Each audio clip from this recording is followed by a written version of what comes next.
It's when the morning glows, I cannot hide myself from you. It's when my feeling grows, I'm coming back to you.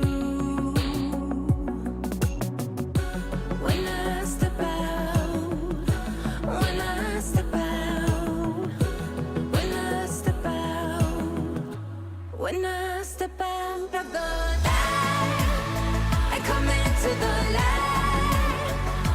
I will be happy, happy, happy. How could I not be, not be, not be? And hey, do you think I can stay? 'Cause I will be happy, happy, happy. How could I not be, not be, not be? When I'm with you, I cannot sleep at night, 'cause in my mind there's only you. When I step out, when I step out, when I step out, when I step out of the light, I come into the light. I will be happy, happy, happy. How could I not be, not be, not be? And hey, do you think I can stay? 'Cause I will be happy, happy, happy. How could I not be, not be, not be? When I'm with you, you, you. When I'm with you,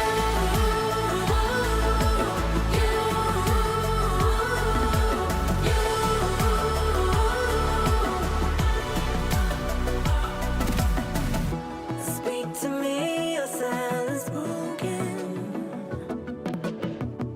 Share with me your heart's desire. Hey, shout it out in words unspoken. Shout it out above. When I step out of the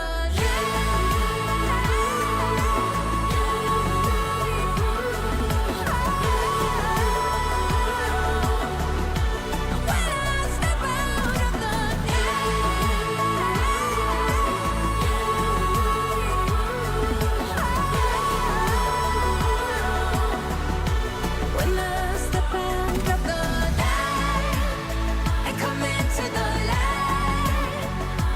I will be happy, happy,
like a promise in the wind.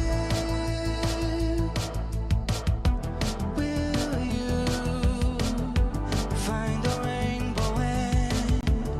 Can you keep the pace, my friend? Running down the road, running down the road, following a shooting star in the fast lane. We're looking for satisfaction, we're looking for bigger action, and the world is spinning round and round in the fast lane.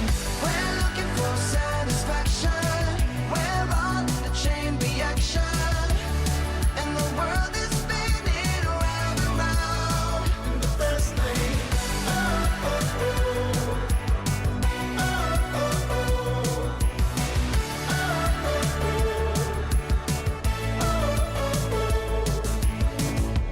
All days, all you had. Go on, don't turn around. Welcome to a brave new world. Oh, brother, where you bound? Running down the road, running down the road, running down the road, running down the road, following a shooting star in the fast lane. We're looking for satisfaction, we're looking for bigger action, and the world is spinning round and round in the fast lane. We're looking for satisfaction, we're on the chain reaction, and the world is spinning round and round in the fast lane. Oh, oh, oh. Oh, oh,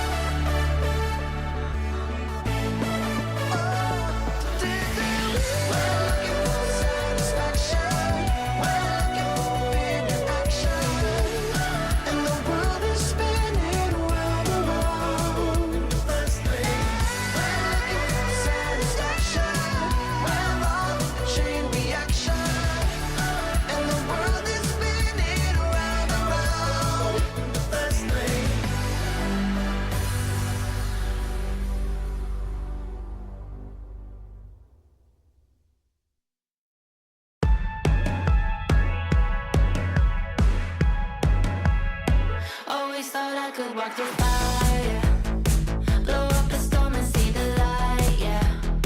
I told my friends that I could run on water, and they said nobody can. They'll see me flying through the sky, yeah. Play hide and seek behind the clouds. I show my friends that I'm not scared of dreaming, and I'll do that again, over and over again. Suddenly, the heart and chest feels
So what? So what? So what? So what? My beating heart hits like a drum. You know I run through life forever young. They say I can't, I say so what? Just watch me go like a supernova.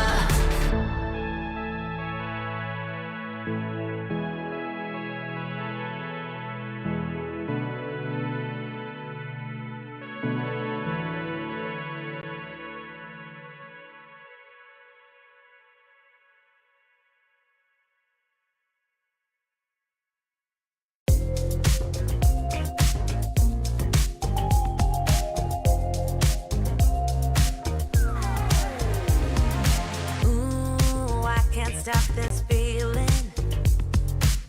It's setting all my doubts on fire.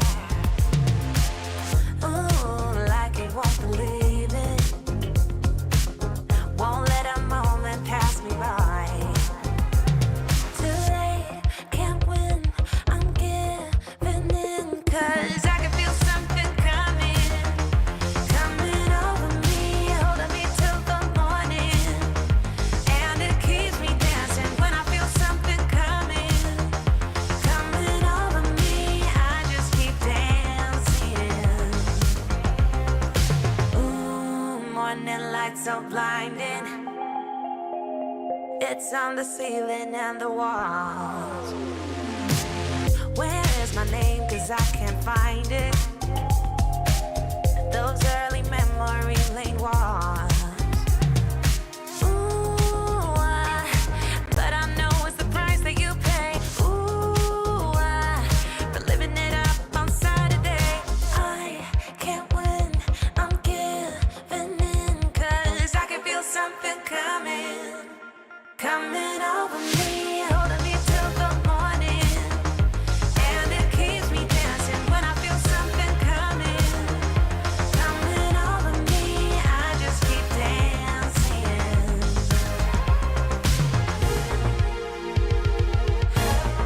The time that it takes. Feeling this great is worth the wait. I can feel something coming, coming over me, holding me till the morning. And it keeps me dancing when I feel something coming, coming over me. I just keep dancing. I can feel something coming, coming over me, holding me till the morning. And it keeps me dancing when I feel something coming, coming over me. I just keep dancing.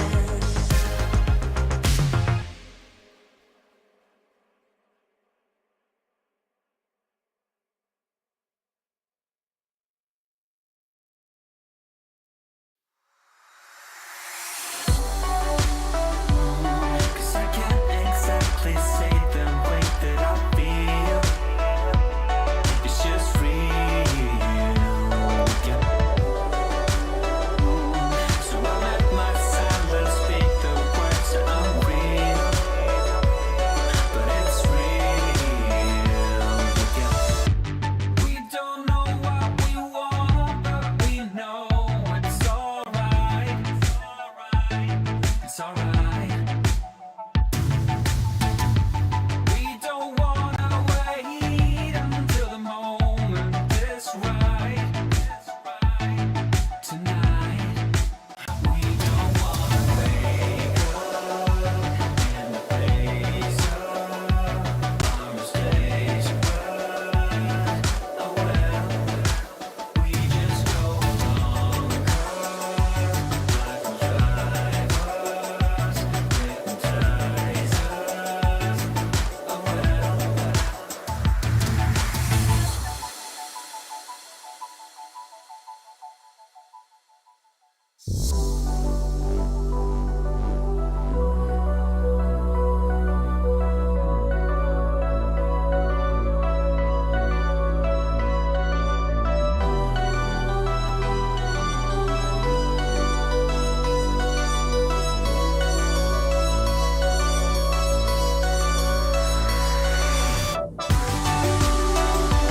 Cause I can't exactly say the way that I feel.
Welcome to the ESL Challenger Melbourne Asian Close Qualifiers. I'm T-Time, joined by Michael, Yumi, Cassidy, as we start to find out who will be representing down right, down below. I don't know, man. Directions are hard, but so is Counter-Strike, funnily enough.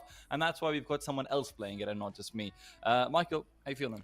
Yeah, another ESL Challenger Melbourne. A lot of love being given to the Asia and Oceanic region over the past couple of years. It's continued to grow, and the commitment to having an ESL Challenger in Melbourne, it seems to be very consistent as well. So nice to see that the event continues, but nice to see some new names as well grace our close qualifiers to see who actually makes it into the Aussie region. Well, why don't we just take a look at the bracket overall and we can sort of go through all of those names. Of course, this is the B stream. You guys are tuned into ESL TV B, so you know that, right? You're smart like that.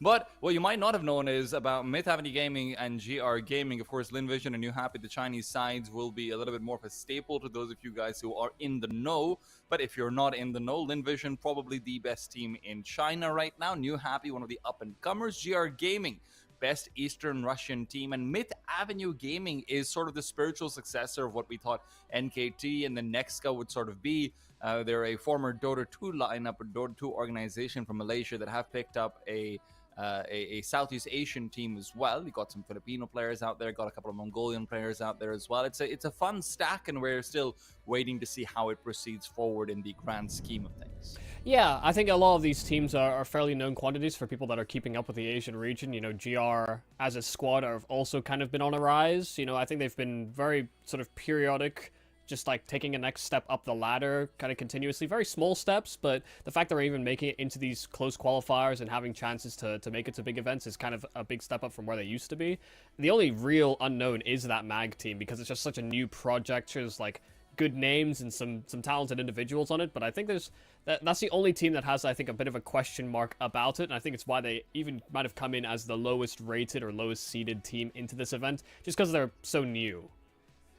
It is pretty cool to see them in the close qualifiers, though, Michael. We know how competitive that can be in Asia, especially considering, right, there's a million Mongolian teams that all seem to be coming out with a new player every second day. And not to mention, I mean, we're talking about the Mongolian side. It does feel like the Chinese are also kicking and screaming out with the new rookies every single day. LinVision, of course, the beneficiary of a few of those. But that's not the match we're focused on. The match we're focused on is going to be between GR Gaming and New Happy. And although New Happy doesn't have a lot of new rookies, they do have some pretty interesting talents overall, Michael. I know that I'm always going to be keeping an eye out on 2x and 2-2, and not just because of all of the mistakes I'm going to make when I'm casting their games.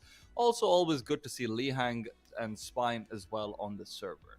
Yeah, I think the bigger question for me coming into this will be who GR even plays with. They've, I think, signed a couple of players, other East Russians called Reminder and Run-In, but I think they've been sort of changing spots, and occasionally at one event they'll be playing with Reminder, one event they'll be playing with Run-In. It might just be about availability, but that is going to kind of hurt your consistency throughout. The good news for them is that, you know, as a core, GR are actually very solid. You know, the fact these guys have been playing together for, I think, coming up on 2 years now, at the very minimal, at least as far as them being a part of this GR Gaming organization, they've been a squad that have continued to develop. So even if they are subbing out a player, the main brunt and the main core of this pack of players is still playing at a relatively high level that I don't think it sort of matters too much. But we actually had some, I think, in the Chengdu qualifiers, we actually had some good performances out of Run-In at that particular moment. So yeah, I'd be curious to see who actually fields or fills out this roster as that final man. Oh no, Run definitely has had a good time overall, and I'm curious to see exactly how he continues forward with the team as well, like you mentioned. But this is also where, Michael, for me, we have seen some of New Happy, we have seen Tiger absolutely dominate the server, but it does feel like to me they have hit a bit of a ceiling, right? I don't see them getting better.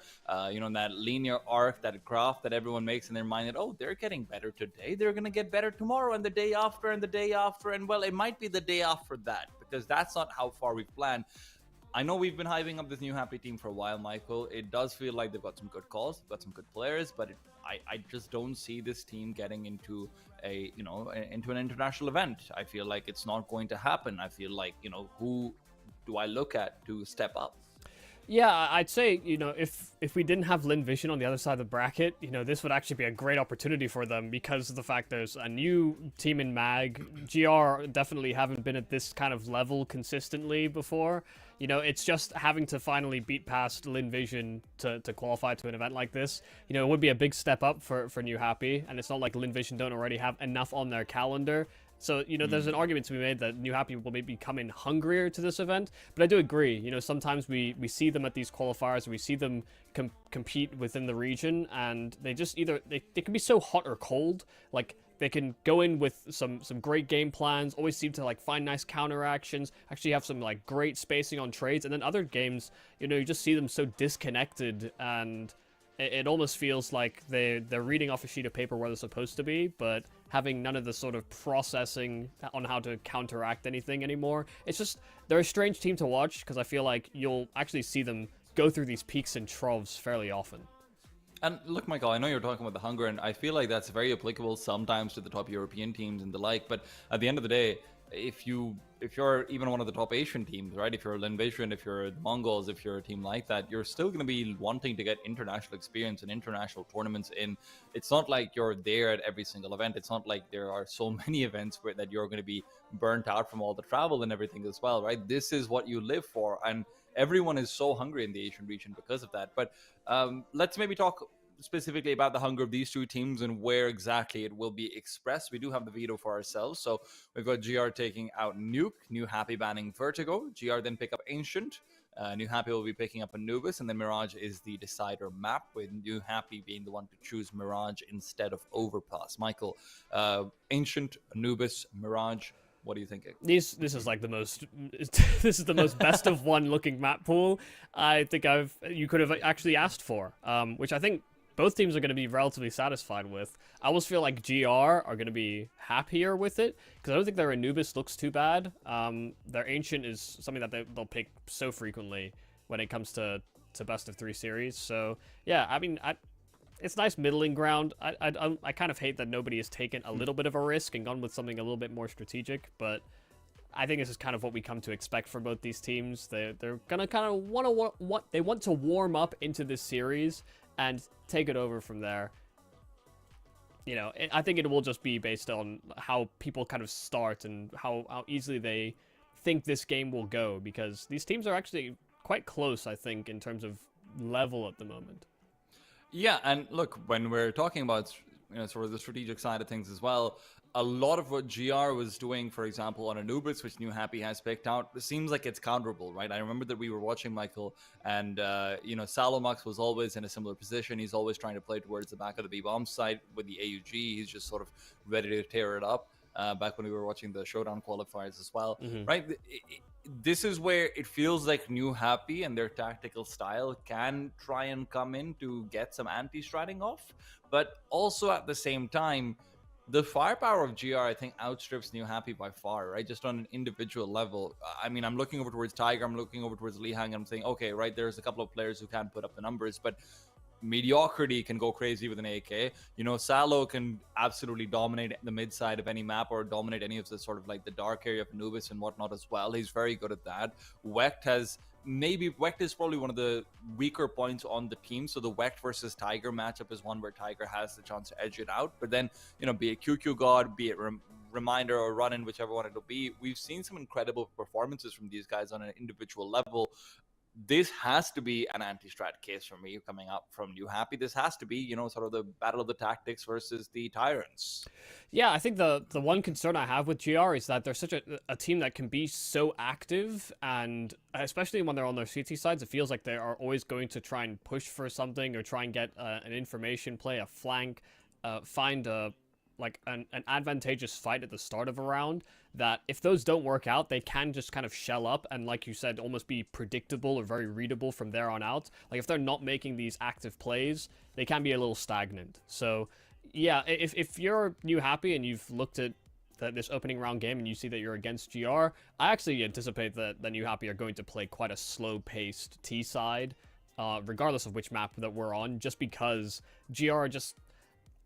we've seen it in previous qualifiers or previous events that they have shied away after they've been kind of brutalized on some of those opening picks.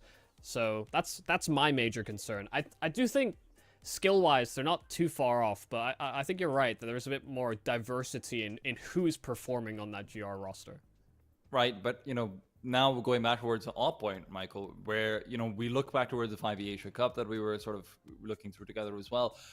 It felt like a good Opper tears his team apart, right? You saw Fuzzy, you saw Accuracy, right? Fuzzy obviously from Rare Adam, Accuracy coming out from Atox. You see this team disintegrating at its seams, and a lot of that comes down to what you're talking about, right? They like to go aggressive on their CT side. It opens things up for T side opping in a way that maybe isn't available to teams in a traditional metagame, but this is a non-traditional metagame of consistent aggression, right? So will New Happy be able to sort of come through with that? I think they should be able to, and Wecht needs to put up some numbers. Wecht is obviously one of the most disadvantaged players in this teams because, as maybe a few of our viewers know, Eastern Russian teams do play on pretty high ping.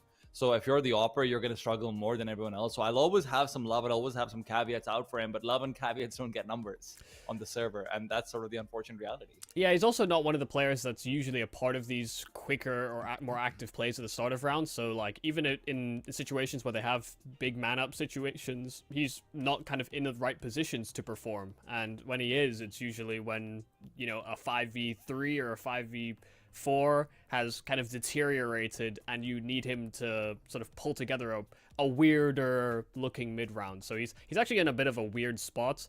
I think, if I was to make a comparison to a European team, when I watch Amcal, for example, which are an interesting very squad. topical. Yeah, a little topical because of their performances on Overpass. But Icy is kind of a similar guy where he's not like a part of the opening plays a lot, and so all you're required to do is win the round later when the positions are a little less known or a little bit less predictable, and there's a lot more pressure. So, that's Wecht for me at least. He's in a bit of an awkward position with this team, I think. I would just like to point out that Michael, in order to illustrate an opera that you guys might not know about, just gave you an example of another opera you guys might not know about. No, that's fair. That's fair. If people are watching the RMRs, some of it's not always watching the highest quality games either. So. Yeah, but no, I mean, I think you're right about that one. I mean, I'm gonna say that because I didn't watch too much of Amcal. I'll be honest. They beat NIP though. That's all you need to know. Yeah, but who didn't, man? Who didn't? That's true. But no, yeah. Listen, at the end of the day, GR and New Happy both come through with a lot of caveats, and that's one of what sort of makes this matchup so interesting. Maybe we can focus in more towards the individual maps, Michael, because look over towards Ancient, and it's hard to think of Ancient for GR without thinking of QQ God for me, right? The guy is such a monster, and he doesn't hit that uttermost God level ceiling all that often, but he's pretty high up just on a consistent level, especially on this map. Yeah, no, I think in terms of map performance, he's a very strong figure. I think as much as I want to kind of focus on players that are typically getting high numbers, I actually think the main catalyst and the main player that we need to look at in this game is probably Salo. I think I don't remember if Salo is calling. I believe he is. But he always seems like such an active piece on CT sides in particular, where he's not instigating a lot, but if he's not in the right spot, I feel like the success rate for GR on site holds is so predetermined on whether Salo has a read on where they're going next. And I always feel like positionally, he probably plays the best Counter-Strike on a positional basis out of anybody on this GR team. And I don't think he's got I think he probably has to play that way because I don't think he has the same heightened mechanics, but he comes in with some massive rounds for this team because of his positional play. So Salo for me is actually kind of the main talking point, because I feel like without him, this team actually struggles to find itself into advantageous fights on side holds.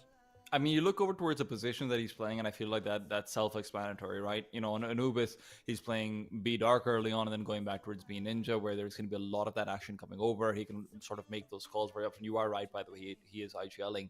On Mirage, he's playing towards a mid-side connector, where he's asking for a lot of those flashes, asking for a lot of these plays to be made on the CT side. On Ancient, CT side, he's playing mid again, right, with mediocrity very often. So on the CT side especially, he has a very specific specific style of calling, which isn't really in the current metagame, in my opinion, right? Because right now we're seeing a lot of IGLs play anchor roles. We're maybe seeing them playing towards the small sites and whatnot as well. But to see an IGL calling around himself on the CT side in a way that makes the GR gaming philosophy overall make sense, Michael, right? Like, it feels like every CT round they're playing kind of like a T round. Like, it's close to an execute, it's close to a specific pick-off plan very often is sort of what we'd see about them. It makes sense that the IGL is then very often in the hottest zones of the map in that regards, right? So yeah, it's very akin to if people will remember, at the height of their online era, Big Clan, Tabson on his CT sides is very much like an active floating player and would almost make the exact same kind of, I almost feel like plays very 1-for-1 with what Salo's doing. But, you think about the state of Big Clan at the moment, they're also not doing too hot. So, yeah, maybe it's not the right way to play in the current state of things, but it's been a good growing period here for GR that I'm sure they're happy to play that way until they meet higher level opposition, where that maybe becomes a bit more of a trying point or a bit more of a pressure point for them as time goes on. But they need to get there first, and ESL Challenger Melbourne would be a great place to start our opening round, and it's New Happy versus GR on the first map. GR's pick, Ancient, to kick it all off. And of course, as much as we have talked about the GR gaming individuals, New Happy's individuals as well will be looking like a fun time. I am also particularly excited just about, what are we going to see from 2x, 2x, and 2-2, because obviously the last time we covered these guys on Ancient, it didn't feel like we got the most out of 2-2 in particular, right? He was really struggling, felt like he was having a bad day, and that's not what I associate with him. So, should be interesting. Are we playing with a stand-in for New I Happy? think- Because I don't think... I recognize Jeja. Jeja's from another team, you're Yeah, right. yeah, Jeja's, I think, used to play with New Happy once upon a time. But I don't think He was he's... playing for Steel Helmet for a while as well, if I remember correctly. Yeah, well, he's not playing with either of those teams currently, as far as I know. And yeah, I don't think he's been the most active, but it does feel like we might be having a little substitution happening. And I don't know if hopefully Carl's not playing too, because then we have the coach and a sub, and then the prospects of you winning if you're New Happy kind of deteriorate very quickly if you've got two stand-ins. People should have been excited for Spirit at the start of the year. Then they had to play with Hallie and Baz, and not exactly the look that they were going for. Jeja was playing with the New Happy core when they qualified into the ESL Challenger League Season 44 and the ESEA Season 43 Open, when they were called Oriental Xeon. So I'm assuming that he probably played with them in their first Challenger League that they qualified to them with as well. It was Jeja, Spine Tiger, Ahanga, and KZY. Okay. I mean, you're saying you're looking at the standard and you're being concerned. I'm looking at the 4 players and I'm being concerned. Yeah, no, there's definitely that point of view to have as well. Wait, who's Somniloquy? Wait, what? You seeing on screen? You've got JJ, Spine, Carl, Somniloquy. No, I just see 2 Carls. What? No. Don't look at the sides. Oh. We actually like on your, in front of you. Okay. Yeah, Somniloquy. There he is. Maybe it's the legendary Chinese Dota 2 player Somnus.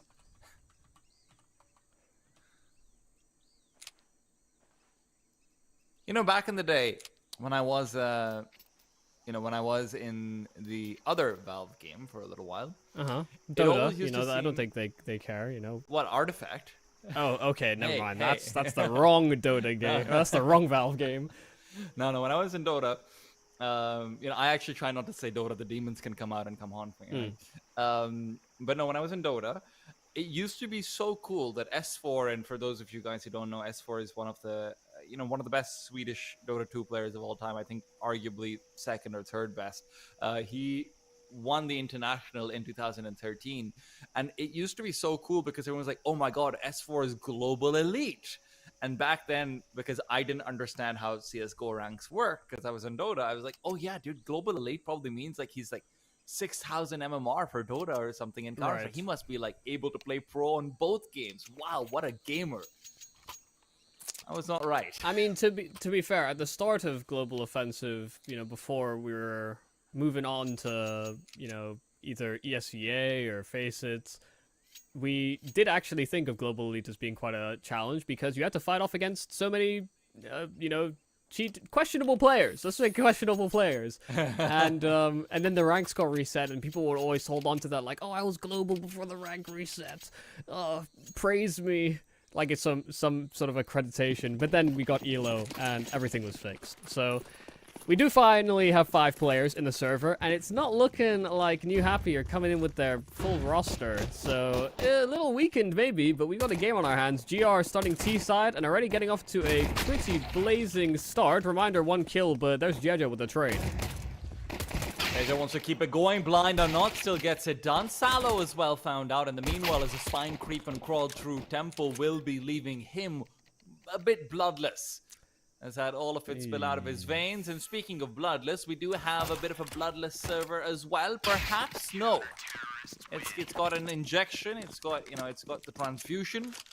And New Happy will get the win. Yeah, a couple hiccups at the start of the stream, but better to start that way than have it happen sort of midway through. So it looks fine. Jeje, nice couple kills, actually holding onto that A site when he lost some Soliloquy so quickly inside of Donuts, which is, not a great way to start out on a pistol when you're having to be pressured from both A main and Donut simultaneously. But him getting those 2 kills definitely eased the pain there for New Happy.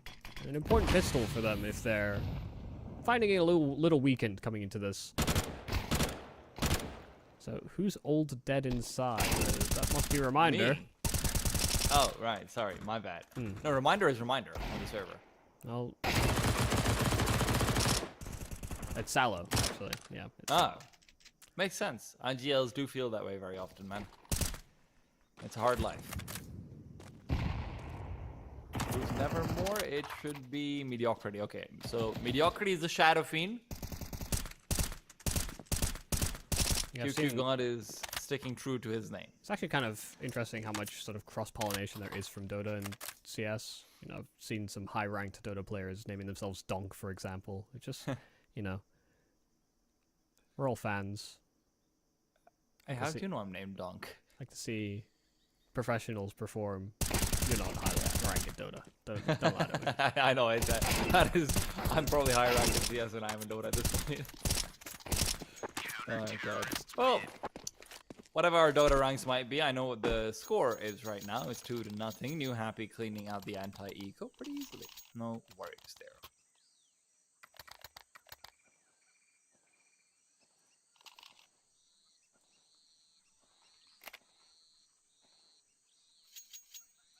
Oh, I just googled somniloquy and it turns out that's like a disease. It's sleep talking. Ah. Well, soliloquy is, voicing one's thoughts, isn't it? So, yeah. I guess, yeah, somniloquy is when you do that when you're sleeping. Okay.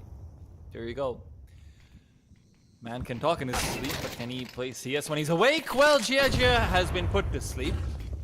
He's still gonna be able to calm over. Smokes out towards the A side as he executes settles. QQ God will still find another one before the smoke actually settles. Lee Hank forced off by the flames, and the A bomb site is free real estate, pretty much. Nope. Nice kill through smoke. That is almost certainly going to inspire a little bit more confidence coming in for this retake. Being down that extra man would not have helped, but now that smoke's faded, there's Mediocrity just completely isolated. Oh, Wet's falling off of the boost as well onto tree. Had he held his spot, Salo could have maybe fought for main, but having to just die by the blade, that is not a very well played out post plant in for GR Gaming. You Happy will take that retake every day. That was a great 4v3 situation for them to just be able to quickly finish up, but then the first kill that Lee Hang is able to find, and then they propel themselves forward. A little bit of a poor angle coming out from the player on the right side who's sitting down, but Wet was dropping while he tried to make this like a lineup double peek from the vertical angle. So not only does he drop down and die, Salo can't trade him because Salo shooting in would just kill him faster as well. So a little bit unfortunate. Definitely a weird way for that to have played out. Maybe shaking off some of the nerves a little early.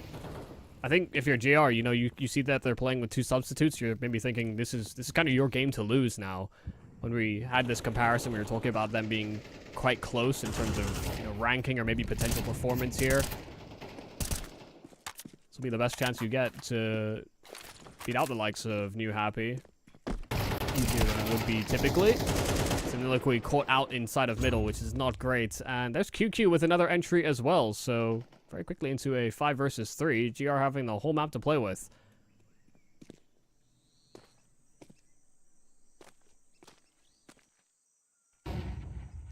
Mediocrity is going to be tasked with finding Spine here if he wants to start going into Donut. Might just want to play late and just settle down with the site. But in the meanwhile, Spine's actually looking to aggress down as well. The CTs are not done with this round despite the 3v5. I don't know if they realize how much damage they've actually dealt to the T side. That could be a motivating factor, but Lee Hung will be and on an exploration mission. Lee Hung able to find out Salo Bugs. Team 2 got falling. There are no trades. This is a full reset, and now a 3v2. GR are losing out these post spawns two-handedly. Mediocrity as well found blind as he faces into a flash that he saw from oh so far away. Reminder, good for 1. Heard the bomb being tapped. Carl is able to switch out. He's the one with the kit. Reminder still trying to spam it off, but it is just Lee Hung to finish it off. I have to say, some really poor post spawns to start off this game from GR. Yeah, it just feels so scrappy. It feels like they're almost instigating too much when they end up in these post plants. They're not feeling comfortable. You know, that starts off as a 5 versus 3, and for New Happy, you know, just clamoring back into the bomb site. I mean, they're more than happy with how the fights kind of played out. The GR players weren't the healthiest for that post plant, so you know it's something to sort of levy against them. But I mean, positionally, that's just a spot you're supposed to win.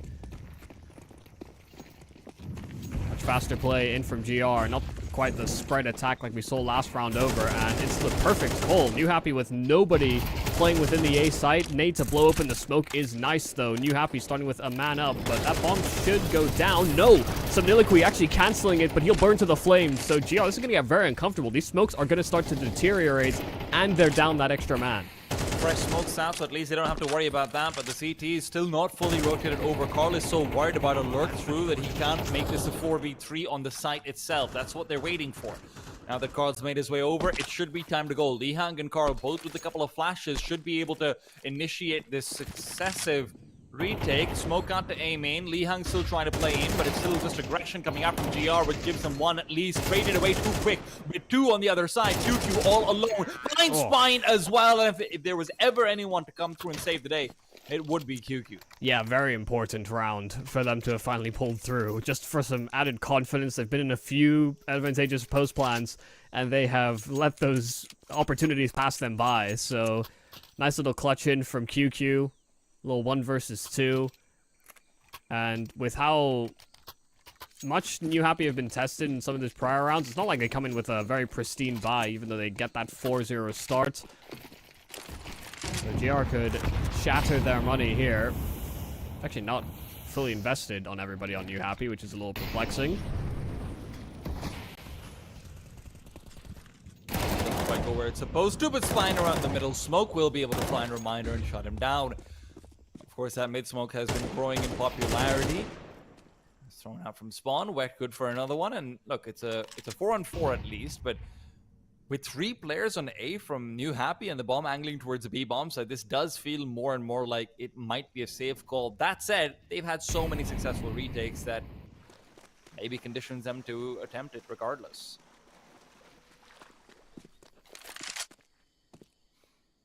They are leveraging themselves in towards the B-bomb site, but they start to make a little bit of noise, and the rotates are coming here for New Happy. They will be slightly delayed, slightly on and off timing, but JJ kept finding 1, in fact a second, just trying to scale into the bomb site. Lee Hang wasn't even the one that took first point of contact, but JJ's the one that floors them. In from short, 3 kills.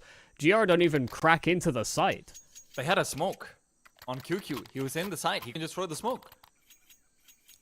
Right, like, you're not going full silent. You are using Molotovs. You are using your util. If you're going to be doing that, then you need to start cutting off some of these angles. If this is going to be 2 players rotating in through cave and actually pushing forward, that opens up too many opportunities to just die.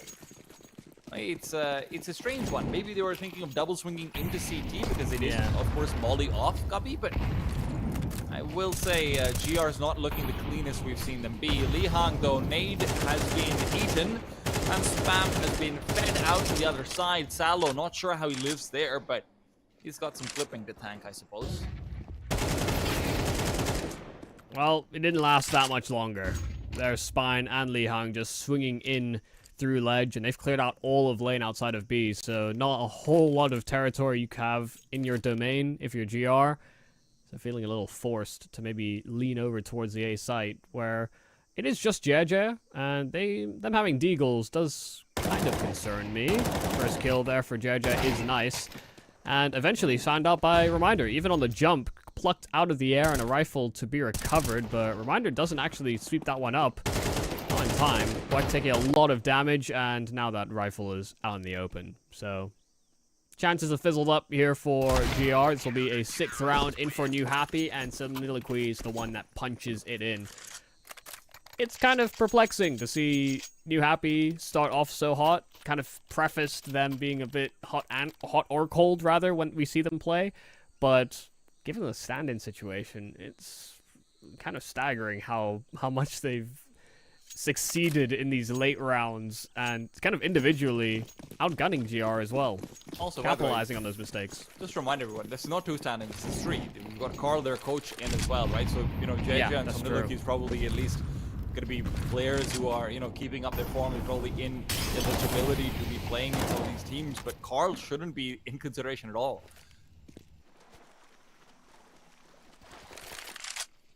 I mean, Tiger's their best player and they don't have him. Yeah, I'm gonna be honest. I have literally no idea who Soliloquy is. Some Milicky, Michael, I'll have you know, he is not just a song. Yeah, I'm kind of Somniloquy is a mouthful.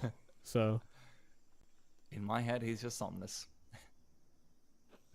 yeah, JJ. I don't know who that is. You know, I feel like I know, or I'm able to suss out who these people are usually through a bit of digging, but no idea who they are. And they're doing a decent enough job. Sure, they're dead here, but if they actually get punished for that, Wecht jiggled and Carl found on this bomb site. Out in the open, there's Spine at least getting the trade right back, but there's Wecht on the AWP, so 2 kills by the AWP. GR slowing the roll still, 40 seconds, and Jeje has been very elusive. Mediocrity's position. Oh, that's a great flashbang to find JJ as well. I think JJ was actually spotted out earlier on as well, so Mediocrity knew he had time to cross over to the right side. Makes it a bit of a, you know, a little bit of an adjustment that you have to make coming in from the CT perspective. But yeah, New Happy, you do concede a second round GR off the back of some good trading from Wecht. Make sure that they maintain advantage, but none of these are convincing rounds. Yeah, even when they were in that 1 versus 2, if not for that flashbang, a little bit concerning perhaps. I want to see a nice confident round in from GR, because I know that, or rather we know that they can play at about a very high level. Just not really showing that as of yet. Not a lot of utility here for New Happy, so some of this early map control that they wanted to go for has to be capitalized on in some way. Otherwise, all those territories will be conceded in the later round.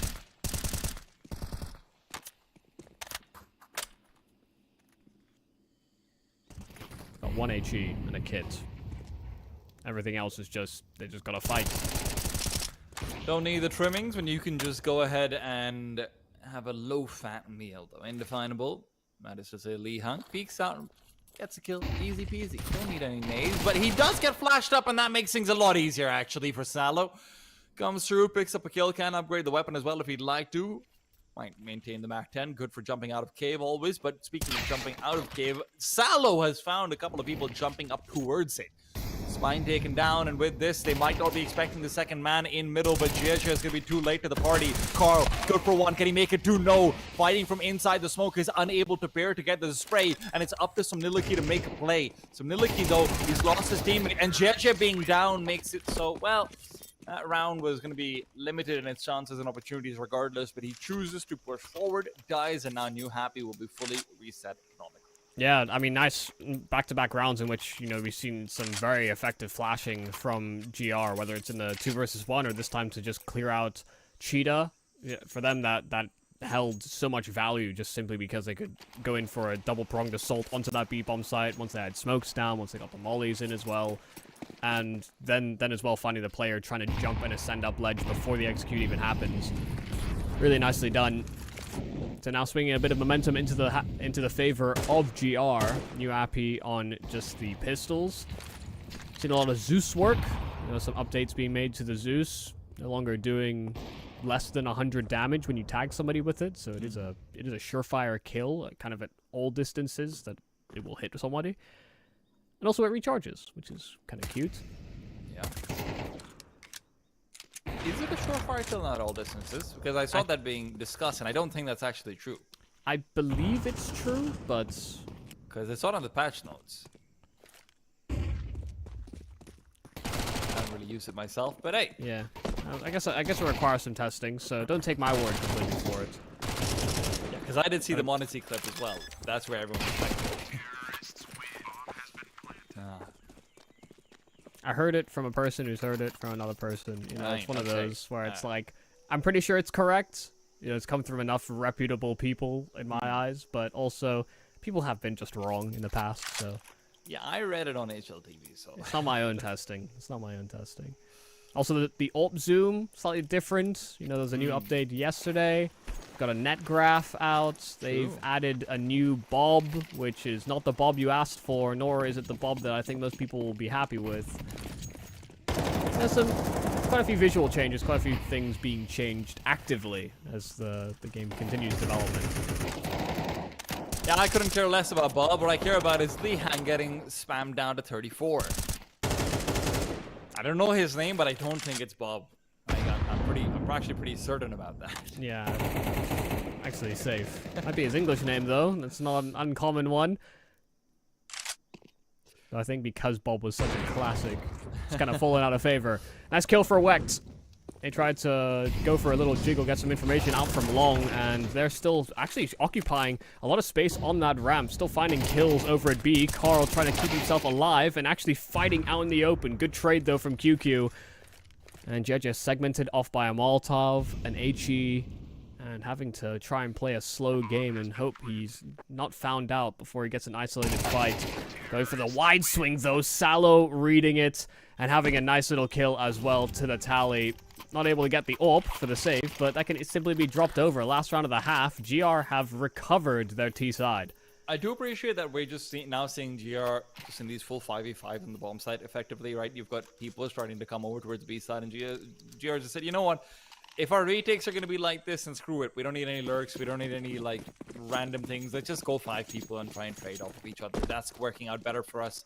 We're not doing well in the post-spawn, so let's just try and get forward stuff done before it. And you can actually see New Happy's not fully ready for that either. But we'll talk more about that later, because action is still continuing and ensuing down in middle, where Salo didn't realize that Somniliki had already gained some space as he moved up. But the double made downwards, and it is mediocrity to snipe out Somni. With that, 5v4, Jija also spotted out, but what's this? The quick peek from Carl will be traded. Mediocrity will not let that go unpunished. Now the B side is open for business, but very quickly about to find a shopkeeper coming through and hawking its wares, maybe at a higher price, and GR are willing to pay. Still, a deep Molotov will delay them for a while longer, and where there's one, there's two. That's the nice thing about Molotovs. Make it 3 bottles all the day long. Yeah, none of them have smokes to dispel them. There's now a fresh smoke, a fresh flash. They're going to have to run through it. Mediocrity actually failing to find his kill, as did QQ. Wecht finding a kill on this AWP, and so these SMGs are closing the gap, knowing that AWP has to bolt between shots, but Wecht missing one, but there's a reminder to keep it in tow. So 6-6 at the half. We'll see if GR continue in the second.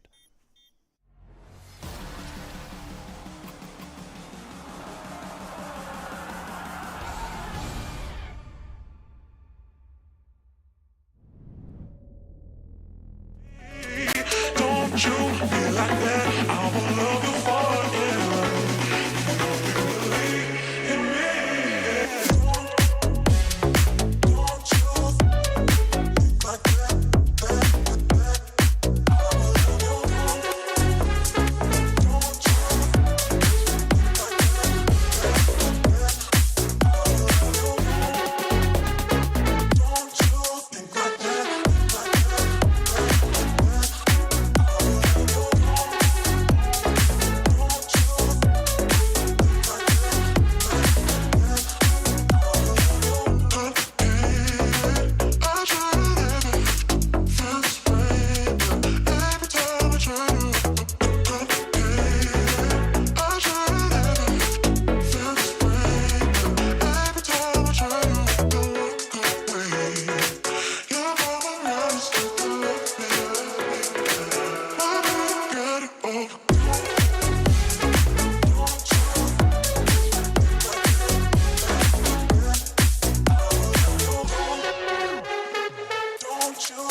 6-6 might not be expected with the start that New Happy got, but once those post plants were a little bit less messy, though, to be fair, still pretty scrappy.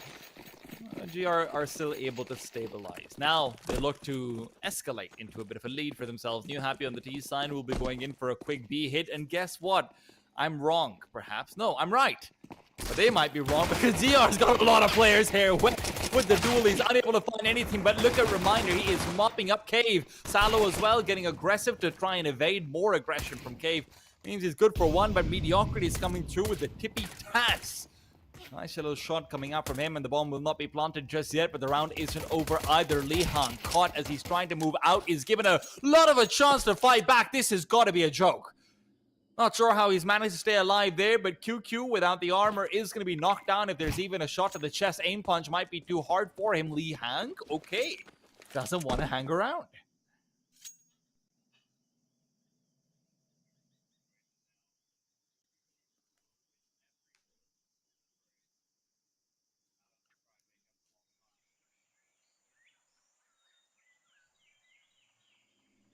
This is weird. A very peculiar situation to have found themselves in. QQ, no armor. He thought with the kit in the smoke, and him failing on that trade might have just given Lee Hang all the chance he needs, and he knows he has time to play with. It's all about retrieving that package at some point or another, but Lee Hang might actually just kind of overcook this. Wait, is he? I'm now concerned Lee Hang is disconnected. I'm pretty convinced. Yeah, that's exactly what's happened. Which, he's definitely DC. Yeah. Okay. Yeah. Well, this is a very peculiar round. I really, I don't know how to talk about this. To be honest, to have 4 standing? That is such a weird way for that round to have concluded. QQ should have won anyway off the trade, but he whiffed, and Li Hang should have been able to punish, but, well, we started this game with a technical pause, and we come back into the half with another one. It's called tradition, Michael. I'll have you know.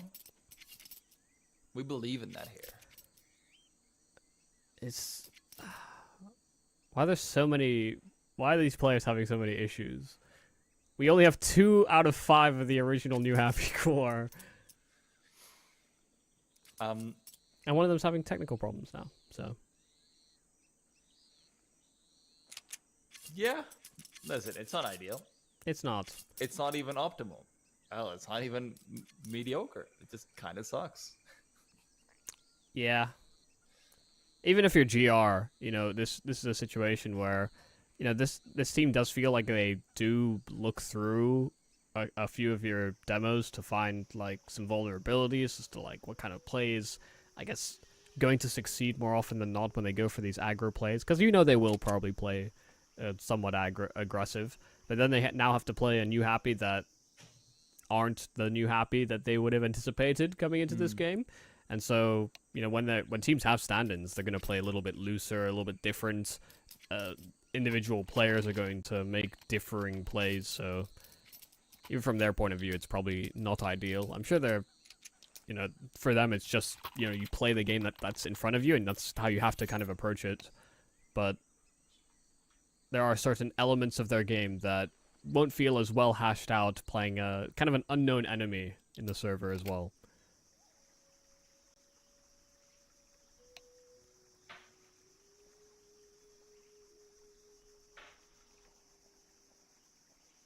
Well, Li Hang's back.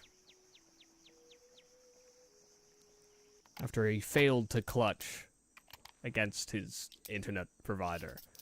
I mean, he did come back. In the grand scheme of clutches against the internet provider, maybe that's all you need. I guess it wasn't a total failure. Nor was it a success. GR winning the pistol, albeit unconventionally, and New Happy will have to bend the knee. Li Hang, of course, saving because of his kind of maintenance in that round, even though he wasn't really an active player. And so his money's not going to be great, but they're getting all chewed up as well through mid. Jaja just kind of resigned to his fate as well. GR not losing anything versus those pistols. That's the cleanest round we've seen GR get all game. Now, Michael, how does a team that is kind of sucking in post plants very often, where they're losing out 5v3s, they're losing out 4v2s sometimes as well, they're losing out some great position, how did that convert into CT side? Are we just going to see more aggression coming out from GR? You know, are they going to try and stop the plants from coming in predominantly? Is it retake heavy? Like, what are you thinking? Retake heavy, but go for quick flanks. You know, that to me feels very GR. But if they can make some good reads based on some of this early aggression, then we shouldn't even really see them in many post plans. I feel like GR actually don't often have situations like that. But this might be one of them. Losing one of the players so quickly, but then also finding this gap in towards B does mean that Mediocrity is kind of trapped behind a smoke, but he jumps round over it and actually catches Li Hang. They know that he's going to be pushing deep into spawn. This is a little strange for New Happy because they're not actually urging the plant. They'd actually left it behind in spawn as well, which wasn't really doing them any favors. So despite the early advantage they're able to get with the kill, it's actually Chuki who goes down later on, which is giving them the real advantage. Salo responds, but look at this flank coming up from him. He is accelerating through the smoke. Over he goes.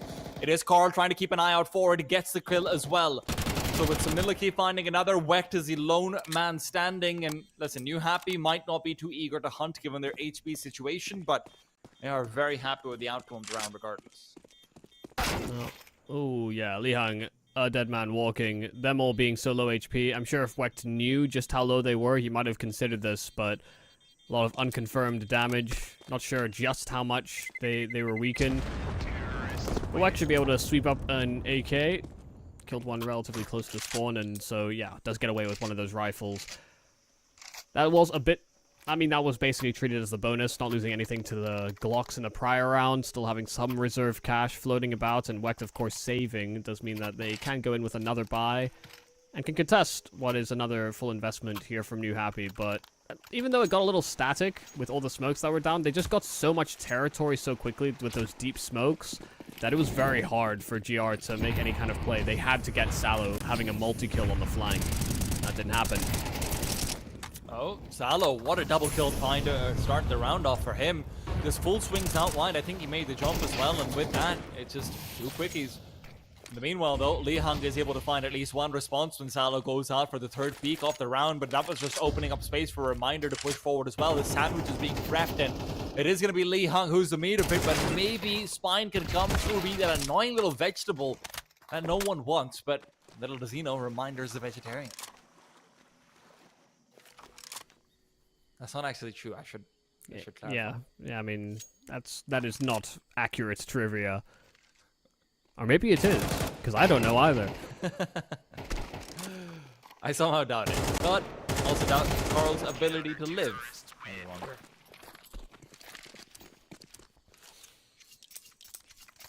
Yeah, just getting shut out before the round even really gets started. Didn't have a lot of territory to even think about what they wanted to structure in the round. GR so assertive in their early round take.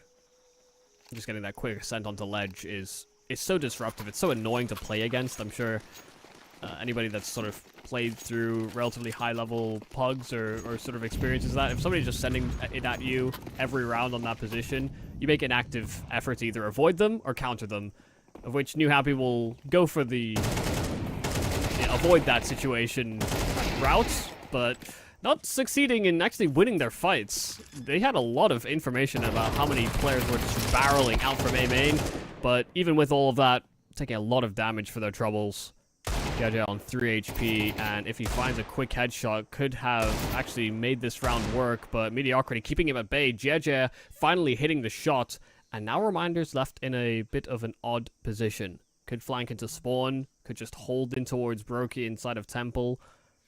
It's a thinking man's game now, and it's all about who buckles first.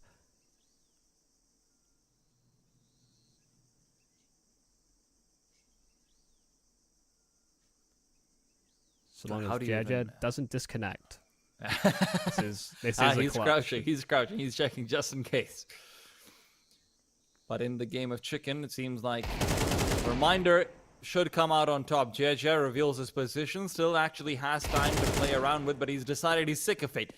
Patience is a virtue, one that he has in limited quantities. JJ feeling his leg yet again, and Reminder has had enough of it as well. It just swings out, gets a quick shot, and that'll be 10 on the board for GR. Won't be the easiest round or one where they stack up the most money. But speaking of disconnections, Michael, we have another Internet versus New Happy. Yeah, losing that battle. Just a small thing for anybody that's watching that clutch. You know, Jeja actually did a good job of getting it into the 1v1, and even just holding his spots and waiting for the counter reaction is kind of a nice way to play it. But as soon as he jumped back into Temple, you know, you just kind of you're not being given a fair fight. As soon as he knows where you are and you've got this weird elevation where even if you want to go and get that bomb, if you've decided to fight that route, you have to drop down out into Brokey from Temple. That it's you just don't have your feet planted. Your shot's not going to be accurate. There's a window there where you cannot fight basically.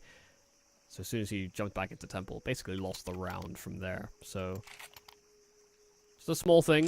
It's a little micro fighting mechanic that, you know, if you're going to be in a situation like that, might just stand a better chance fighting on fair ground. Yeah.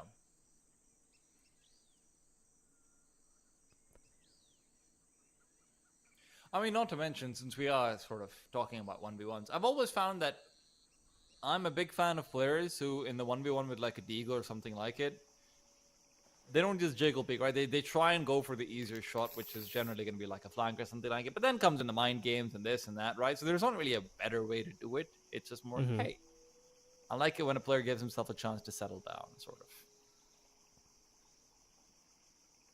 But, hey, Yeah, if you don't have to work so hard for your fights, then why not take that route? yeah, of course. Is that more predictable? Maybe. But that's sort of the exchange. Yeah. It's also, it comes across a little scared in certain moments, you know? So in some fights are just better if you just swing, but that's at your own discretion. You know, it does leverage your mechanics a little bit. But the mechanics have been hard at work at the copper lines or fiber optic lines. I don't know what kind of lines New Happy has. I would assume it's fiber optic. China seems pretty well connected. Then why do they keep disconnecting? That is the big question. New Happy finally with all 5 back in. Albeit it's not the normal 5, but we make do. 10 rounds though for GR, and only 3 away from closing out on their map pick. Started off a little rocky, 6-1 once upon a time for New Happy, but GR got on a hell of a tear, and now moving into the second half, continuing that good form. Nice kill from Reminder, but his base being attained in towards the speed bomb site. He's taking a lot of damage though, just on the cross to the site. Reminder also almost goes down over here, but his life is actually going to be quite meaningful. Swings out, spots out JJ, and with that, they know where the bomb has not been retrieved just yet. Somehow, though, Li Hang just traces that QQ got in through the smoke. A full spam will take him down, and now the collective efforts of the CTs are concentrated inside cave. Li Hang. Smoke down in front, but it's a quick peek out from Mediocrity first. Carl is taken down as he tries to cross over and find deeper ground. Li Hang and Jeja, both now on the site, will be finding it hard to actually back off. This double push from B ramp might not be expected. They know where Mediocrity was positioned, but they've got no idea that Salo's already in hot pursuit. Jeja has looked away. It's going to be a freebie. Wex should take it down, even if it's maybe giving Jeja some time to fight back. It's not going to be utilized. 11 on the board now for GR. Yeah, that's perfectly played by Mediocrity. You know, once again, losing so much space onto the bomb site, just continuing to be a nuisance, though, from Cave. If New Happy aren't going to make a conscious effort to take over that territory, then Mediocrity can just sit inside of that position. His teammates can link up from the mid flank, coming up from ledge, and can even reassert themselves down ramp, all while Mediocrity is still continuing to be a presence. You know, at a certain point, you know, you wondered whether he would continue fighting, but as soon as Salo got in position with Wecht on that flank, Mediocrity knew that if he spammed and he got taken down, then suddenly there was an escape path, a way out for New Happy. So a lot of good decisions being made from Mediocrity, a lot of key kills, kind of setting up Wecht to succeed on that flank as well. And now we go back to the Shakespearean question that you were asking earlier on, Michael. If so well connect, then why disconnect? Yeah, exactly. I mean, it's just... Yeah, they've been really having some issues.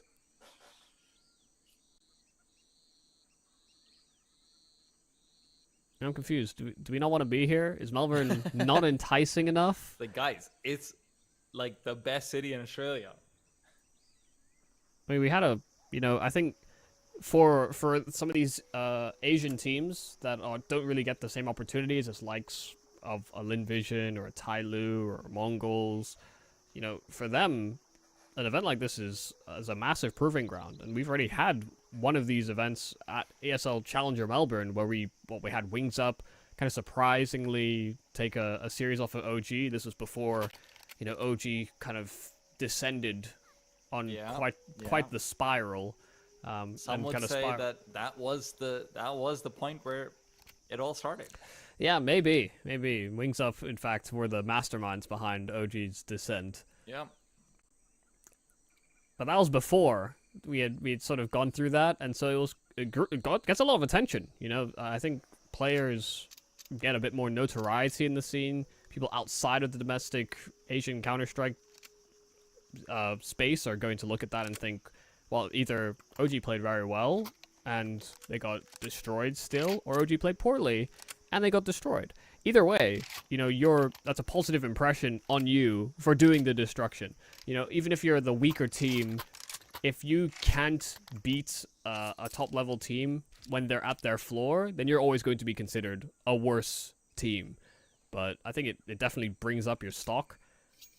And I think it's a nice proving ground for any of these teams in participation. We can't just let Lin Vision keep getting away with it. They kicked their in-game, or rather, their in-game leader left, and they've been doing better ever since. It's a strange scenario, but I'm kind of happy for the Lin Vision guys finally breaking that barrier. Hoping another team can join them, though. Oh, well, they try to accelerate into the B-bomb side. You Happy will be trading very nicely. No one left on B. This should be an easy plant. Spine still playing out from back towards T-spawn, so at least being a little bit more aware of the flank that lost in the round in the previous one.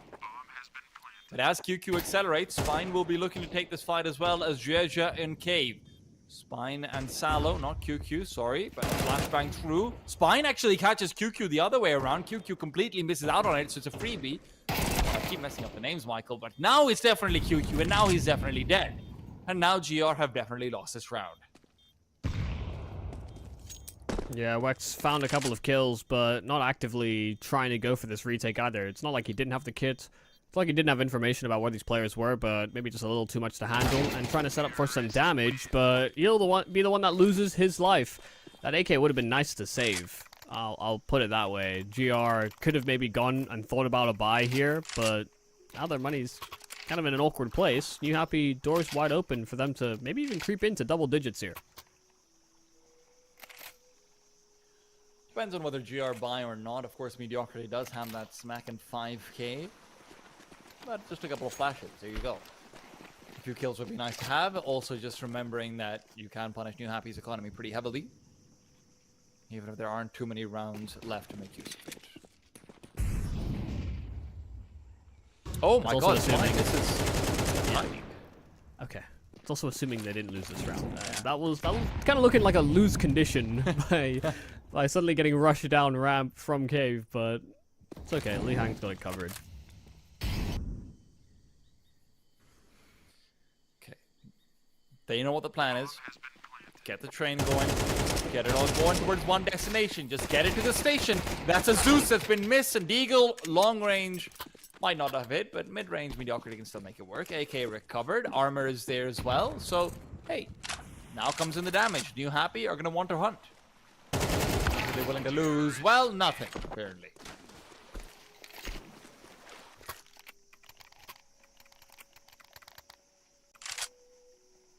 It's all well and good. They were all prepped for the buy.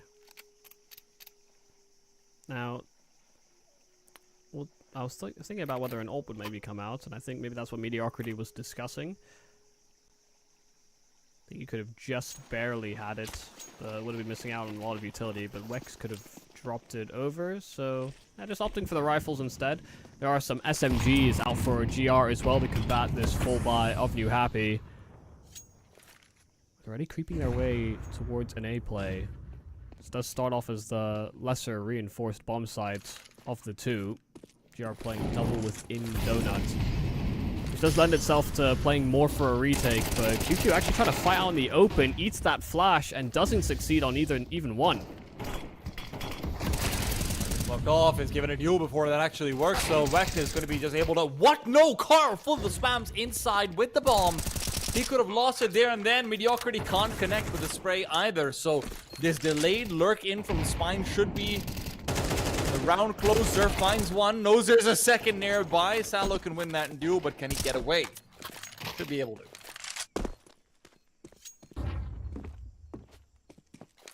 Alright, just like that. A call to save. This time not hanging around to do some extra damage. It's no longer important. You happy? Nice little breach into that A bomb site, but capitalizing on a critical mistake. You know, QQ is actually one of those players that can be such a presence. And I guess, you know, that maybe adds to the extra confidence, but as soon as they start throwing utility and scaling out into the bomb site, to try and transition like that into such a wide angle, it's just such a massive risk. Kind of broke down the entire setup. You could have played behind the smokes. You could have actually, you know, set up for that spam on the planter, which is such a problem to deal with. You know, when you're playing in for the A play, as soon as you start getting spam from Donut, there's only so many places you can safely plant, because CT is also exposed, there's multiple angles. It's weird, and can get very frisky if that planter is discovered. But yeah, as soon as he dies, the whole setup kind of breaks down. That's what it is for New Happy, and Salos had enough. Wow, 2 kills. Even finding the kill through elbow smoke. Spine just couldn't do anything to do really much damage, and Salos just continues giving it. It's kind of staggering, really. The only AK, but doing so much, and meanwhile, QQ's got a Zeus. Of course he has. He's also as he's found another kill in the meanwhile. So these two players who are very low. There's Deagles and AKs on the other side. This is not going to be an easy round. New Happy, in fact, this might not be a round at all for them. Wecht is holding down the line, but a fantastic shot from Lee Hang. Both him and Jia have been the shining lights, but one of those lights has been snuffed out. Now the full rotation towards the A side comes, or rather it was planned, but QQ, he doesn't even hear it. It's not in the cards at all for him. He is without armor. Lee Hang is pushing through the smoke. Oh my god! Have they gone and got that? New Happy! Fortune favors the bold, and you know what? It might even favor the foolish right now. What is happening in these rounds? What is happening? Okay, first off, how is this the most... I mean, one of the more contestable rounds that we've seen in the past 5? In from GR, a Zeus, 1 saved AK. Like, great job from Salo, forcing fights. Maybe overstaying his welcome. You know, maybe feeling like he had to because he had pistols on the other end. Wecht looking at walls. I don't know what he's up to. And then QQ just indecision with that minute left. Didn't hold his nerve. It gets real weird, but you sit here tied. Well, bullets exchange, but no kills. Finally, Reminder floored. Giorgio able to get that one, and Mediocrity out on the bomb site. That miss from Soliloquy could have cost them, and may still do. Wecht trying to reassert himself, but Soliloquy's already out, but a miss. A critical one at that, and even just a spam there from Wecht will be enough to finish the job. Man advantage here for GR. It feels like New Happy just have to keep fighting forward.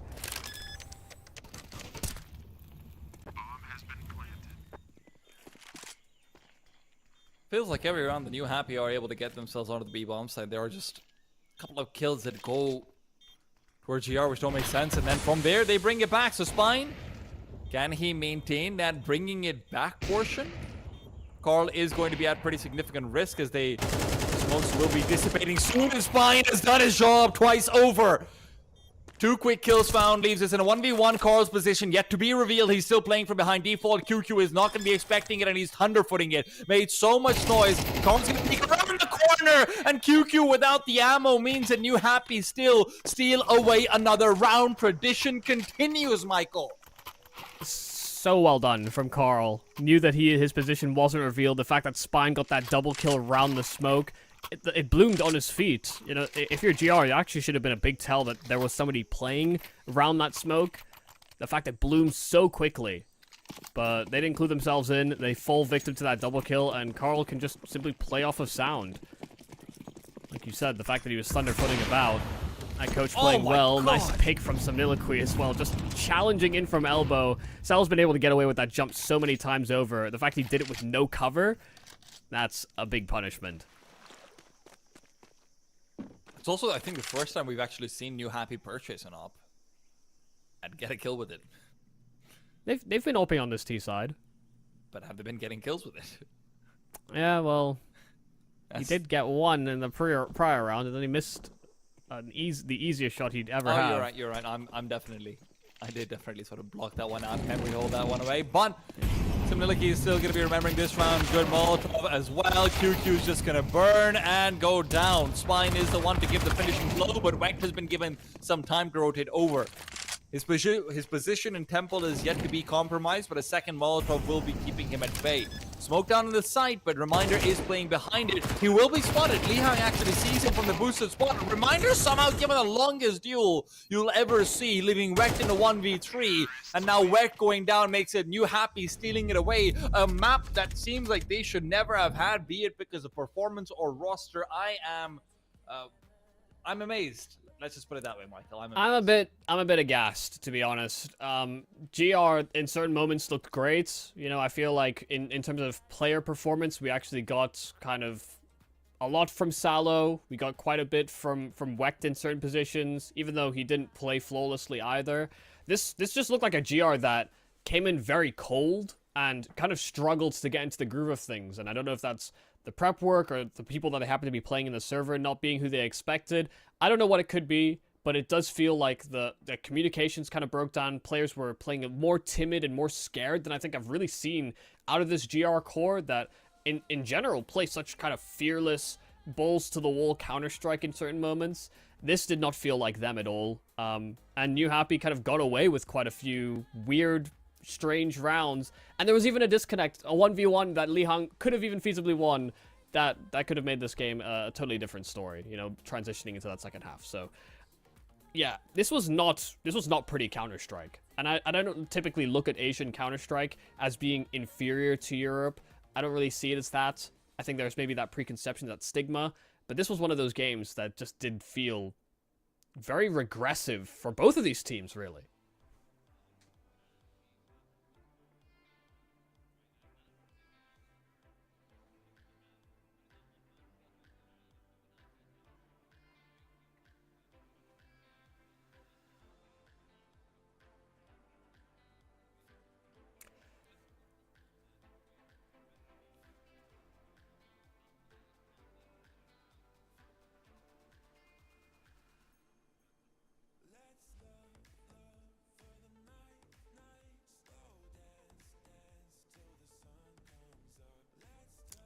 Well, yeah, we're gonna be leaving in a second, but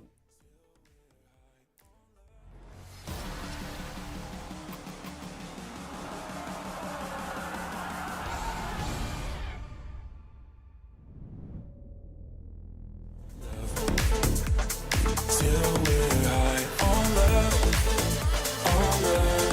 high on love. Till we're high on love, high on love. Till we're high on love.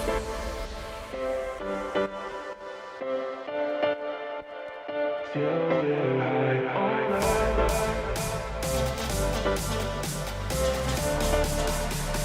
Till we're high on love, high on love. Till we're high on love, high on love. Till we're high on love.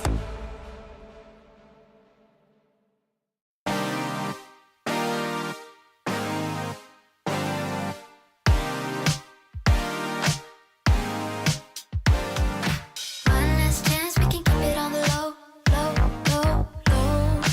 Back and forth, we don't wanna let it go, go,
So you say you got a new one.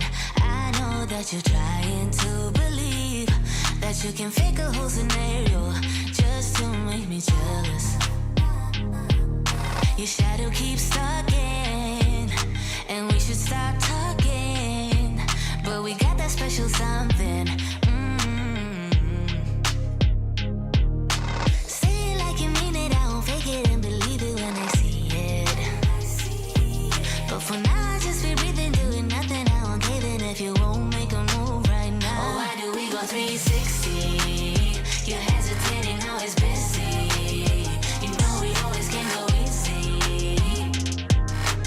Won't you let me know? Why do we go 360? You're hesitating, now it's busy. You know we always can go easy. You should let me know. Oh, I'ma be clear now. Patience is really not my key, but if you play your cards right, I might just think about it twice. Yeah. Say it like you mean it, I won't fake it and believe it when I see it. But for now, I just be breathing, doing nothing. I won't give in if you won't make a move right now. Oh, why do we go 360? You're hesitating, now it's busy. You know we always can go easy. Won't you let me know? Why do we go 360? You're hesitating, now it's busy. You know we always can go easy. We can go easy, boy. You should let me know. I've been giving clues and you're acting all blind. Trying to make some moves, but you're staying behind. How come you don't get it when I say it like that? Like that, like that, like that. I've been giving clues and you're acting all blind. Trying to make some moves, but you're staying behind. How come you don't get it when I say it like that? Like that, like that, like that. Oh, why do we go 360? You're hesitating, always busy. You know we always can go easy. Won't you let me know? Why do we go 360? You're hesitating, always busy. You know we always can go easy. You should let me know.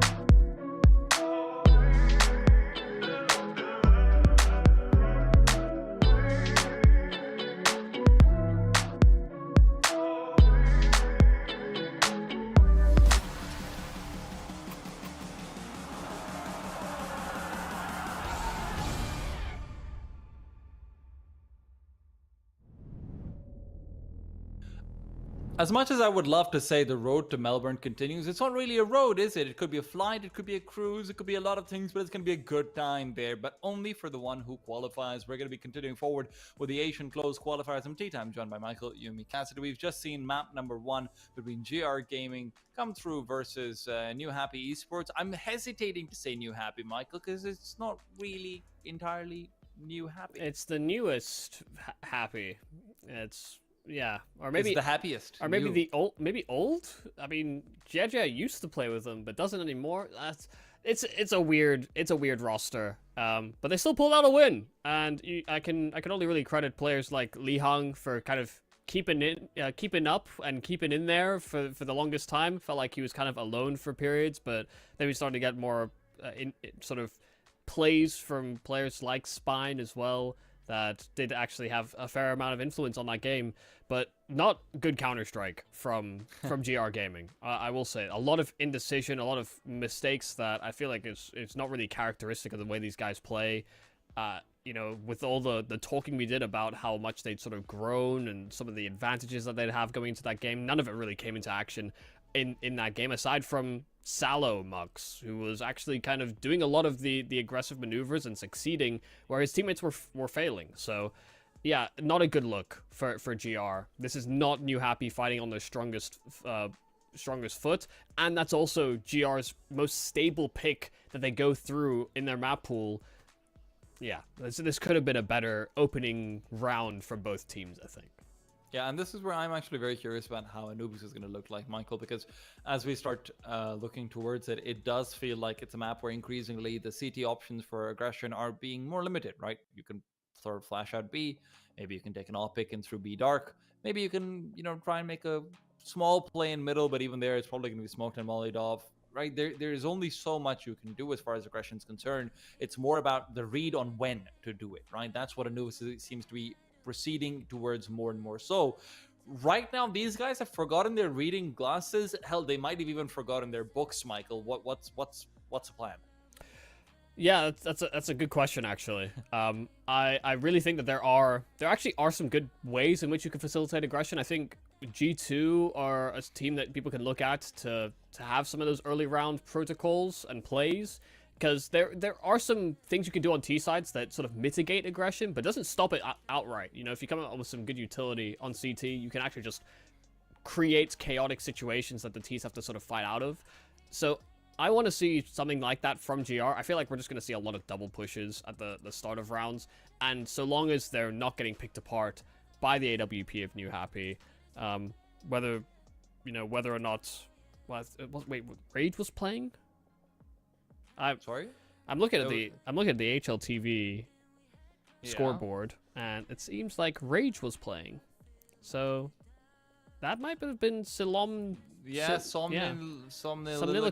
Yeah, I guess Rage was Somniloquy, which we do know who Rage is. Yeah. So that Rage has actually played with some of these guys before as well. I think Rage is the guy from IG, right? Yep. Rage is the guy from IG. Yeah. So Okay. I was thinking, like, who is Somniloquy? How is he on this team? How is he playing? This makes a lot more sense that it is Rage. But if Rage is able to punish some of those aggressive peaks that the GR Gaming guys are probably going to go for, because even just playing bomb sites on Anubis is so difficult. Like, you feel like you have to make a play, and like you said, it's about the right timing for it. And I think if you're Salo, a lot of the success that they have on CT sides is actually facilitated by him having good reads. And like you said, they're just kind of all over the place. They didn't feel like they had any solid reads whatsoever. They need to maintain that activity, and they need to take the fight to New Happy. That this is not them fighting at full force, and so they should be treated as such.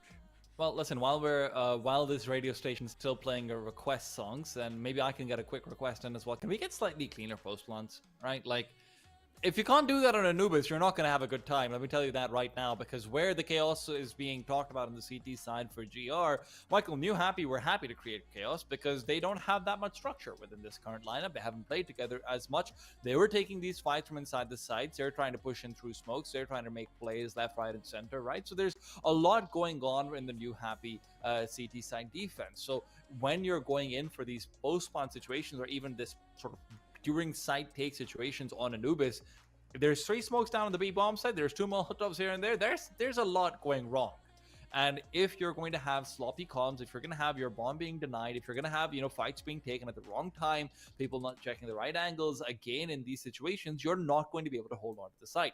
Anubis is not a completely, hey, it is impossible to retake this sort of kind of map. This is very much a, we're going to fight you while you're trying to get the bomb plants. And the retake even starts before it's even entirely planted very often. So, yeah, it's a strange dynamic that we are going to have to see GR dealing with. Yeah, I think the worry for me is that on their T side, on Ancient there, it's not like they weren't finding opening kills on the GR side. They were finding advantages.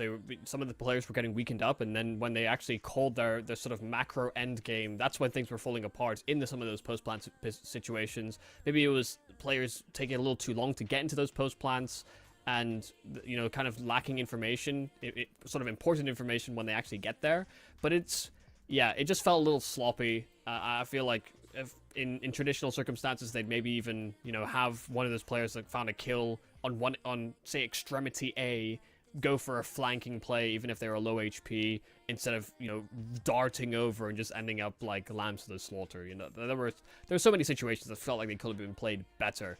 And I think had they been played a little bit better, then GR would have come away with their map pick win. So I'm maybe not too concerned about Anubis. I feel like that was a bit of a wake-up call for GR, when it came to some of those post plants, and we started to see them get a little bit more activated, but so did New Happy. So the second map could maybe go either way, but it is going to be quite a scrap. I think the chaos that came away from Ancient will also carry over into Anubis. We end up at different temples, but it's the sandy shores of Anubis. New Happy's pick, and they're already a map up, but the run boost failing, and now suddenly just fighting, and they're finding a nice set of trades on this B play. Why not need footwork when you've got guns that big? That's sort of the lesson to take away from this. But Carl is actually fighting back. He's been traded. Mediocrity is unaware of the flank, though. Some Niliki or Rage has now made his way onto the server as a man we know. Wecht spotted out as he's trying to back off as well, but he's given a freebie. What is going on there? Yeah, I think Rage kind of lost sight of where that bomb was. Thought it might have been planted sort of open, but it actually wasn't planted for Wecht. It was directly in the corner where Wecht would have had to push out from Dark, and not exactly an ideal post plan for Wecht in that situation. So I think just that little bit of confusion there for Rage wasn't planted for the last man he had to fight. But they'll take it. Clutch that goes their way. Nice holding of spots, and even with them failing the run boost, just kept on trucking along. This is full USPs, and there is a Zeus available here for Lihang. Currently sits the other side of the bar. Little angle here for Wecht, even though Spine was ready for it, dinked him through the edge of the wall, so not doing too much damage.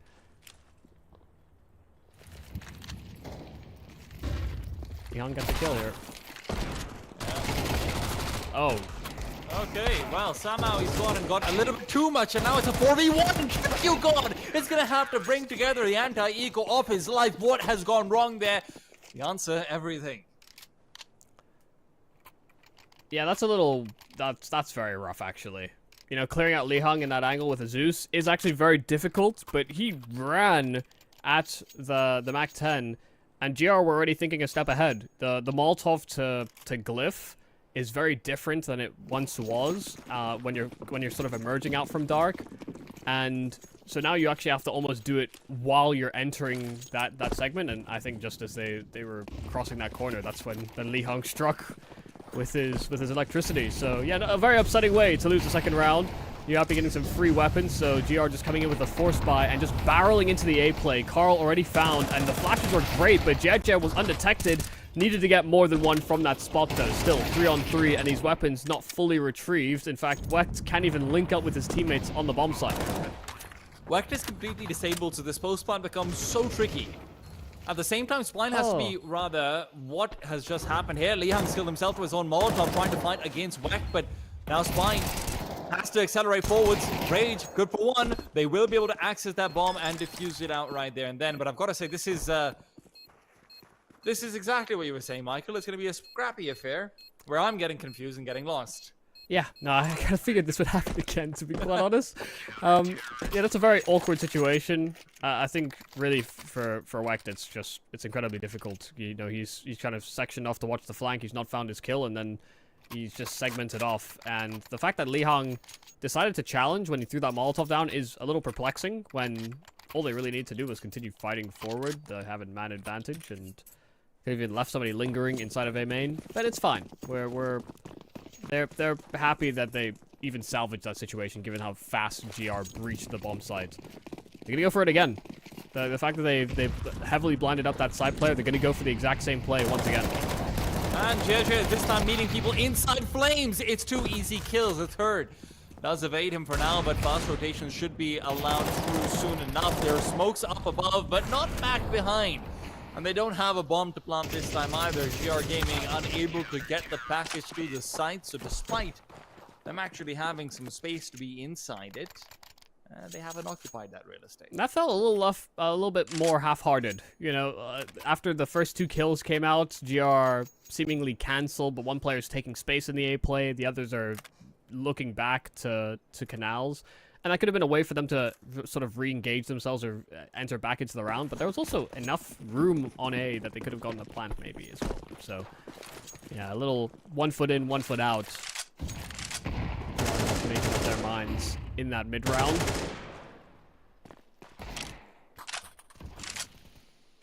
Rage knows exactly what's going on over here, but could be caught off by the Tech 9, close range. He is aware of it, and wants it out, needs to take the fight. He knows it. Triple one, can he make it 2? No! Reminder to shut him down. Still, the CTs can start to crunch back towards middle. They know how many players are nearby. Jia gets a quick kill before there's a Molotov deployed to route them back to the B bomb site. That's where Spine's waiting with the M4A4. Easy kills. Easier than maybe I'd expect after the track record that this series has had so far. Yeah, nicely handled. Rage, I think, maybe overstaying his welcome inside of middle, but yeah, you want to kind of keep tabs on that segment of the map, and him just being spotted, you know, you'd want somebody there with him playing from camera or Temple to sort of pick it up quick, but nicely done from Jaja to sort of have that angle in from A main. Kept them contained. GR in with another buy. This time Rage actually having a friend with him, but now they're blocking each other, so... How friendly are they? Yeah, Rage has sent him away. Out of my space. Oh my, that's annoying. As is this. Yeah, Mediocrity. Trailing past the smoke, able to find out about the double dark setup, could go all the way to CT, so the threat is significant. Carl hoping to route back and prevent it, but they have cleared out most of these angles. Still, so many spaces for Mediocrity to hide. In the meanwhile, QQ's gone down. The bomb not with the T side, so despite Mediocrity's antics, he's not actually going to be able to do all that much to guarantee this round. Now that he's got the site, they still have to worry about the crossover. Do they have smokes for it? Yes. Reminder's got one. Will they be deploying it is a separate question. Rage good for one, but he's traded out too quick. Liang still looking for space, looking for one more. Old Sallow is gone. And with that, it's back to a 2v2, and the bomb's still not on the site. Yeah, Reminder's starting to reroute, maybe subvert expectations. Is he going to drop? That'd be such a crazy play to go for. And I think he has. Yeah, Li Hong would have heard him. Now caught between a rock and a hard place. Has to try and floor one of them, but won't succeed. Carl, in fact, finds Wecht just playing in from B main. And now Carl left none the wiser. Enough time for a Reminder to have barreled off to that A play, but actually goes and finds him. Carl trying to push forward and reads into Reminder's misstep. Back into B. It's a important clutch for the coach of New Happy to pull through. Again, you're just seeing GR being so disconnected in what they can get done with the bomb and how they can get it to the side in time. Right? Mediocrity's bought so much space for them that we got a rotation away from A early on to try and clear out CT. The second player in B's also started to go back into Temple to make sure that Glyph is clear as well. And despite all of that, they're not actually able to get onto the site later on or onto A either. So Spine now with early fights being taken. It's 2 quick kills, not from him. In fact, it's Lihang and Rage who are getting the work done. Rage now traded, but Liang's still nearby. A smoke down to play around, but it is Mediocrity, and you know he likes to play around those very smokes. But a 3v2, so the advantage to the CTs, but the prerogative to the Ts. Mediocrity has come in from behind, and Reminder coming in ahead of Lihang.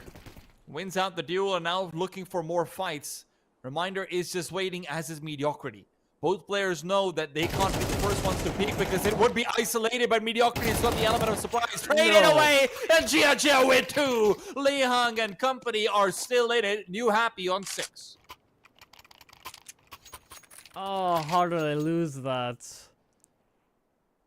2-on-2, they have no idea about Mediocrity. That's a free kill every day. And, yeah, just getting caught on the double challenge. That's a real rough one, because Mediocrity, I think, made a pretty brazen, bold move that should have been round winning, but still they were struggling to get past those side players on New Happy. I like the decision to double challenge it to B main, by the way. New Happy doubling up and holding the same angle. And this time they could get caught off guard, setting up for a B burst out from the underpass, but It's all about actually getting the bomb. I think that'll be the more greater concern, because Mediocrity hasn't got that on his back. So even if they breach the bomb site, they'll be very staggered here. They don't have a flash on the right player. Mediocrity's not the one with the flash. They've got the flash inside Dark, and now Spine is just trying to fight back. No flash is needed. Tech 9 close range. They're doing it all. Mac 10 as well. Closes the distance, but it's in fact the pistols that are still going to continue raining down fire and hell. Brimstone might be winding up right now, though. Rage has made his way over, looking for duels that he'll never get. QQ shuts him down behind the Pillar of Flames. And somehow GR have maintained every single life on their side. This didn't feel very well orchestrated, but just the pace and the bursty nature of it really catching you happy off guard. You could tell that they were not really in great positions to fight those players emerging out from Dark. They didn't commit to actually having a player inside of it either. So by the time they realize it's just a little too late, the GR gaming squad just swarmed. There's not a lot of resistance that New Happy put up. So a nice change of pace. You know, a little bit maybe miscommunicated as to who's supposed to be having what utility. You know, who's supposed to, carry the bomb. There were a couple things. But GR will happily take it, considering some of their rifle rounds have fallen apart. That low buy goes a long way. I'll be honest, Michael, I don't think that was even planned for them, right? The 4 players inside Dark, I think they just did that after the first one found space and sees, oh, there's no one playing here. We can just walk past because it's not possible to have a sight line from deep in the site when there's that smoke up.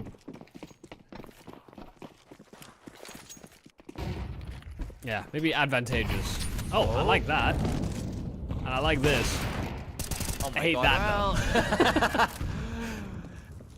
though. You know, as the famous wordsmith Katy Perry said, you're hot and you're cold, and right now Reminder is at least hot, so is QQ God. Maybe not the way he'd like it.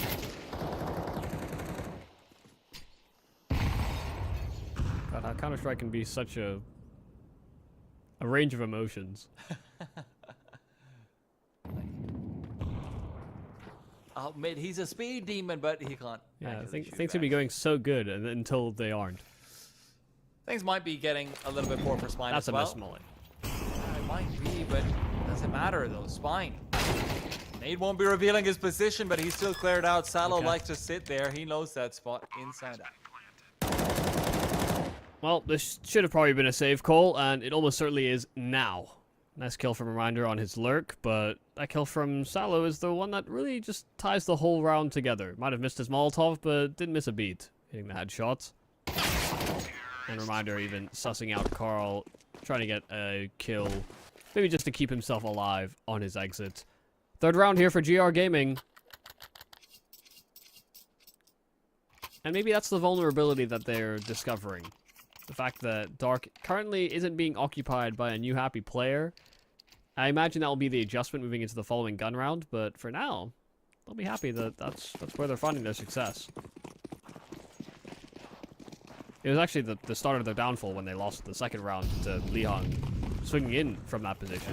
And he's got the Zeus again. Huh? All right. I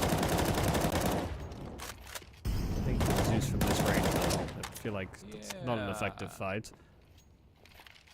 You know, the Greek gods have lost their power in the past, what, 1,200 years or so?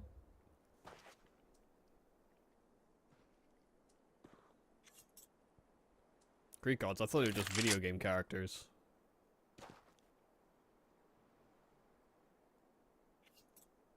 What game can you play Zeus in? I think you can do it's like Dota. There's one. I mean, yeah, that's Smite, true, actually. Smite. There's one. I think. Okay, fair enough. There's depictions. There's depictions of them in like several games basically. All right. Age of Mythology. If we're gonna go. You know. Oh, that's an old school one. That was a good Yeah. game. Good time.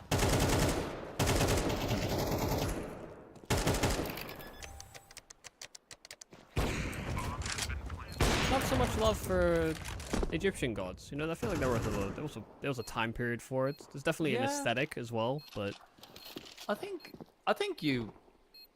Didn't Prince of Persia have some? oh yeah, I mean, probably. Yeah. Thing is, I just feel like game development hasn't really explored the Arabian region as much because there haven't been that many game developers from the Arabian region up until sort of more recently. So, yeah. Oh, but everything is fair use. No. I mean, listen. These mythologies don't hold their Yeah, copyrights any longer. Religions from 3,000 years ago can't keep their copyrights if Disney can't keep a hold of Steamboat Mickey, right? I mean, listen, the government wasn't as old, so I mean, they ceased to be, in fact. So there's Yeah. no one to uphold it. Unless the mummies start coming up and then suing me, I'm good. But I think New Happy might need some mummies to come help them out if they want to prevent a 6-6 from coming through yet again. Can we get any dead men walking on the server over here? Yeah, it would be a sad way to go if GR sent down the river Styx. This is a double elimination bracket, so it wouldn't be the end of the road for GR should they concede, but they're wanting more than just this 4. It's not exactly a round in which it's feeling all too compelling. Already starting with 4 men. Reminder dealt with on a mid-spam, and you do wonder whether or not New Happy will investigate that territory as the time ticks by. Without the presence of smokes, GR might have to force a fight earlier than they were maybe anticipating.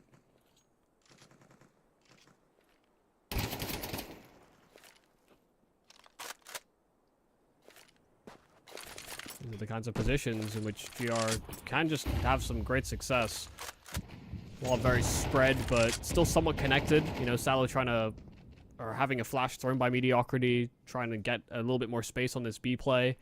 But they're showing a lot of presence, and New Happy aren't buying it. They've gone for a 3-man push in through A instead, and now that they find all of that space, they'll realize just how wrong they are to have gone with that stack, and it's all about timing. GR breaking into this B bomb site while that A play is happening. It couldn't have come at a better time for the Russian squad.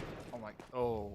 If Carl had been able to somehow recover, though, and get the kill onto QQ, that would have been the bomb dropped, and once again, bomb issues would have ensued. But now it's a clear safe call, right? New Happy don't have any choices over here. They want to fight into that last round, and one of the things is I don't think New Happy have realized, because obviously they can't see what we can, I don't think they've realized how messy some of these GR gaming sort of, you know, bomb carrying or bomb placement has been. Yeah.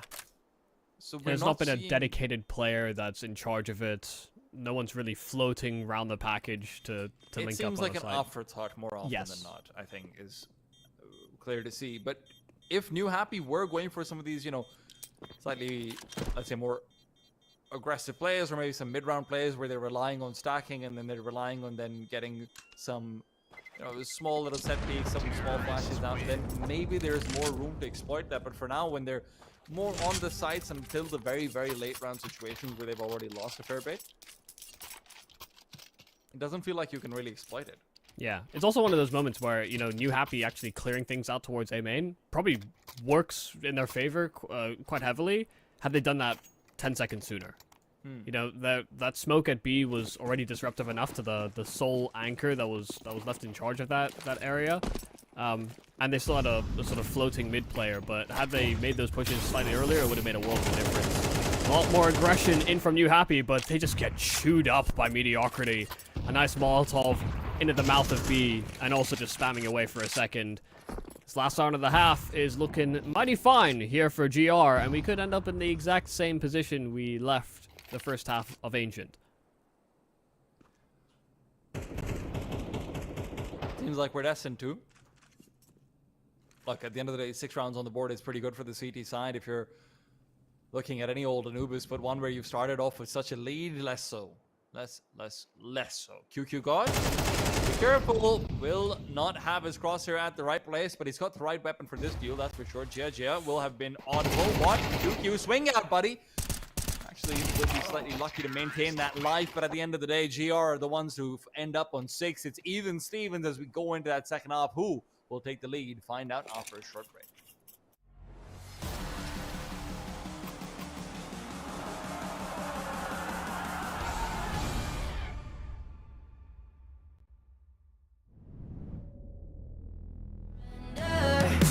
I'm beating hard, it won't give up. As long as I am here, I'll never stop. They say I can't, I say so what? Just watch me go like a supernova. My beating heart hits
can't stop this feeling.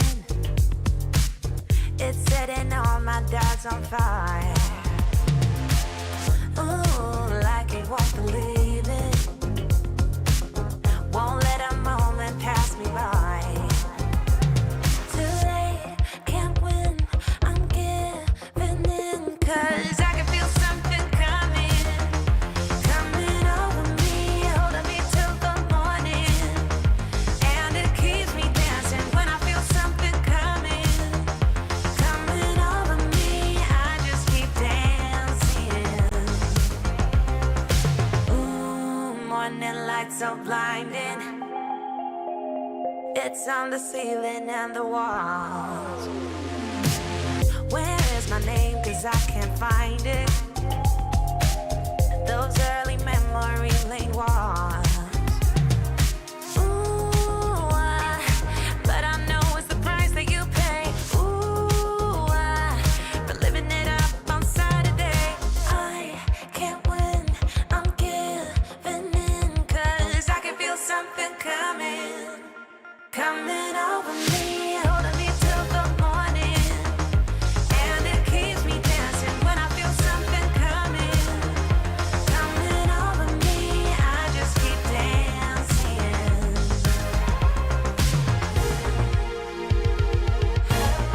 The time that it takes. Feeling this great is worth the wait.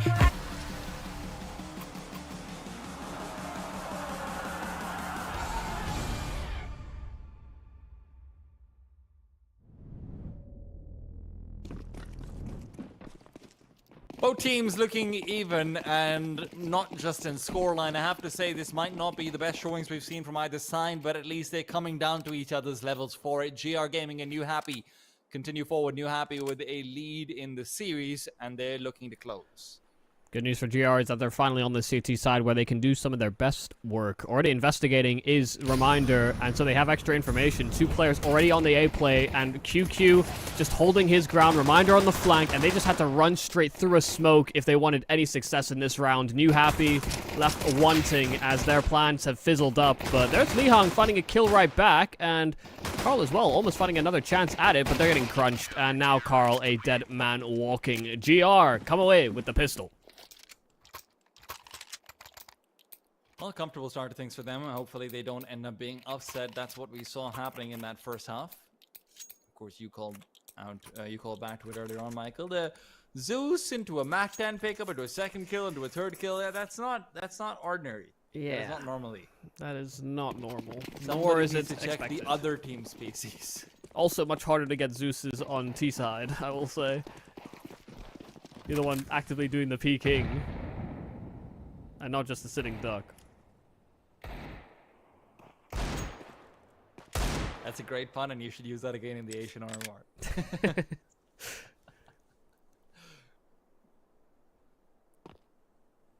I just hate that I didn't think of it first. Wow. All right. Well, yeah. GR right now with the right idea. 3 players on the B-bomb side, but the wrong peaks. Wecht is gone. Spine the one to escort him down under. Spine was going to continue peeking forward. Reminder's not feeling too happy about this, and Salo is just trying to reposition. Reminder will be taking Salo's old spots in the meanwhile. But the reset back to A is being planned.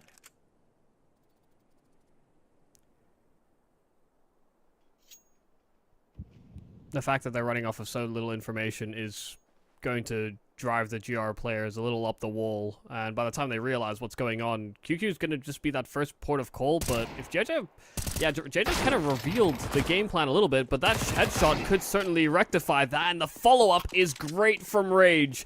This round is just burst into flames here for GR. They were against Glocks, a couple of Deegs, and that may just be enough to topple them. Apparently, you don't need a long range Zeus if you can just deke like that. Reminder, trying to adjust out for a very mobile Rage. And New Happy have done the unthinkable, pretty much.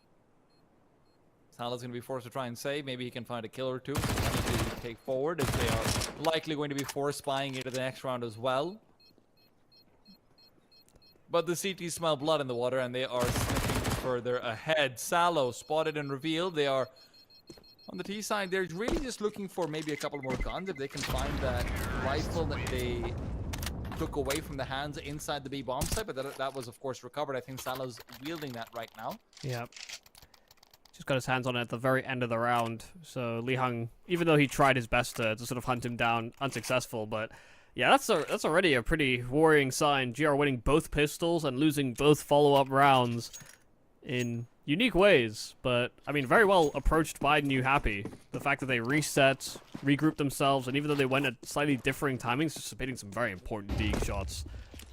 GR will not be satisfied with how these halves have started. And it could be their undoing. Genuinely against an not underperforming, but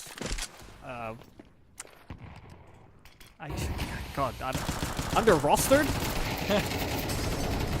Underfielded. Yeah, underfielded roster. This is not the squad that should be competing at this kind of level, but nice reads and some nice kills as well on the counter force by versus GR and not missing a beat. Come on, Michael, is it your first time having a constant team with 3 stand-ins, dude? What? I'm just surprised that they're still New Happy, you know? Sometimes this happens and people compete as like a mix or something, but this is not a traditional attendance from one of the teams that actually, you know, people have been quite excited about in the Asia region. Look, at the same time, it's very possible that this could be something like a trial, etc. Jeja is doing a pretty good job overall, I have to say. And, you know, 2x2x/2-2, one or the other. I do get them confused very often. I did see them struggling sometimes, so maybe this is like a trial. Maybe they're saying, hey, you know what, let's try and see what we can get done. If it is a trial, I think it's the worst possible time to do it, because this seems like the most winnable qualifier that, you know, you will have in Asia for a very long time, because you don't have a Tai Lu, you don't have a Rare Adam, you don't have a Mongols. I think all 3 of those teams are boot camping right now towards the European side for the RMR. Yeah, I think the only reason I don't think that's the case is because Carl's playing, but... Wow. Young.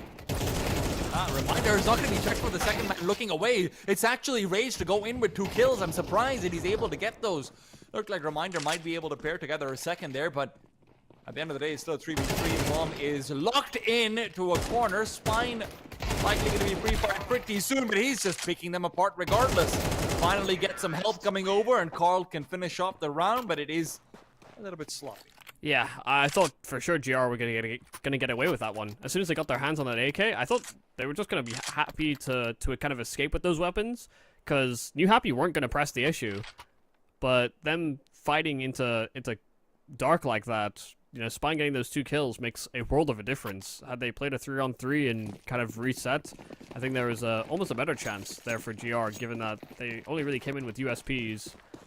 New Happy were going to concede those weapons. It could have gone very dicey, but... yeah, scary signs, but Mediocrity locking things down in middle. Both players trying to reveal themselves out through that smoke, but unsuccessful. And they dropped the bomb right at the feet of Mediocrity, all in doing so.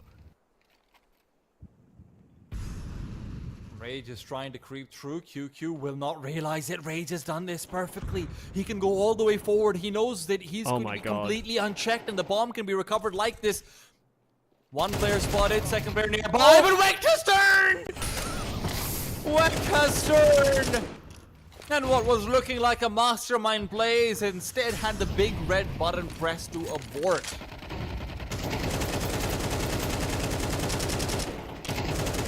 I think the worst part is, I don't think that was a check. I think he went to look to see what resources Mediocrity had, just in case he had a flash to sort of peek in.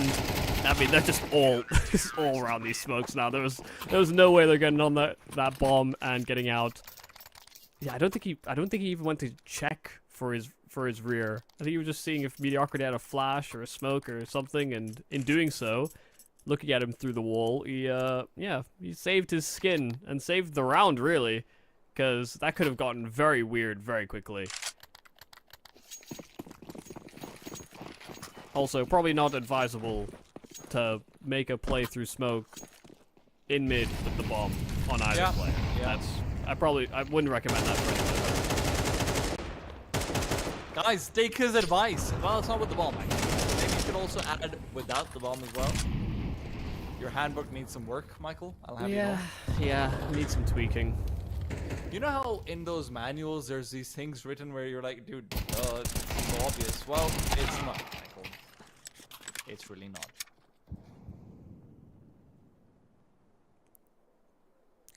You gotta add a lot of fine print for the people at home. Not everybody has the same background, not the same education. Thank you. This time won't have timing occur.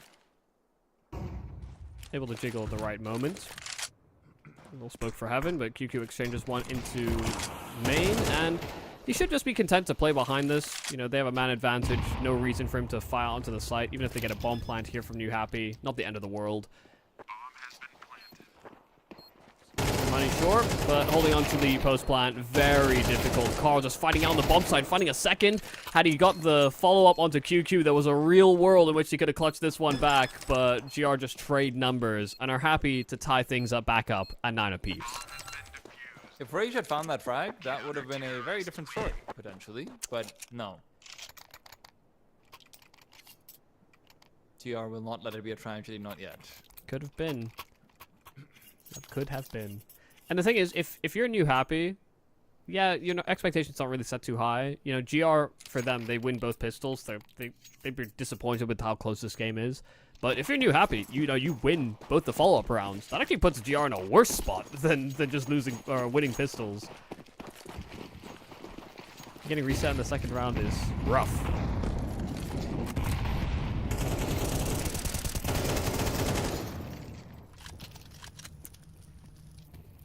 I feel like you cannot challenge mediocrity right now. He's really come online on this CT side, just locking things down in middle. Once again, another multi-kill from him. Wow. Santa Claus just dropped down Carl Wow for reminder. Right through the chimney, I suppose. We need a different game plan from New Happy. Like you said, middle exploitation isn't working. A fast A-side execute could be interesting, right? QQ showed that he's been playing over towards heaven more often than not as well. Hell, maybe even a B hit. But New Happy looks like they're content with continuing to default, even if it hasn't given them the most fruit so far. Oh, nade is good. Wreck is the one to receive this time. Mediocrity not nearby. He's reinforcing the A site, but QQ has gone aggressive in order for him to do so. But his aggression finds nothing. Well, this dark smoke is very strange. It's kind of too deep to be of much use to anybody. And so they get dark for free. Reminder will peek into it, but Spine's holding the angle, so a nice free kill. Salo trying to dance around the bomb side, but has to be worried about so many different angles, and even though Spine was unaware, there's Rage to trade. So the B bomb side falls very rapidly, and some of it's the counteraction, the fact they lose a player outside of A, but that smoke at dark was just unideal for everyone involved. Worked very, very aware. And now that he's got this kill, he might actually be able to come through with this 1v1 on the side. Remember, Lee Hung is so far away. They've been focusing resources onto the hunt, but at the end of it all, they might still end up paying for it. If they can find Weck, that's actually not insignificant. There will still be a buy for the CTs in the next round, but I think it might be trickier for them in the round after. Should New Happy close it out twice over, at least it should be a guarantee for there to be a lack of an AWP in the subsequent round. Yeah, Lee Hung casually wasting money at the end of the round as well. He thought he saw a Molotov under his feet, and he didn't hoover it up, so he just threw a Molotov for no reason. Don't waste money like that. It's not fun. An extra $400 that he has to reinvest into. But all the right moves being made by New Happy once they saw that smoke and they saw that no one was playing behind it, just capitalizing on that open territory. GR getting caught off guard. Same thing happened to them when, you know, GR played 4 players inside of Dark and just burst through. Chu was on the other foot this time. Taking a lot of space over towards A at the very start of this round. QQ actually looking to fight, and the flash facilitated by Mediocrity. Linking up is the AWP as well via Wecht, and just holding that angle, that should send New Happy packing. They've also got Jeja, who's planning on actually proceeding through into the B site. Now, if he can find Reminder, this is going to be a difficult one, but they're still continuing to fight in A. They do spot out the player at the back of the bomb site, and that player is Mediocrity, who continues to be just unnecessarily. I have to say, this is a bit of a strange round for New Happy overall, Michael. After they get that first kill into QQ God, they have got to realize that there's going to be some reinforcement coming in towards the back of things, and there's a Molotov out to pillar, which is then refreshed, so you can't cross over for anything. So for you to come out in the open and look for fights, just staring down an AWP at that stage, it's a slightly strange decision to me. Yes. I won't lie. Yeah, especially if they don't find a kill within like the first 5 seconds. There's kind of no way out, even if they'd find that kill via JJ on the B bomb site. They kind of the opportunity to reroute suddenly goes out the window. So a little peculiar, maybe not very well discussed. Hopefully they don't send any more players over Mediocrity's way. They'll have a look of disgust. Nice little double swing from Dark though. Pistols not finding much of anything, and Rage left alone with his Deke, who has hit some nice shots, but walking into an orb is not fun. 12th round here for GR, and they're making up for lost time. They have a couple of chances to close out and force us into a third map.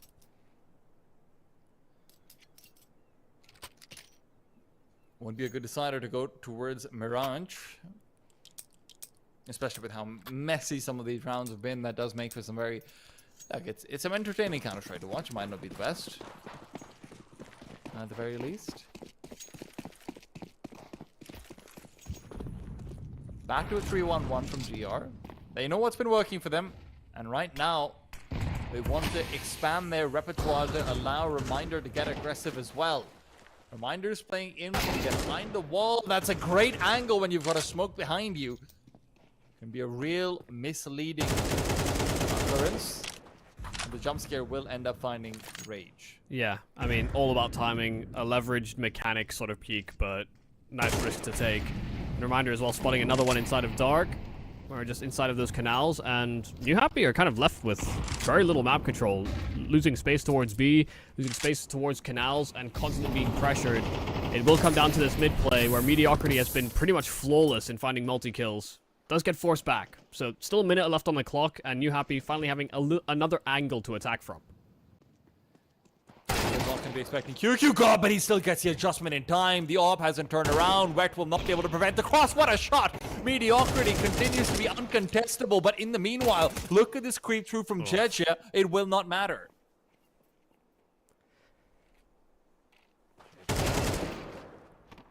Another kill found. Has to make it a full ace clutch. It's an impossibility, and it is going to be the third map coming our way. Mirage for GR Gaming will be the arena where they can try and fight back. Got to say, overall, a great second half from them, even if we did see some signs of messiness, you know, with that anti-pistol round, rather anti-eco round, and all of those things as well. Yeah, I mean, losing a couple of anti-force buys, obviously not ideal for the GR side, but I think in terms of, you know, actually better application of their typical philosophy, or better application or an output from some of their players, and I think it just felt more cohesive here from GR. Felt like we got a better engaged version of them as the game went on as well, which is something that we started to see embers of on Ancient. I do want to just say that, like, I think that they started this day off pretty poorly, but as this series is developing, we're getting a better, more well-rounded looking GR. And New Happy, for example. I think New Happy, there was kind of no doubt in my mind that we were just playing with stand-ins and players that maybe weren't kind of up to snuff at the start because we didn't know who they were. But then, as the game has developed, we're starting to see, okay, yeah, this is that player. So, yeah, a slow start to the office, but the series could still well deliver on Mirage, which is where we head to next.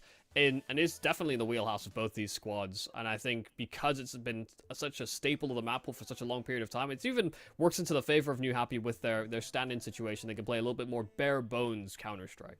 Well, we will continue that discussion on Mirage in just a while. We're going to go take a small break while the players discuss what went wrong on the server as well, and what can be adjusted moving into our last map of the series. We're going to be back up for a short break. Stay tuned. Don't go anywhere.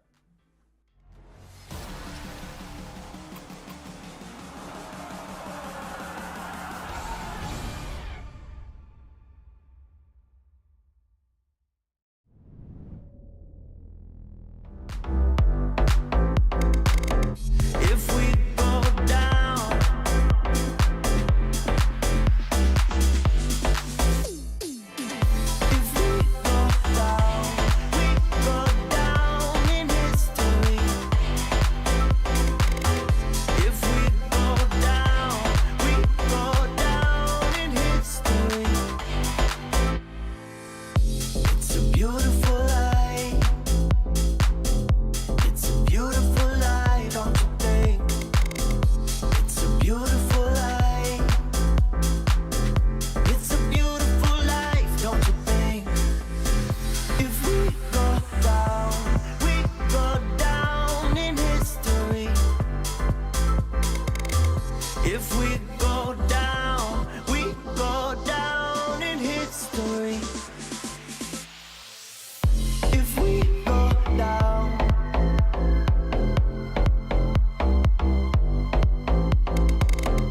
If we go down.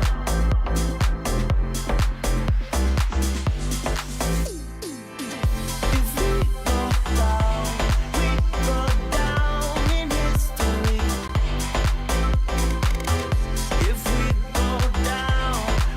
go down in history. Beautiful life. Beautiful life, don't you think? It's a beautiful life. It's a beautiful life, don't you think? It's a beautiful life. It's a beautiful life, don't you think? It's a beautiful life.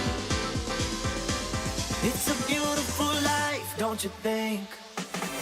If we go down in history. If we go down in history.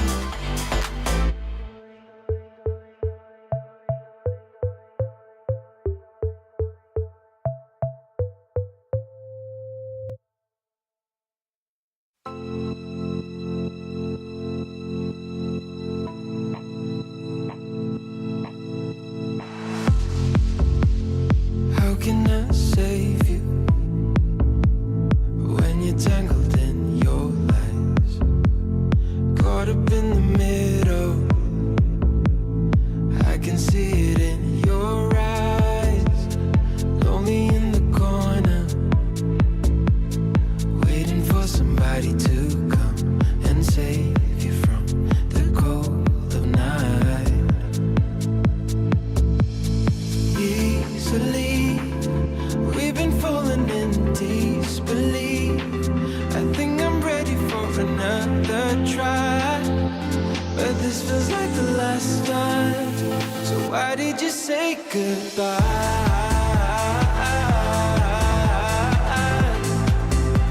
It's better to say goodbye.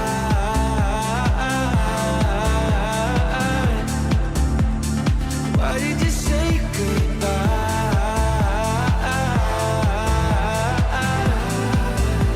It's better to say goodbye.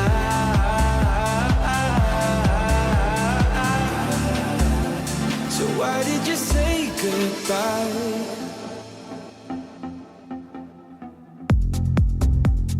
Quiet like the ocean,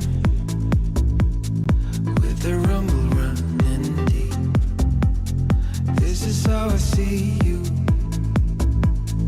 when you hide your feels from me. Why you heavy-hearted? Cut the silence, talk to me. Release your mind, get what you need. Easily, we've been falling in disbelief. I think I'm ready for another try, but this feels like the last time. So why did you say goodbye?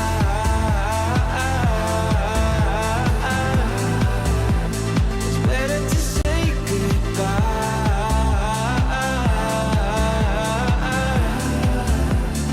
Why did you say goodbye?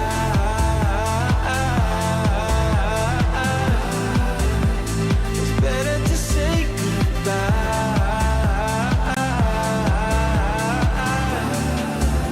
So why did you say goodbye? It doesn't matter. We seem too young to understand. For the better, the weather weather changes when we dance. Belong together. Catching sunsets, riding waves. We stay forever. Where the rhythm never ends. Where the rhythm never ends. Where the rhythm never ends. Where the rhythm never ends. Where the rhythm never ends. Where the rhythm never ends. Where the rhythm never ends.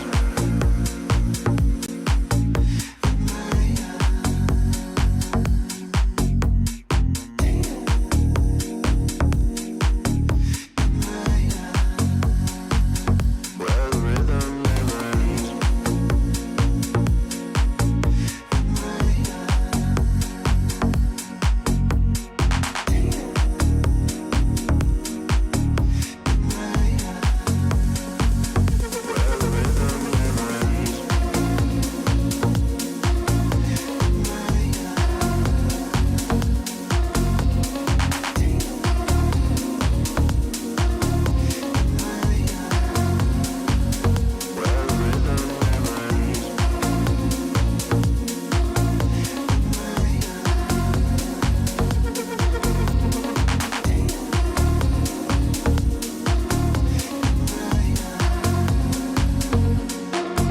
Doesn't matter. We seem too young to understand, and for the better. The weather changes when we dance. Belong together. Catching sunsets, riding waves. We stay forever. Where the rhythm never ends. Where the rhythm never ends. Where the rhythm never ends. Where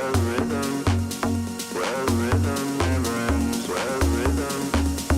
Where the rhythm never ends. Where the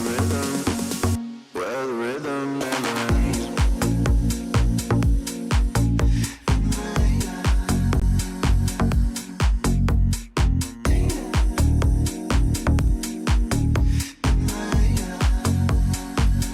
Where the rhythm never ends.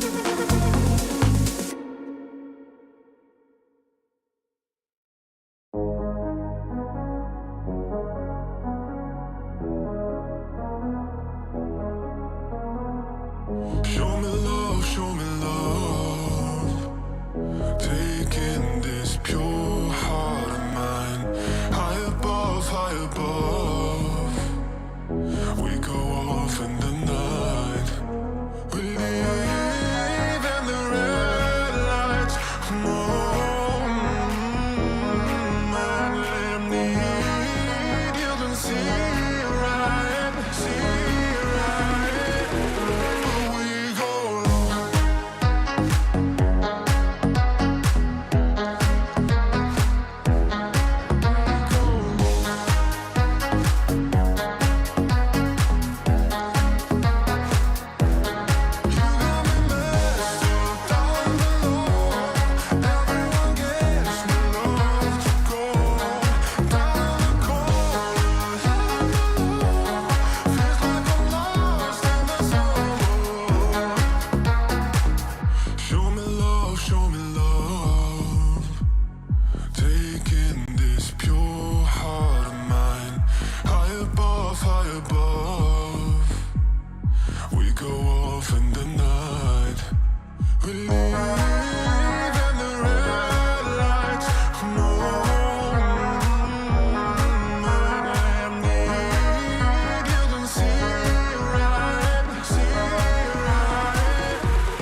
I've been known to lie, I've been known to lie.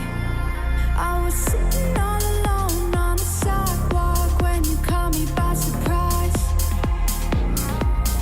I'm a lone wolf, I die by my own rules. I know when to follow my prey, and now it's right in front of me.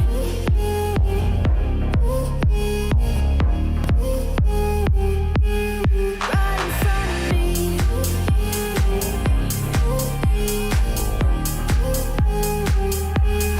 Right in front of me.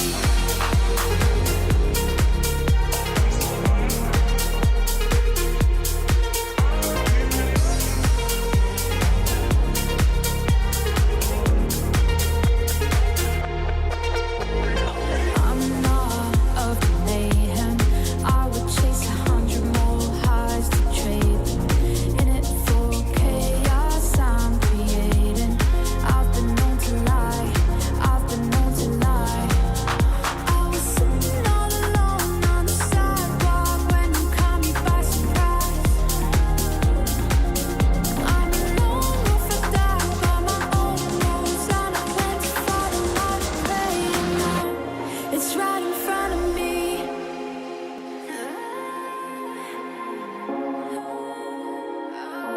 It's right in front of me.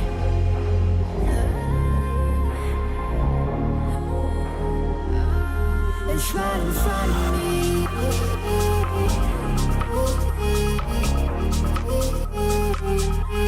Right in front of me.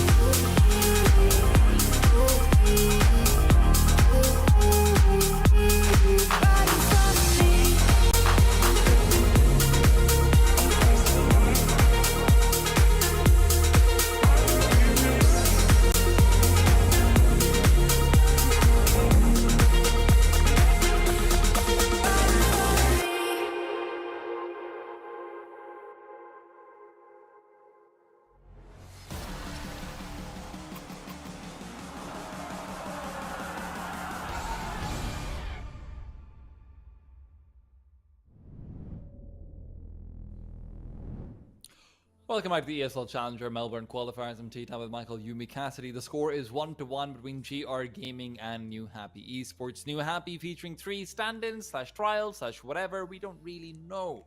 But what we do know is that it's not the best of times for them. But as you go over towards Mirage, they're hoping that the clock can strike in maybe a slightly different fashion. Yeah, maybe at best 2 trials and a coach standing in. It is a peculiar situation, but I do think, you know, moving into Mirage, yes, it is a bit more kind of easier to make an argument when you don't have like a properly structured team, or you don't have like a proper core to rely on. It is a map that's been in the pool for the longest period of time. It is a map that is so well sort of drawn out. Even as we transitioned to the CS2, there was a small hiccup period where people didn't know how to play around connector smokes and play around window. I feel like a lot of that has been ironed out of the problem list for this map in the pool. But I will say, GR were playing a much more composed looking game towards the end of Anubis, and I think we got some embers of that from Ancient as well. Mediocrity looked great in locking down his spots, and honestly, some of the individual playmaking he was making on Anubis was quite great, and I know that he can be quite a nuisance from Palace on Mirage as well. And look, this is where I'm going to be curious to see whether or not that form continues, because it didn't feel like we quite saw that same coming out on Ancient. But at the same time, QQ got slightly better showing from him. It did feel like he was holding down his own on the A-bomb side several times over. On the flip side of things, though, for New Happy, I want to see maybe a little bit more coming out from Rage, right? I want to see him picking up that AWP that he has been famous for and that he has sported over in IG many times over as well. And I want to see him take control. It's never been a focus in this entire series for really either team, but at least Wecht has been prioritizing the purchase a few times over.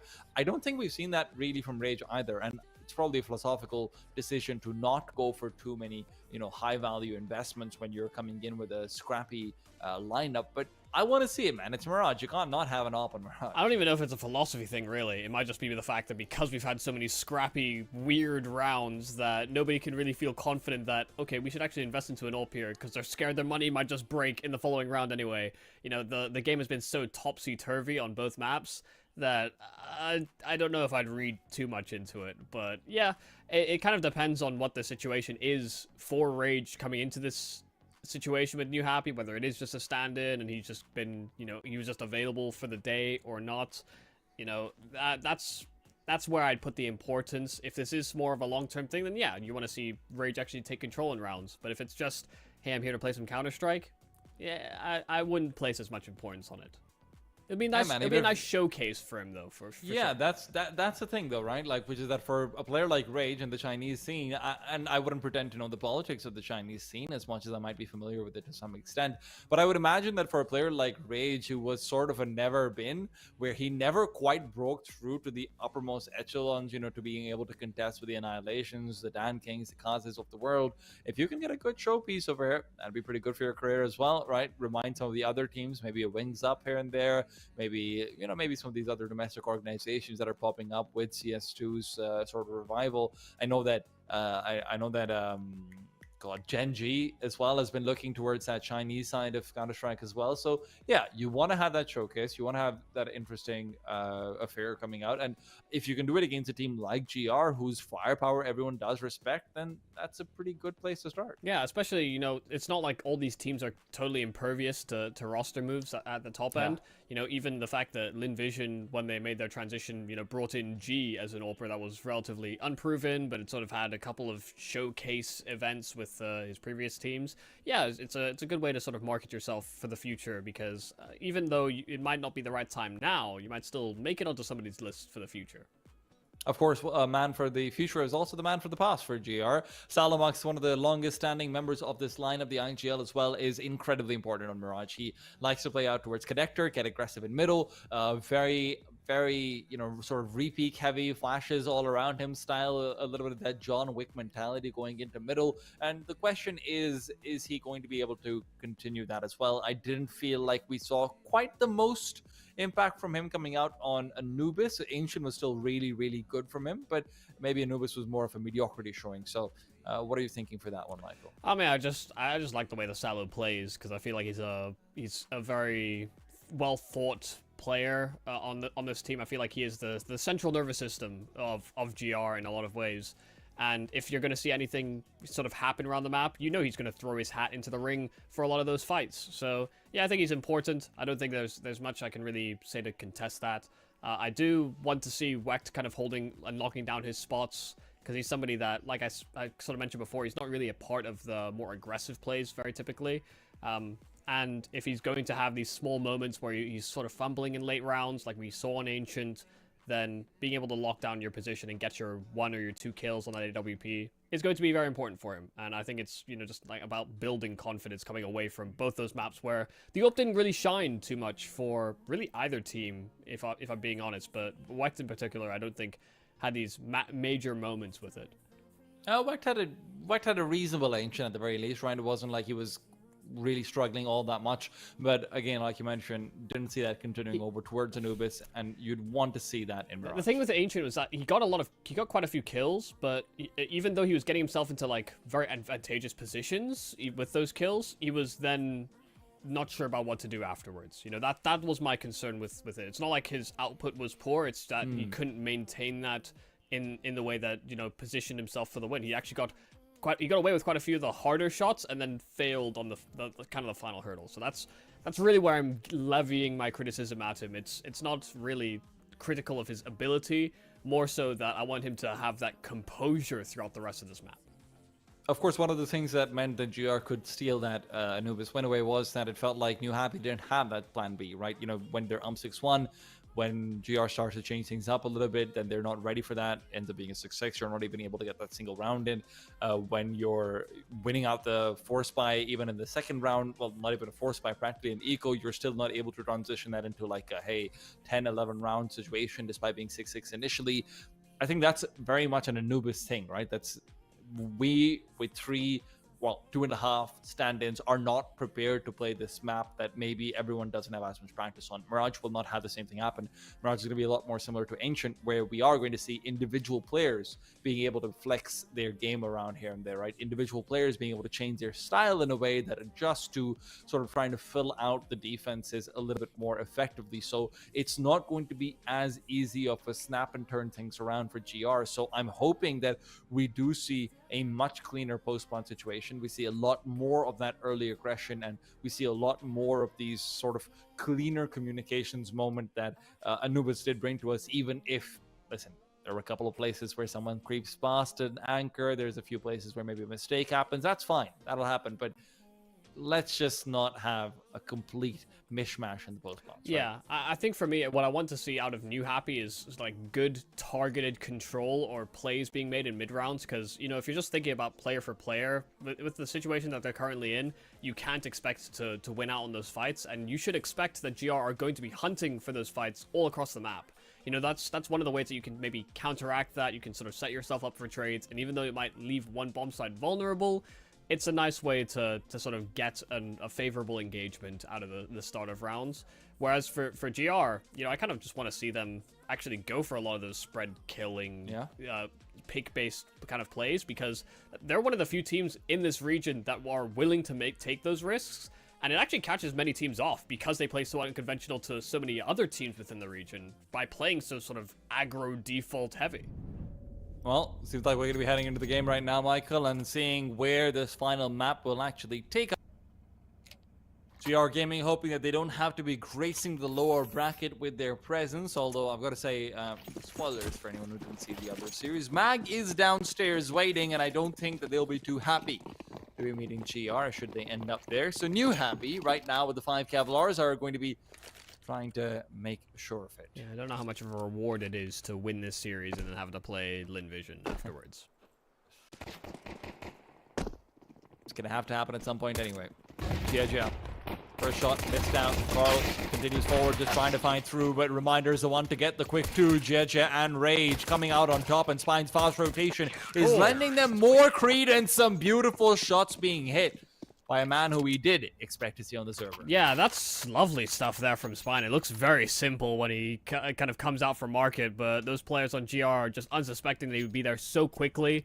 First player is blindsided, and then just some nice clean shooting, and not a whole lot that GR... I thought they were actually going to crack in, get a bomb plant down, especially with Jeje sort of missing out on his shots, and, you know, the following B player also getting found out so quickly. But GR gets stopped before those digits are punched in. So it's a full save, bar a couple of deagles on players that did find kills. Even Mediocrity that didn't, buying into it, so maybe a little bit of an overcommitment. Mediocrity likes his deagles, man. I'm not waiting for that too much. Salo shot could have been landed. Lihang just got a little bit shaky with the spray. Yeah. Still, Rage has come through to give company where he hears his teammates' hand shaking. He is there to hold it.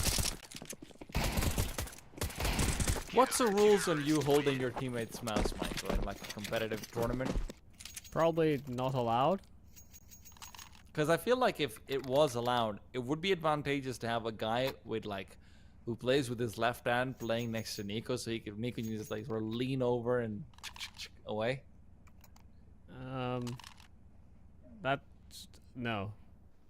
If you've ever seen those challenges where somebody's controlling the keyboard and the other person's controlling the mouse, you know just how difficult that is, actually. Michael, gaming shirts have wheels on them. So, okay, so it's just about taking over the like. Yeah, basically, yeah. This is Tarek. Let me load my config on your PC so I can play on it. Pretty much. Wow. Okay, that's a play, I guess. Liang's gonna be happy with it. We thought that GR would be the ones getting aggressive, but instead they've had their jaws tested. So far, they have been made of glass. There's a man underneath him. Now he does. Goomba stomps him out of the server, and some reason or the other, Salo is still not aware about that player coming in from Connector. Lihang picks up 4 in total. Yeah, just narrowly stolen away by Jeje. Could have been a full ace from Lihang, just continuing the fight. I mean, the fact that he decided to challenge towards Tetris was a bit outrageous. But then, like you said, you know, Sal just unsuspecting that he would keep fighting from Connector, even though that smoke was definitely not high enough to disregard that angle. I think Sal was in for a world of hurt anyway. They were heavily fighting on New Happy, but Yeah, it didn't seem like the comms were relayed over quite soon, or as quick as you would like, maybe. Bursting play being lined up here by GR, and Li Hang is once again in prime position to greet them. A man who is very much everywhere, but also being met with everything. Molotov, smokes, and flashes, but they won't prevent him from getting a kill. He leans back into the flames while Rage continues to spray. Li Hang finds another into A main. They're having fun. Having a good time. They're making a lot of the right reads. Are New Happy at the minute, and GR kind of left to wanting. Gotta say, Li Hang throughout the entire series he's been putting in a shift. I think the fact that he, you know, is one of these players that we did expect to see in the server, and we do have him and Spine, but it feels like he's kind of taking it personally, that he knows he has to step up to the plate, and he's been delivering quite a few multi-frags. Maybe playing a little unhinged, but in a way, I like that. What do you mean in a way, Michael? That's my favorite kind of hinge. I'm a married man now. I feel like if your favorite hinge is the one that's not hinged, it's, you know, it's, you just have a flap then. It's not actually like tied to anything.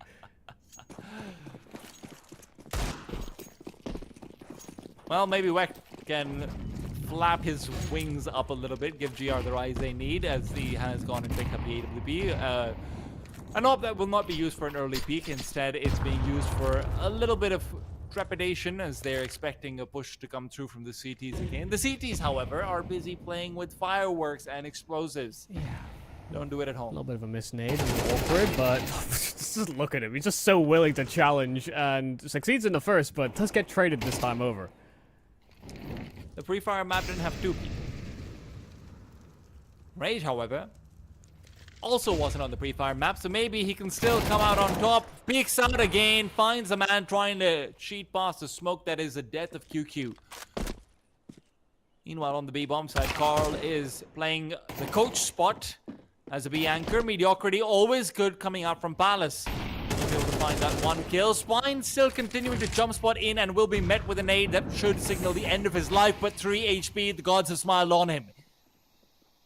And it is a toothy grin as he is starting to go back to the B bomb site where the bomb is destined as well. This could be deadly. Carl, yet to frag in this round, will have the chance, will not make use of it. No siree. That was the round. That was the entire round right there. The fact that they decided to go B after Mediocrity got out of Palace, audibly heard this player ticket run through deep CT.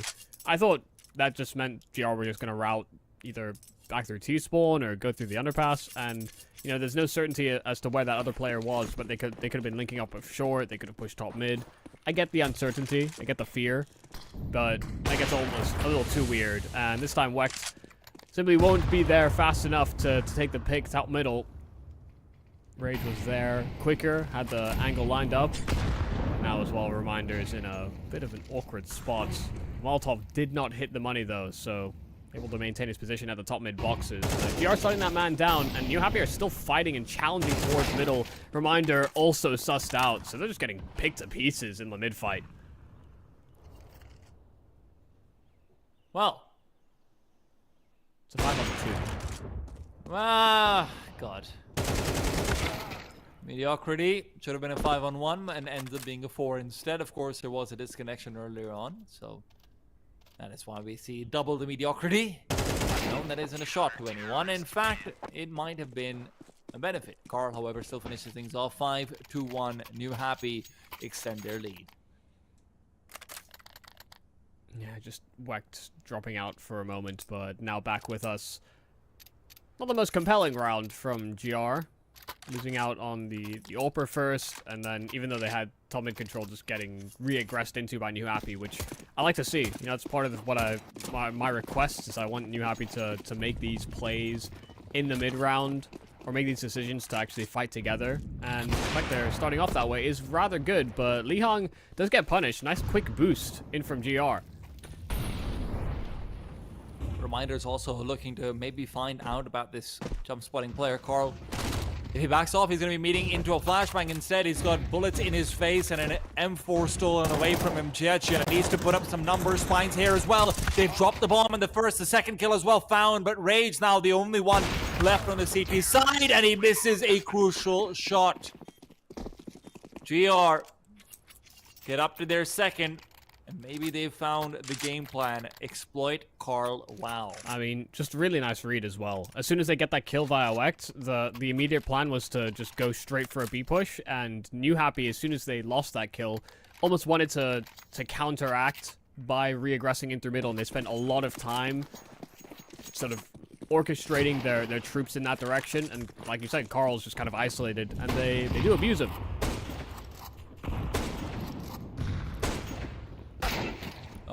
Oh, Wect is having fun. No smoke up mid and no preparation for Jia to hit that shot. Now that's something. Yeah, tried to line up a little pop flash, but that smoke blooming in his face just before it. So wasted resources, and they do know that that AWP is still in play for New Happy, but GR with that mid control, great nade to weaken up the attack here of GR. Fine. But Mediocrity finds his kill. Li Hong still fighting onto the bomb site, and Rage actually finding impact around that connector smoke. So it's not out of the woods just yet here for GR. This kill, though, from Reminder makes a big dent. Also in a position where he could get a quick frag onto the bomb carrier. He's looking for the stairs player instead. Go ahead, Michael. I know I hear your disappointment. He's got a shotgun. He's rotating in through jungle, and Li Hong shoots him. I thought it was odd. I was like, what? How? He got gushed. Nobody's looking at him. It was Li Hong from under Balk that shot his teammates. That to me, I would call a pause immediately. Like, players are... That's either fear or lack of comms. It's a little bit overzealous. You know, it's a bit strange. Who's gonna call the pause if the coach is on the server? Technically, still, the coach can do it. Full eco, pretty much. Rage. Sitting on Deagle. Will be the only exception to the rule, and he has found a quick kill with that, so justifies it. Now, with 4 players on this B bomb site, a lot of presence being shown in middle, and New Happy have vacated that site. Have got indefinable up close and personal, but a fantastic flashbang from GR will disable him for the round, and also cause concern for the CTs to start rotating over. Can these USPs find any more kills against the MAC-10? It won't be easy, and indeed they won't. 4th round secured for GR. They make it look easy. And again, we're seeing this team, Michael, right? We're seeing that New Happy, they get the lead, they make some plays happen, and then they stop having a lead. Yeah, and sometimes it's GR winning a couple of rounds, and then all of a sudden a massive run from New Happy. So it's been a bit, you know, it's been a bit here or there for both the squads. But I think in general, you know, this is kind of what we expected to see from GR. You know, a lot of some of the individual plays that they're making, some of the more interlinked, even though they go for these aggro defaults, they are finding ways to facilitate one another. It's a better look from GR, but they have to punish some of these peaks, and they will succeed once again. Rage peering into the underpass and not succeeding versus the SMG. He just wasn't prepared for the speed. And now Li Hong, who's been Mr. Danger Man, has had another opportunity to try and fight back in. Flashbang inside the smoke, but he doesn't actually choose to back off. The man under the microscope is Jia. Salo moves past the smoke himself. While Spine goes down, Jia's rotation forced away, and Mediocrity's just gone and found another kill. He is so good playing in from Palace. Might be 6-6, but it feels like every single one of those kills has been so high impact. Carl, noticed, heard, audibles given out. Li Hong's position should also be pretty well aware of, especially with the gun barrel sticking out like that. QQ knows it's an easy frag, and Carl is the same. 5 to 5, New Happy will not have money to prevent GR to get that 6th. That's just one of those spots where you simply can't give away information. You know, you're either gonna save or you're trying to play a position where you're just unanticipated if you're gonna try and clamber back into a round. You know, being as loud and proud about the rotate there from Carl. You know, he's the healthy player. He has to be the one that kind of makes the next play. It's not ideal. GR just had so much information, so much time to play off of. Too much room. So, I don't know if this is a tactical pause. You know, nobody's... Oh, actually, no, sorry. Wecht is, once again, out of the server.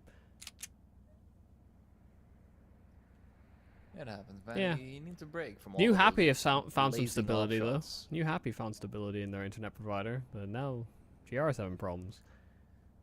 Yeah, they found stability in their internet provider. They lost stability on the server. Where are Jeja and Carl? I know maybe we can't expect that much from Carl, but you know what? Was putting up some numbers before. It's not like he was uninvolved to this extent. I will say, if it's anything like my pugging experience, you know, I'm not exactly like the sharpest shooter myself. But Mirage is just... It's a whole different, like, a world of hurt for me. I cannot kill a soul on this map. Especially being as a B anchor, you know, for him, quite a few of the rounds have kind of been decided on mid or on A. And one of the few times it was actually the B play was after Wecht got like a quick boost kill from middle, and his teammates were doing a bunch of things in mid, and all he had to do was kind of like lock down his position, and you know he made the wrong play. You know, I wouldn't define Carl based on that one decision, but yeah, it's not been great to be a B anchor in this game, I don't think. I'm surprised you think that about like just B anchoring in Mirage in general, because I actually feel like in CS2, ever since they've changed the van jump to make it so easy, I think my experience as a B anchor has been like completely revolutionized, because I just feel like there's so much more threat that a B anchor can pose of taking space because of how fast he can get aggro while having just, you know, one player nearby to throw the deep Molotov and stuff. It feels like it's a very different position to what it was before. I just think it's still difficult, even if you get yourself like self-boosted or you play on the bumper peering in. It's just so easy to throw like a Molotov on a default as a T side, and you just kind of mitigate that position, and they have to exchange a whole smoke to do it. And so long as you have a secondary player kind of floating around B, it's not difficult to then re-molly it after the smoke, and it's just, yeah, I don't know. It is a difficult position to play, I still think. Especially with the way that GR are always going to apply pressure.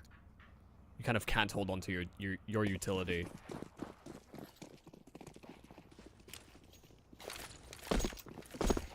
I don't know why Wagner took the extra 1 second to line up that smoke. You've had it locked in from the start. Get there a little late, but Rage will peek right into them and is floored immediately. Didn't have backup, didn't have friends. His teammates are investigating a ramp, which there's nobody home.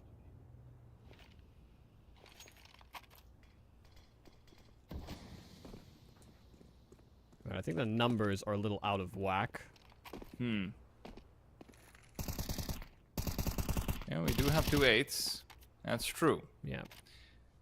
Sure, we'll get that one sorted out in halftime. Don't worry about it, guys. Just one more round after. QQ. Liang had a chance. He had a chance to take that man down, and with that steal an AK and make this an awkward position for the bomb. Mediocrity in the meanwhile doing what he does best and taking over the A bomb site with just a casual kill. They know where Carl is. He's been a man with a single home all throughout this first half.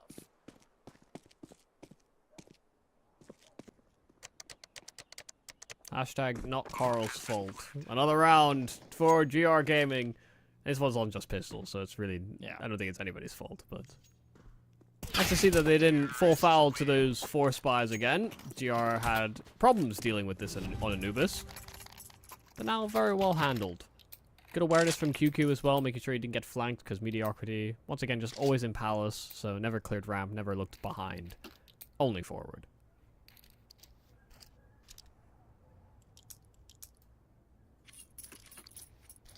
Oh well, we've come away both maps 6-6 at the end of the first half. It was on Ancient, as it was on Anubis. Let's see if Mirage is the same. Running straight through a Molotov. Reminder, great entry. And there was nobody there to sort of counteract that play, nor find the trade immediately here for New Happy. Now that their smoke's down, they can get a bomb planted rather swiftly. Reminder's even going to be able to find some space back to CT, but it's in fact the Molotov thrown by the T side, which disables that from happening. Carl missing out on his second kill. Should have been a multi any day, but Rage is still here to add to the conversation. Lihang alive as well, and it's only Wecht left. And not with much HP. I've got to say that he is lost in the smoke, and he's very much lost in this round as well. He's got no chances. It's another 6-6, and where will this third half go? Let's find out after a break.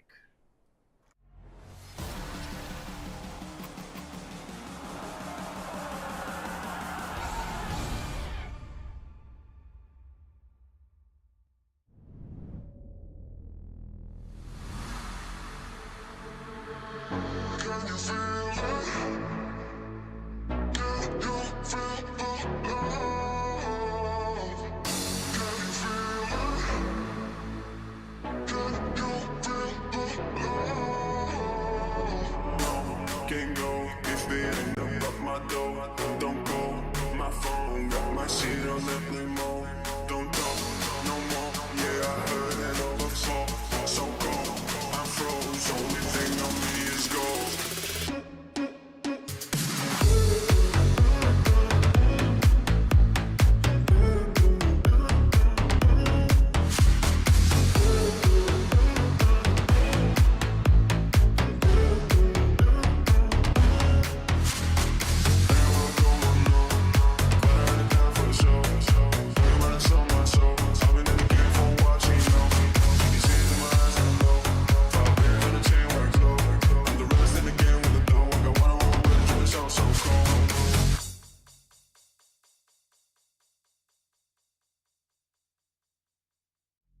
You got me feeling some way,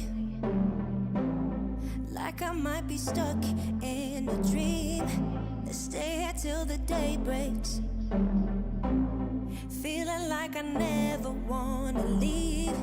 Keep moving till the sunrise.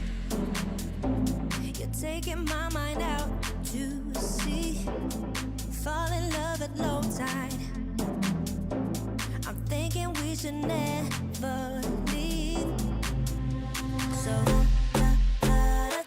let's keep going till the night is almost gone. 'Cause I feel like singing Let's keep going till the night is almost gone. 'Cause I feel like singing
Is it wrong of me to think of you all the time? Even though I'm with somebody new every night. And I pray, and I pray,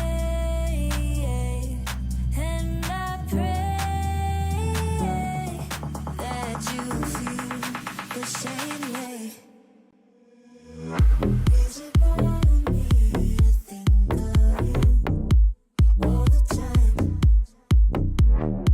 Even though I'm with somebody new every night. And I pray, and I pray, and I pray that you feel the same way. I don't know what you're thinking, but my mind is full of fear. 'Cause I felt this world without you. I feel safer when you're here. It's been a couple months now, feels like time's been moving slow. And I can't tell where my head's at, so can you let me know? Is it wrong of me to think of you all the time? Even though I'm with somebody new every night. And I pray, and I pray, and I pray that you feel the same way. Is it wrong of me to think of you?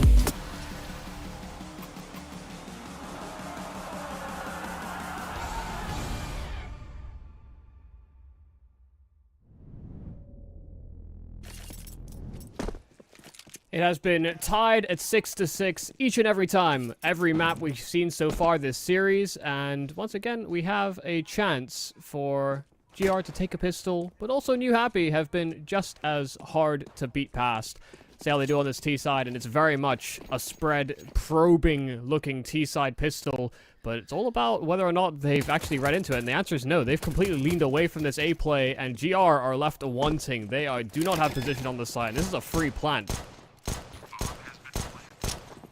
Well, they do at least find out the lurker. Carl was assigning himself duties at top of middle, so a 5 versus 4 as they wait for this connector smoke to dissipate. But with 3 players in CT, this is going to be a very difficult scale up to even find Jeja on default. For them to actually make this crossover will be incredibly unlikely, and Jeja just has to find his first kill, and a great flashbang actually comes through from Spine, giving them even more so. New Happy are taking over completely. QQ's got no chances here, none whatsoever.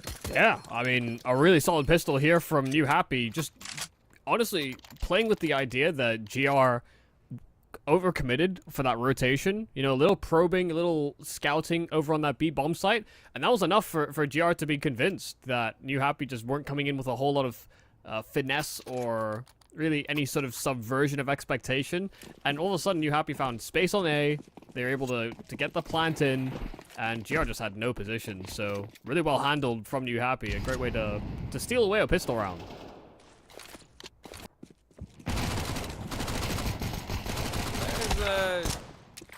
You know, most money you've ever seen lined out in the middle, but it is fighting back at you. Paper cuts will end up putting you out of your misery. Salamux to steal the Mac 10, but the round will very much be in possession. Yeah, no one else gonna have trouble with their fights. Could be a chance for Salo to get maybe a bit more cash in his pocket.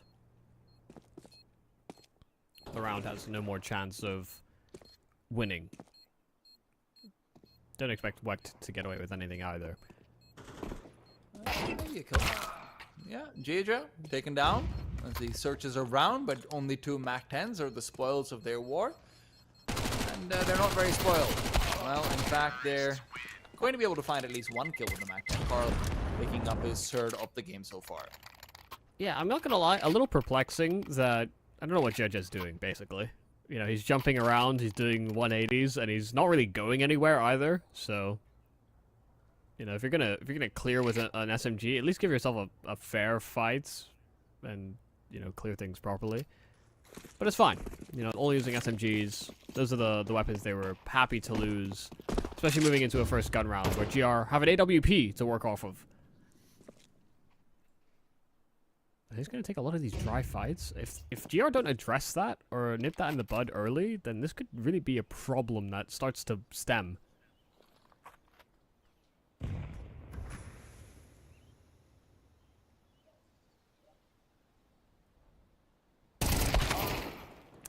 Yeah, that's not good. Yeah, never is. Rage is going to continue forward, but in fact he doesn't find the kill. Looked like it should have been a freebie, but Jecha is the one to take it away instead. Before the smoke bloomed, Reminder had been spotted out, but he runs out of ammo before he can get the kill. So what starts off bad ends up worse for GR, and it feels like they're getting absolutely battered on their CT side. I think it's just, you know, they're stuck between two minds. You know, they're playing double con. They've got presence on short, and what? There's nobody CT. Like, what, we're in a transitionary period where there's a gap spawn, and they're just able to get so much room for free out from ramp. If they're going to be early aggression from ramp or palace, somebody has to be there to check it. And, you know, playing double connector is not very conducive to doing that. But if you're gonna have that much presence, you need to get information middle. You know, that's the ultimate trade-off. And once that doesn't happen, then, you know, you should be basically flashing, mollying, in anticipation that there could be somebody sort of creeping out, because you've lost that space. That's not free territory for you to just retransition back into the bomb site.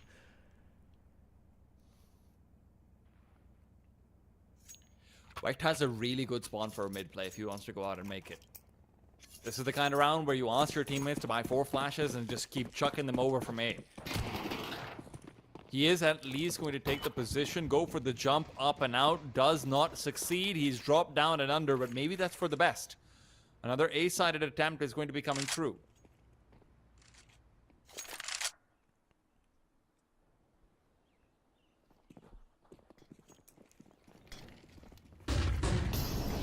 Can Wecht make a difference over here as he starts to rotate into smokes from connector? Rage has come through with the first, make it 2 and make it easy. Just the way he likes it. Natural execute. Not much to really beat around with here if you're GR. Wecht with that AWP. Likely to already position himself for a save, or at least should do. He might get caught. Yeah, he does, in fact, get caught trying to transition away, so that really sucks. He might be able to get his hands back on it, though. Molly down. No, Rage will deny. 10th round here for New Happy, and this is not how I expected this map to play out whatsoever. GR on a significant back foot, and this is basically the last full proper buy that they'll be able to have to stop New Happy running away with this game. I mean, unless we put ourselves in a position where once again GR are just doing the full climb back, which, listen, they're no strangers to, but it is a very different pressure when, you know, New Happy have been trailblazing, have been front running throughout this entire map pretty much, even if you did bring it back in the first half.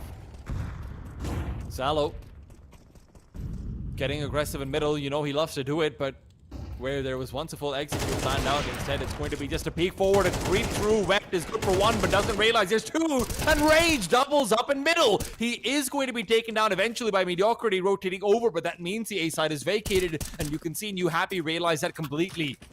They're moving in to pick it up. Mediocrity now looking to deny a cross that's already come through, and the smoke in front of him, waiting for it to bloom, trying desperately to fight before it cuts off his last vestiges of hope, and he will indeed see that hope snuffed out.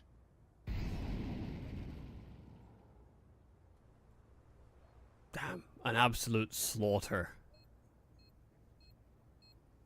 I thought all signs were pointing to GR looking up and up, but honestly, Lihang, with the way that he was playing at the start of that first half, and the way that Rage has started to take over as well, they are getting outfought on some of these players that maybe are a little bit sort of uncharacteristically brazen and taking a lot more risks, but it's doing a whole lot to create opportunities for the rest of the squad. New Happy now with several chances at it. GR, that was the best the buy was going to look, because oh god, are they going to invest into this round? That is... Yikes. That's really they're banking on a lot here, but they're also hedging their bets between this round and the next.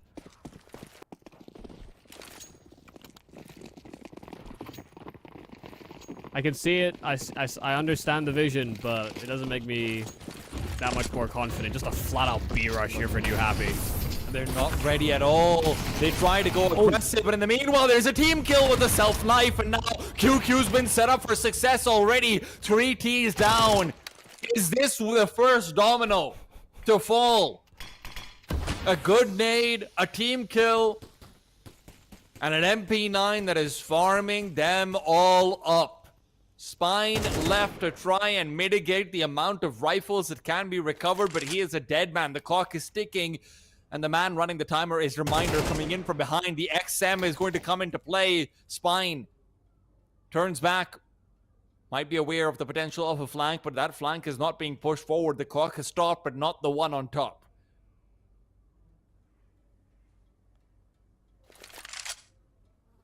The noose tightens. Spine knows it. Only so much you can try and do, and even that will not be done.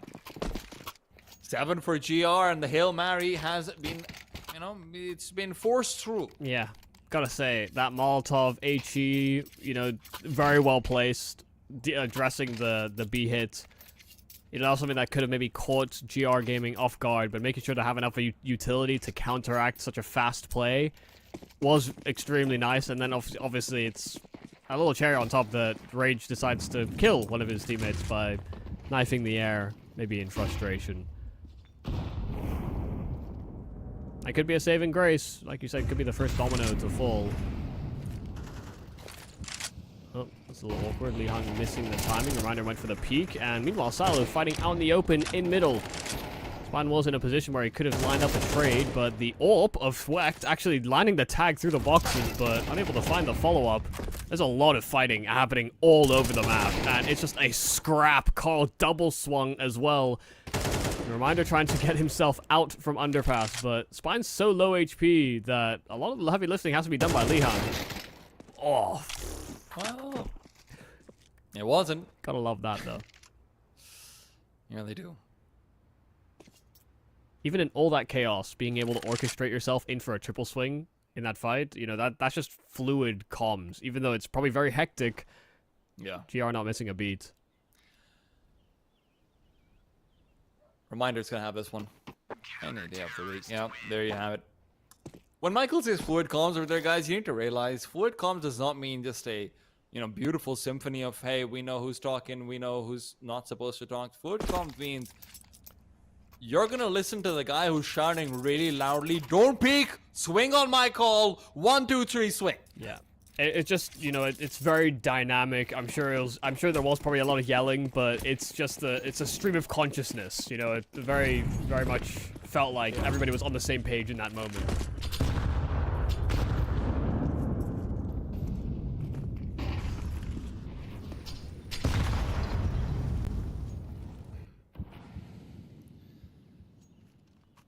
Well, things got a little jittery.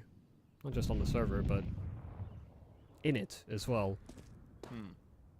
Once again, just getting allowed so much space to crawl up from ramp, and so the con player is dropped, and at least there's a trade right back there for GR, but they've breached into the A play. Salo playing around those stairs and trying to see what he can do about cancelling that plant, but he's keeping the players contained at the very least. They're setting up an after plant now. They're not ready for the double flank to come through, but that might not even come into play. Carl has to find some of these kills. They've lost the players on the site. They need to accelerate forward.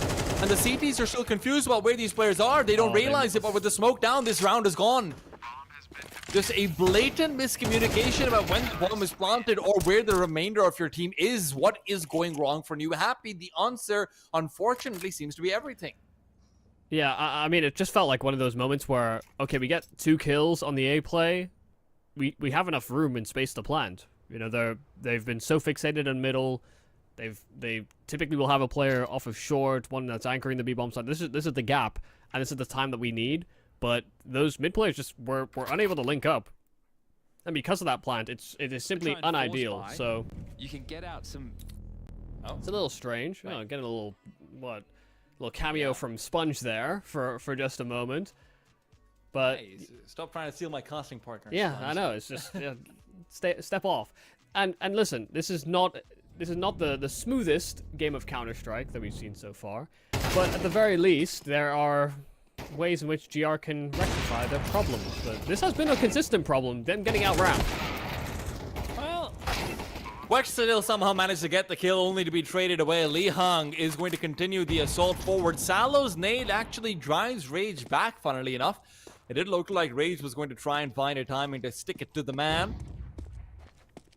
But GR might be looking to stick it back to the spawn as well. A deep Molotov is going to force Spine to fight. He does delay just long enough that Salo's already the second peak will at least trade. QQ, the beneficiary of his teammates' death, but not the beneficiary of a man advantage. In a 2v3 with the bomb ticking out, they are losing money and they are losing the round as well. QQ just trying to stick the defuse. This should not work No out. way. This No should not way. work out. QQ, how has he gotten away with it? New Happy. What is going on? He even gets a kill and stays alive. That is absolutely absurd. That it just shouldn't. It just simply shouldn't happen. You know, you've got players in good post plans to deal with it. You end up in this 2v1, and neither of them can line up a shot. Neither of them can line up the knife even. And just having that kit, getting that smoke on that bomb has been such a nuisance the past couple of rounds for New Happy. If GR come back, New Happy have only themselves to blame.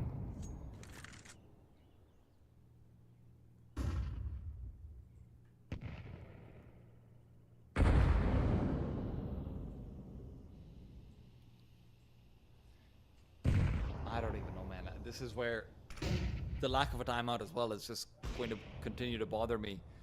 Jeja at least does find the kill on Vect early on. That CT has been quite a little bit, but the creep through from jungle will not even be needed yet. Mediocrity, good damage dealt, but he is definitely a dead man. So where they were unable to close up before, at least this should, again, I say should with the biggest air quotes you can imagine, be a guarantee.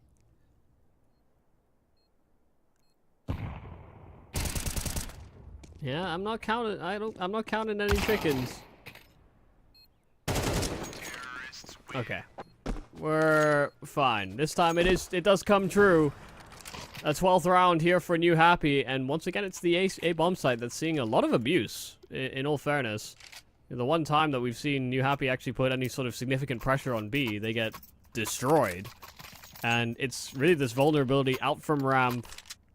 You know, this time there's a bit more connector pressure as well. They get the boost into window. There's a number of different ways that it can go right. But Jeja has just been keeping them on their toes, just continually challenging from ramp. And this time he had an AWP.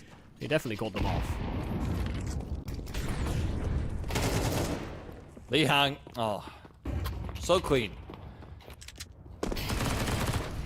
New Happy as well, as they accelerate, they're careful not to lose out Jeja unnecessarily or anything like it. Carl is also just going to continue creeping forward through to Ballas. Another kill found, and although they are going into the stack, they're A-okay with it. Some team damage, but trades are there. Carl looking to maybe come out. And QQ in a 1v4 is all alone. No choice but to go for this one. Smoke down is going to keep Jeja alive a little longer, but now that nade has revealed their location, yeah, there wasn't a lot of chance there for QQ. It is a 3-mapper, it does come quite close, and it wasn't the cleanest game of Counter-Strike, but New Happy pulling through 2-1 over GR. The GR find themselves in that lower bracket right off the rip. Yeah, GR having to come back in so many circumstances. It's not going to happen again and again and again, right? But in that lower bracket, they'll be going up against MythAvenueG Gaming. Of course, if you guys are interested in watching the New Happy journey, you can go check out the H stream and see exactly what's going on over there. It'll be Lin Vision coming up versus New Happy there. We are going down under. We like to get it into the down and dirty. And it'll be MythAvenueG Gaming going up against GR in just a bit. Stay tuned, guys. We'll be back after a bit of a break.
this chemistry.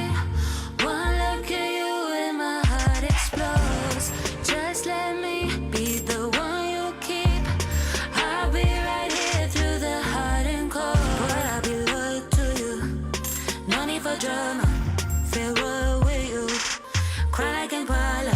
Is it important for you? There ain't no bother. No, no. Hey, 1, 2, 3, just get over here. No need to be sure, no. 1, 2, 3, oh, I want you near. I need you in my life, but alright. 1, 2, 3, just get over here. No need to be sure, no. 1, 2, 3, oh, I want you near. I need you in my life, but alright. Just come over. Won't you come closer? Yeah, just come over. Hey, 1, 2, 3, just get over here. No need to be sure, no. 1, 2, 3, oh, I want you near. I need you in my life, but alright. 1, 2, 3, just get over here. No need to be sure, no. 1, 2, 3, oh, I want you near.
It's when the morning glows. I cannot hide myself from you. It's when my feeling grows. I'm coming back to you. When I step out, when I step out, when I step out, when I step out of the light, I come into the light. I will be happy, happy, happy. How could I not be, not be, not be? And hey, do you think I can stay?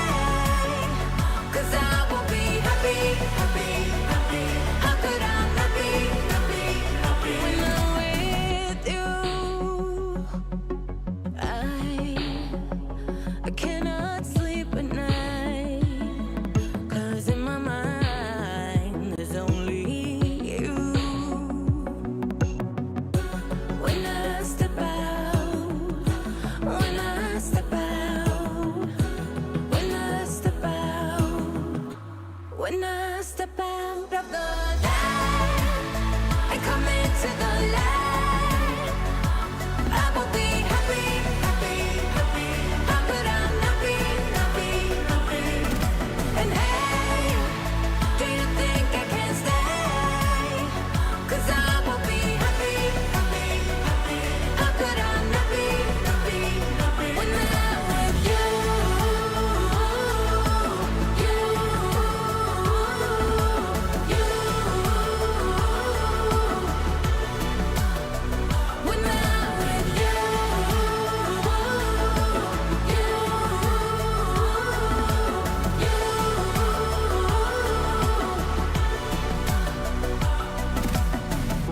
speak to me, your silence broken. Share with me your heart's desire. Hey, shout it out in words unspoken. Shout it out above. When I step out of the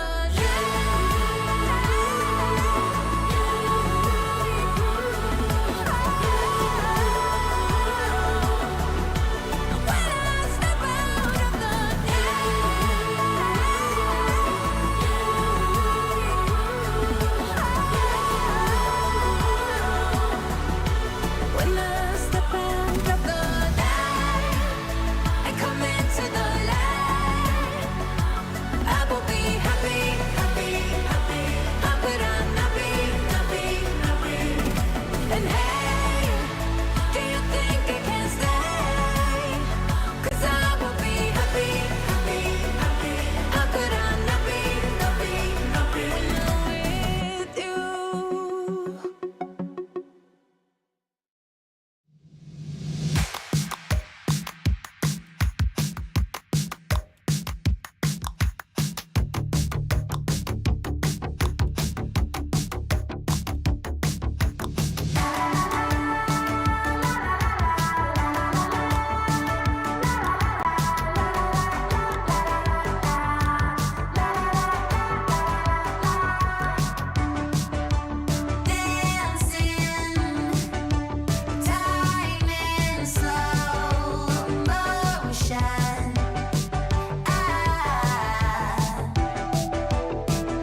could walk through fire, blow up the storm and see the light, yeah.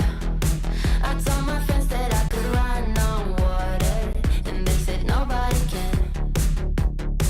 They'll see me flying through the sky, yeah. Play hide and seek behind the clouds. I show my friends that I'm not scared of dreaming, and I'll do that again, over and over again. Suddenly, the heart and chest feels heavy. The calm is just a memory. It's failing me, and I know I could never surrender. My beating heart, it won't give up. As long as I am here, I'll never stop. They say I can't, I say, so what? Just watch me go like a supernova. My beating heart hits like a drum. You know I run through life forever, yeah. They say I can't, I say, so what? Just watch me go like a supernova. Light up the dark, I'm superhuman. I'm spreading stardust into oceans. I wanna go up high and close my eyes to places nobody found. I'll never come down. Suddenly, the heart and chest feels heavenly. The calm is not a memory. It's here with me, and I know I will never surrender. My beating heart, it won't give up. As long as I am here, I'll never stop. They say I can't, I say, so what? Just watch me go like a supernova. My beating heart hits like a drum. You know I run through life forever, yeah. They say I can't, I say, so what? Just watch me go like a supernova.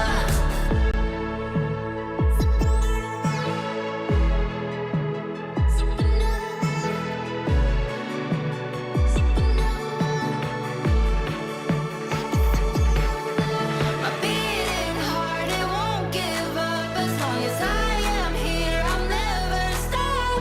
They say I can't, I say, so what? So what? So what? So what? So what? My beating heart hits like a drum. You know I run through life forever, yeah. They say I can't, I say, so what? Just watch me go like a supernova.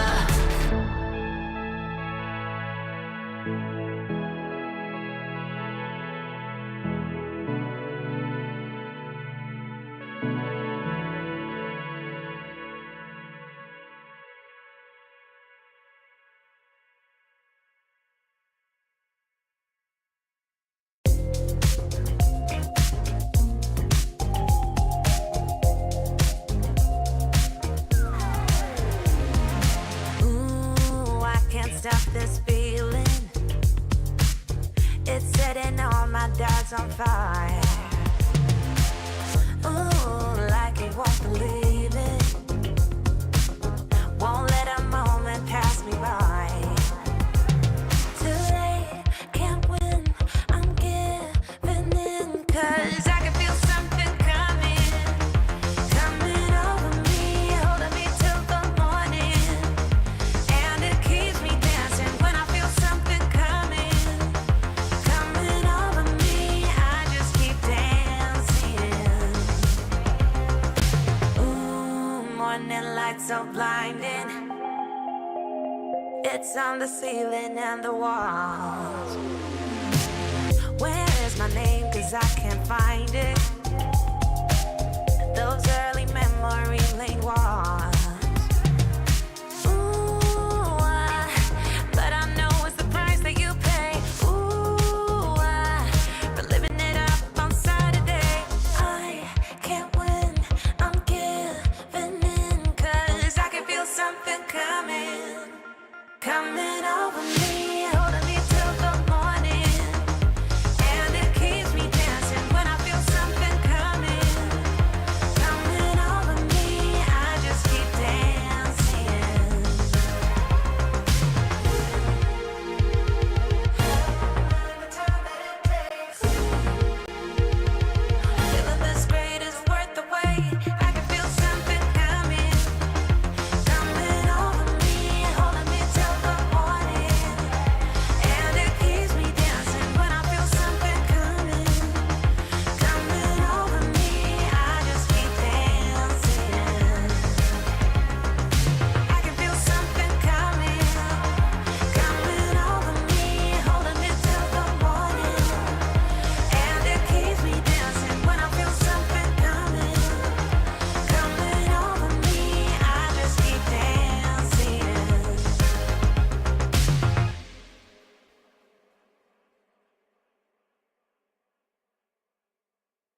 listen to the beat, the sound of my heart. It will be alright, just to make a start. Feel it close to you, like a wind.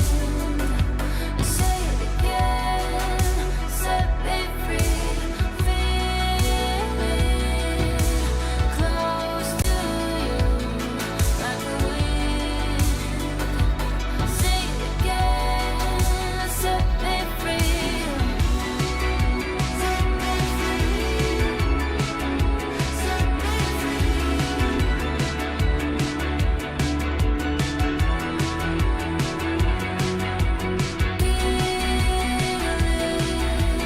close to you, like a wind. Say it again, set me free. Feel close to you, like a wind. Say it again, set me free.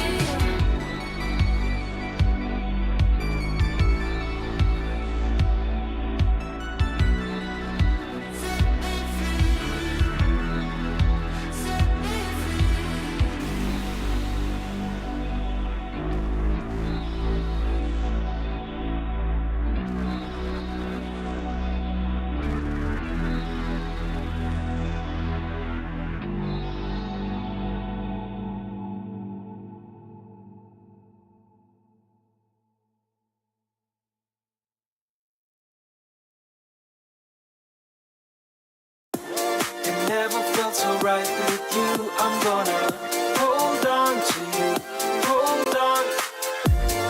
Hope you feel the same way too. I'm gonna hold on to you. Kick back, relax, there's no rush in wrapping things up for good. Feels like you're my first crush back then in the neighborhood. Higher, I admire the beautiful things you do. And higher, I desire these moments just with you.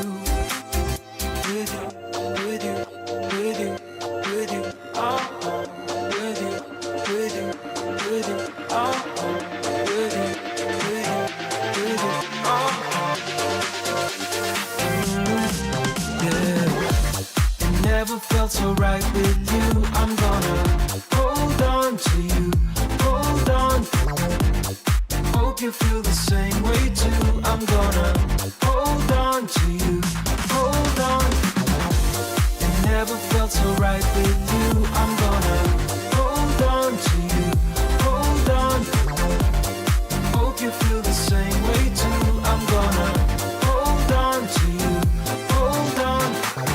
I can't believe it's so true. Whenever you touch my hair, I'm feeling closer to you. Nothing else can compare. And higher, I admire the beautiful things you do. And higher, I desire these moments just with you. With you, with you, with you, with you, oh, with you, with you, with you, oh, with you, with you, with you, oh.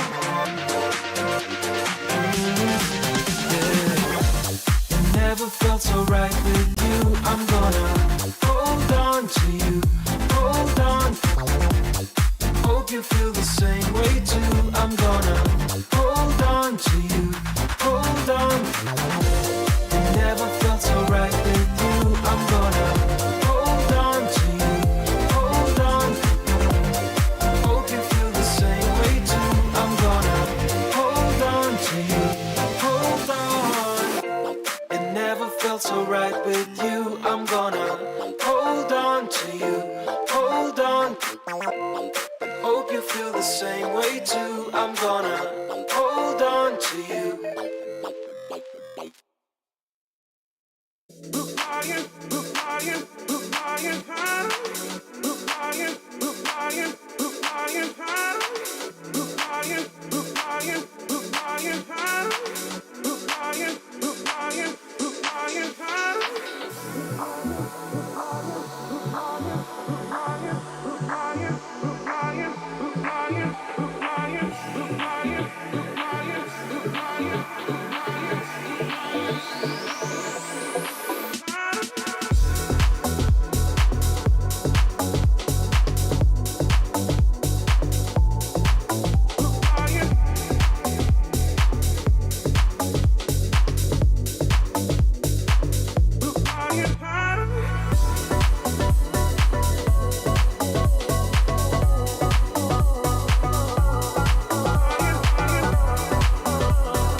same old feeling.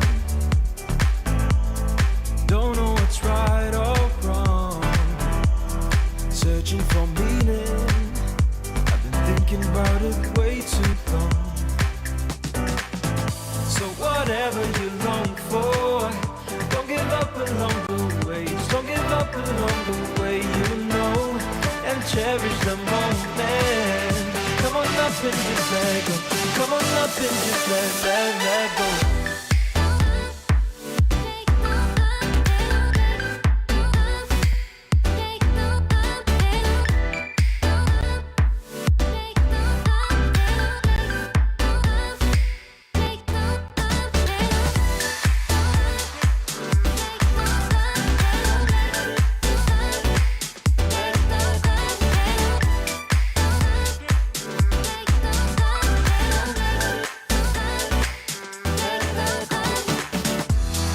No more competing,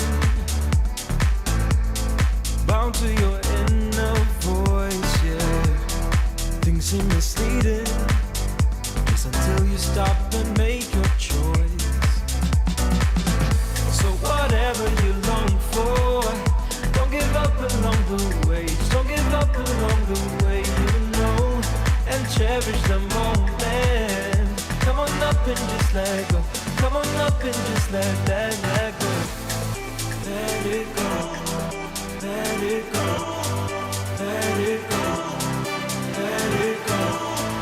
Let it go. Let it go. Let it go.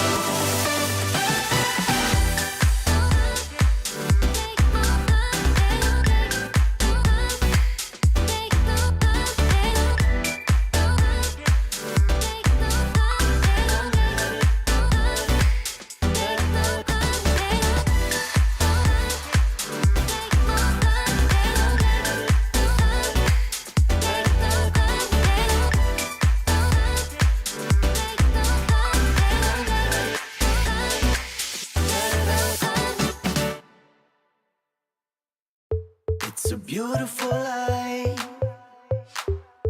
It's a beautiful life, don't you think? It's a beautiful life. It's a beautiful life, don't you think? If we go down in history. If we go down in history. If we go down,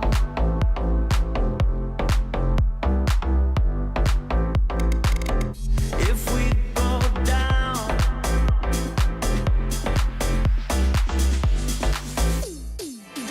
if we go down in history. If we go down in history. It's a beautiful life. It's a beautiful life, don't you think? It's a beautiful life. It's a beautiful life, don't you think? If we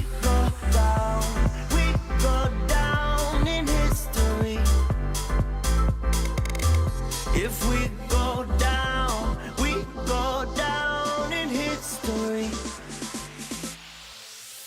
If we go down in history. If we go down, if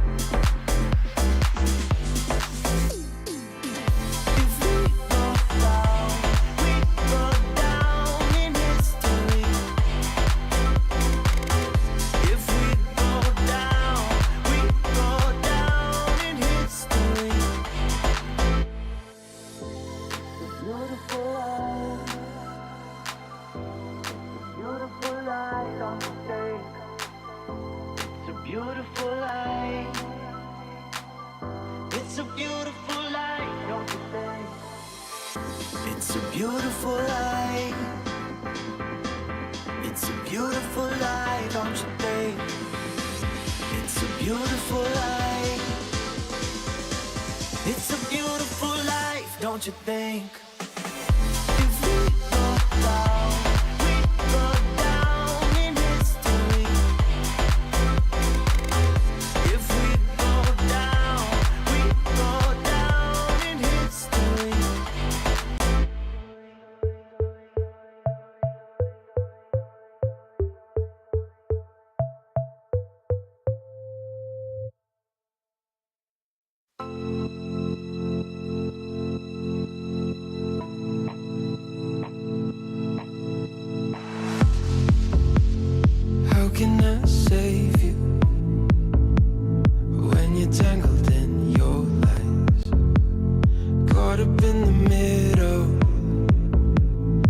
I can see it in your eyes. Lonely in the corner, waiting for somebody to come and save you from the cold of night. Easily, we've been falling in disbelief. I think I'm ready for another try, but this feels like the last time. So why did you say goodbye?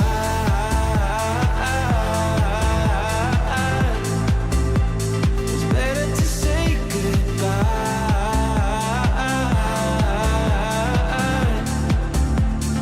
Why did you say goodbye?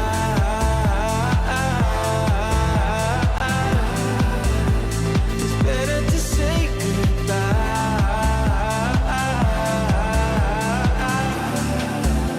So why did you say goodbye?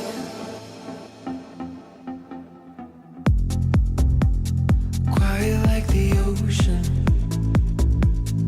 with the rumble running deep. This is how I see you, when you hide your feels from me. Why you heavy-hearted? Cut the silence, talk to me. Release your mind, get what you need. Easily, we've been falling in disbelief.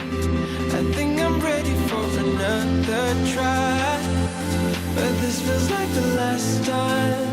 So why did you say goodbye?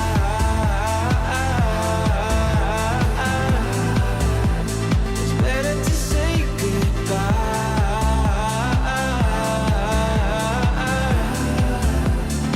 Why did you say goodbye?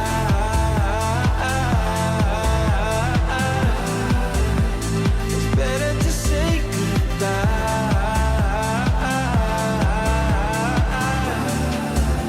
So why did you say goodbye? It doesn't matter. We seem too young to understand. For the better, the weather changes when we dance.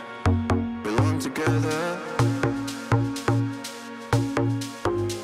catching sunsets, riding waves. We stay forever, where the rhythm never ends. Where the rhythm never ends. Where the rhythm never ends. Where the rhythm never ends. Where the rhythm never ends. Where the rhythm never ends. Where the rhythm never ends. Where the rhythm never ends.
It doesn't matter.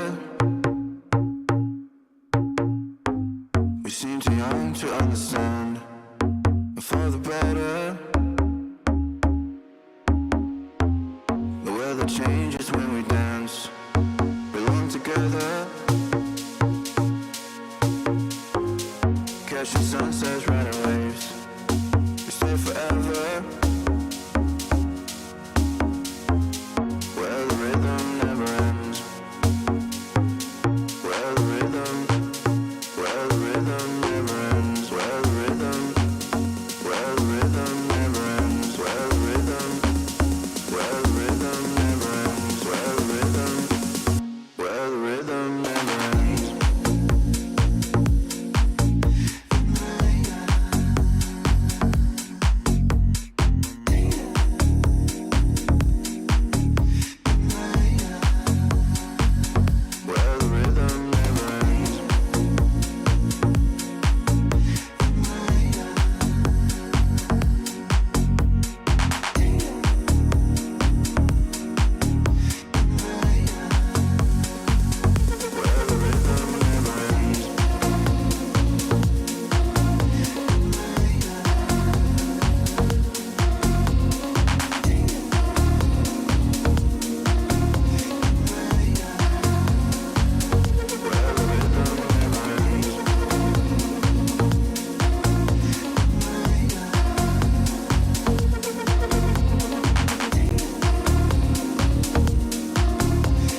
Welcome back to the ESL Challenger Melbourne qualifiers for the Asian region. I'm Tita. I'm joined by Michael, Yumi, Cassidy as we head down to the lower bracket. Time to break hearts and faces. That's the beauty of Counter-Strike.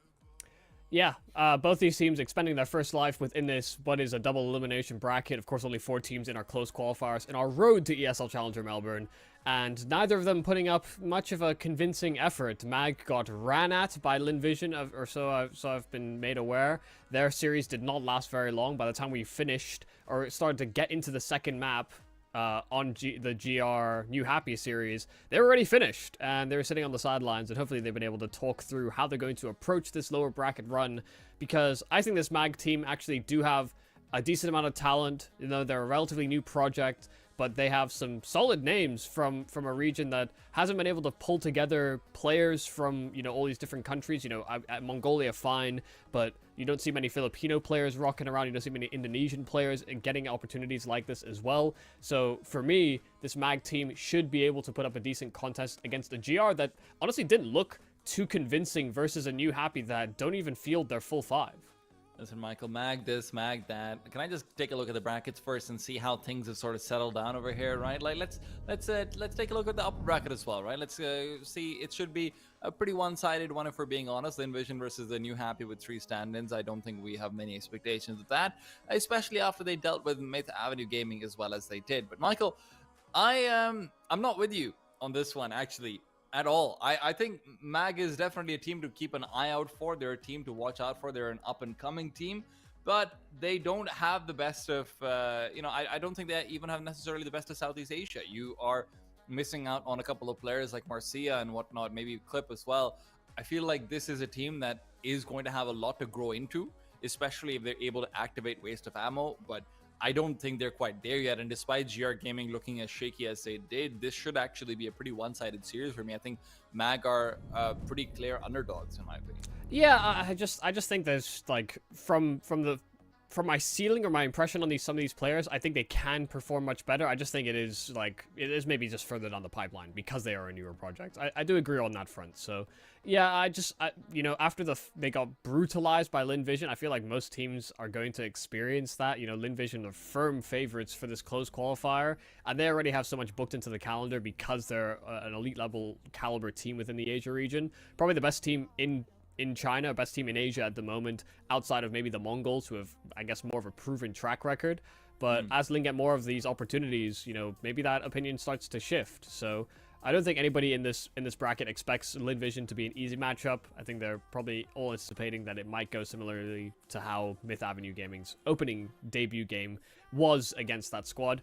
But yeah, I think this is going to be will be quite a scrappy series. I just think MAG, based on the way that the opening round games went, are going to put up more of a fight than people maybe expect. Well, let's run through the veto as well while we're at it, because we of course do have that with us. MAG picking up Anubis for themselves, GR have Ancient, and then Mirage is the remainder. And speaking of Anubis, why don't we just head right into it? Anubis, the map that GR Gaming were able to pick up for themselves in the previous series as well. They did run into some obstacles, mostly in anti-force spines, if I'm being honest, but those obstacles proved to be annoying, but not insurmountable. Can they surmount the Malaysian organization over here? That's another question. Yeah, that'll be a big talking point. You know, they had a lot of rounds that they shouldn't have gotten away with, but they also had rounds they should have probably brought over the line. So hopefully they've taken some lessons away from their earlier run-in with New Happy. First map in the series, like you said, it is Anubis, and GR already playing a relatively slow pistol, not being immediately met by aggression, but Derek spotting the presence in through middle, and this might accelerate the attack here for GR. Aryuko also confused about what to focus in on. He smoked off camera so that he can refocus back on A main. That also means that Derek can rotate back into heaven. So this A side hit will be met with resistance, and resistance plenty. 2 early kills. Aryuko turns back, can't find the double for himself. In the meanwhile, look at what Salo's up to. Down in mid, he's creeping forward, and Tugu is gone. So Aryuko's demise means that Salo should be able to find this frag onto Jay as well. Will Jay be ready for it as he's made his way back to heaven? Waste is the only one left. Salo and Mediocrity in a 2-on-1 position, given up for Waste. The Indonesian Opper, very, very good with the rifle as well, but unfortunately not good enough with the pistol to give them this round. GR are able to bring out the first. Yeah, they had a man advantage for a moment there on Myth Avenue, and for them, when Tugu gets out towards bricks, and actually as a player, just completely unaware that he would be so quick through camera back into that A bomb site when they're really concerned about flushing out Ariukul inside of A main. Once Tugu fumbles that kill, it does feel like the dominoes start to fall for GR. So well recovered. I like the sort of prompt attack from Temple to camera, sort of bounding between the two. And now up against USPs, being very quick-footed to attain that B bomb site. So no problems dealing with what is a lack of investment in from the CTs in the following round. I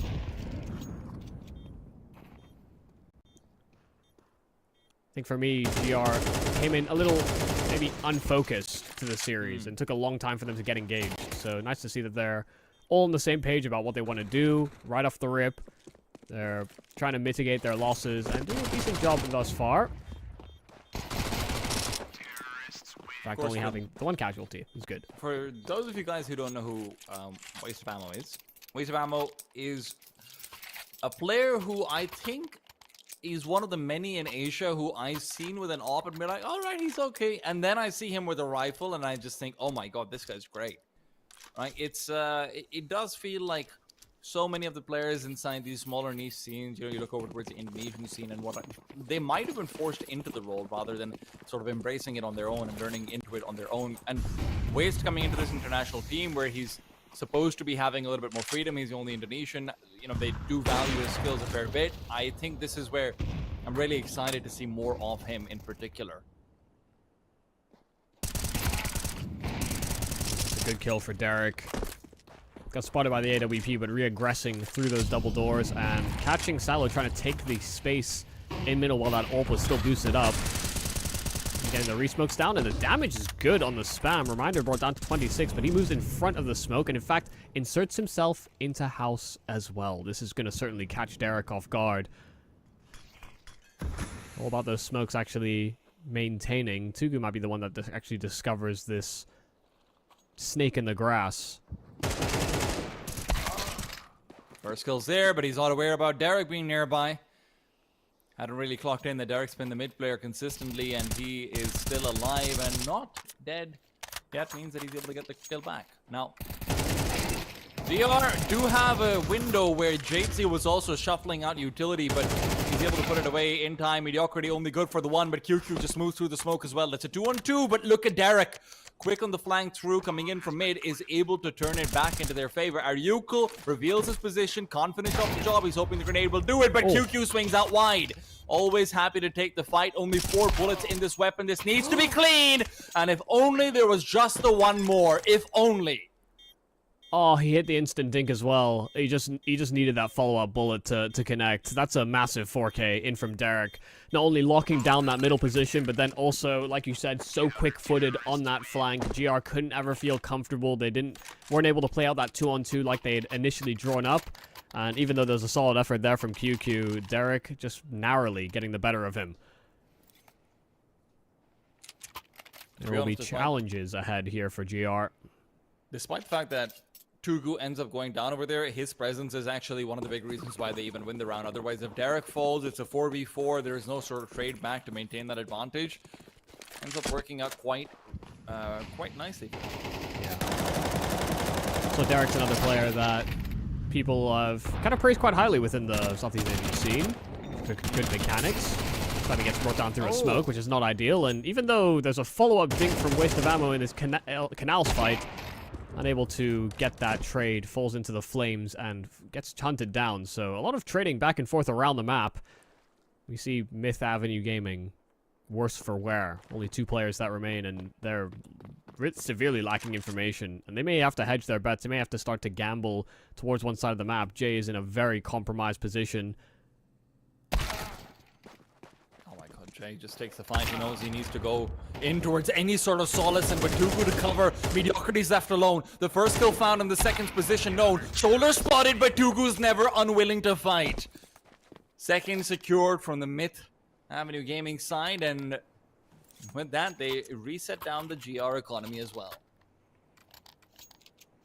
Yeah, important decision being made there from Myth. Not just simply playing each other on one side of the map. They make a read as to where GR are going to head, and the fact that JC is able to get that one kill in towards Dark just kind of opens the door there for Tugu to suddenly reveal himself in from Temple at a great timing. Some nice flashes to get some information outside of B, but it's looking to accelerate out into A, and the nade is great, softens them up before the hit. And the MP9's ready to eat up that tenderized meat. Derek's there as well to pick up some pieces, make sure that he's here as the insurance policy, and it is a good one. No premium needed. Tugu, left to try and solo up on the B-bomb site. He will likely be given company sooner rather than later. Jay rotating back over is hungering for some money. I was just doing some fact-checking, some digging, because I seem to remember Waste of Ammo being an AWPer as well.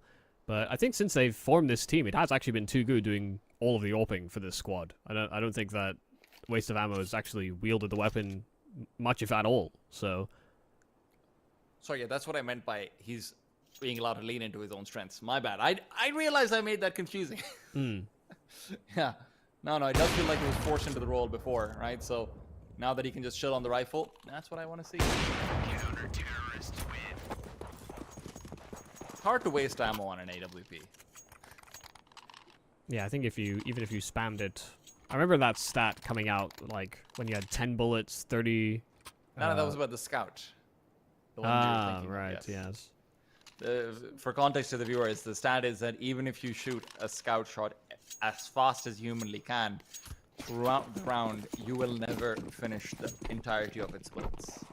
Yeah, because you have 10 and then 90 in 90 reserve. in the- So, yeah, it's a lot, and that thing does not fire fast. Well, Pick speaking of Tugu. firing fast, Tugu and Derek are A-okay with this. They're going to be pushing forward with Jay as well.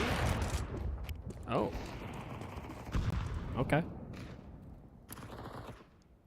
No problems at all versus these pistols. Yeah, just swept them all up. What was the team ace if Tugu didn't find a kill straight through smoke on that AWP? There could have been a chance for it. GR getting a whole lot of nothing on their limited investment in that following round, so they don't even do the job of keeping the CT economy somewhat humbled, somewhat contained.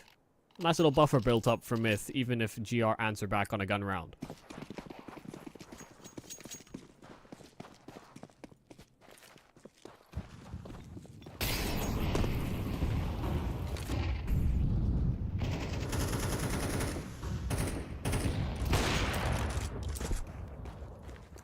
Good pick there for Wicht. The fact that they had that mid-smoke down, and he has been challenging behind the smoke fairly frequently. This time he decides to go through the doors, and he meets his maker. And they are only on SMGs predominantly here for Myth. This is treated as a bonus round. Oh, I don't know if he spotted the gun barrel. Ariuko, not exactly paying attention to the small details. Spotted just a pixel of that gun barrel, but they do overwhelm this player in middle. Salo gets ran down by the SMGs. I think Salo needs to have a conversation with his friends about do you just not like me? Just push through the smoke, man. It's not like you guys are strangers to it. Waste has now closed the distance as well. Jay is coming over from Temple. That smoke in front of him is going to have another 10 seconds left on it. There's a world where this works out for them. Tugu keeps speaking as well. And now that world is materializing. Wrecked position reveal. They're okay with sacrificing the MP9 for that. Guess what? Tugu's got a smoke as well. And now you're going to have to go through this with an AWP. Oh, he finds it, but Tugu is so fast on the trade. He was in a great position to hunt that one down. Tugu has been hitting shots ever since he got his hands on an AWP.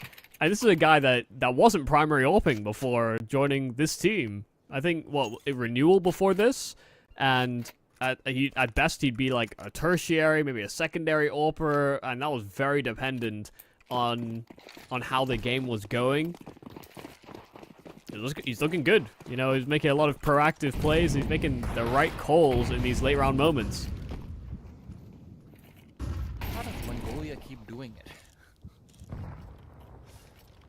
He's winning on position. He's not quite as flashy as some of the other AWPers That we makes see. it even harder. Yeah.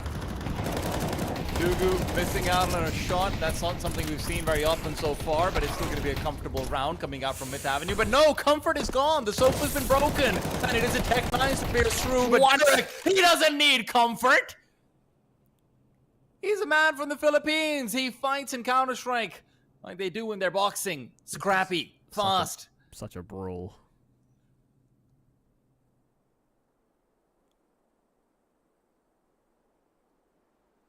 Wecht has the angle, but Ariukel's avoided it. He might have out-thunk himself, though. But Wecht is scared, and I don't blame him for that. A lot to be scared off over here with the op. Hell, at this point, it could even be a fine coming in from water. Oh my god, this is so weird. Now it's in. No, he's just gonna smoke it off. The smoke will be audible over. Ariukel's realized it. He's got a kit, he's got a smoke, he's got an incendiary. Will not really have the worst of chances when you consider there's an op on the other side, so for it to spam through onto the bomb is not going to be the easiest either. I'm not exactly sure where it's planted. I don't know if you can tell, Michael. It's planted towards CT. So a smoke could just be the undoing, the unmaking.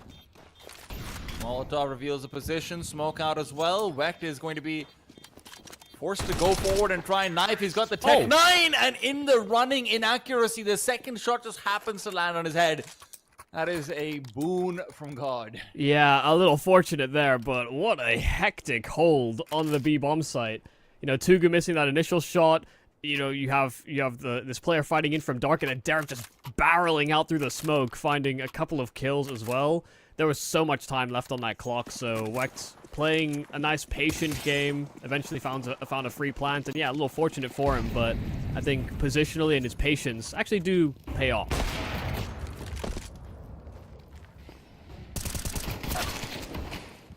Oh. Well, I guess you don't always need patience, Michael. You can just finish around the first 8 seconds. Why not? Yeah, a little bold peek from Tugu. And now it's a very uncomfortable position here for Jadesy. They are very heavily clustered outside of B. Presence in main. Dark conceded. Ariukel is trying to leverage the flank, but Reminder's there to hold it. Does the damage, goes in to finish the job, and it's only Jadesy that remains. But he started to lean over towards the A play. QQ has taken space. Had Jadesy held the trigger, there actually could have been a chance he could have stopped the bomb, could have stopped them in their tracks, but now they know where he is, and so this round is almost certainly a GR win. A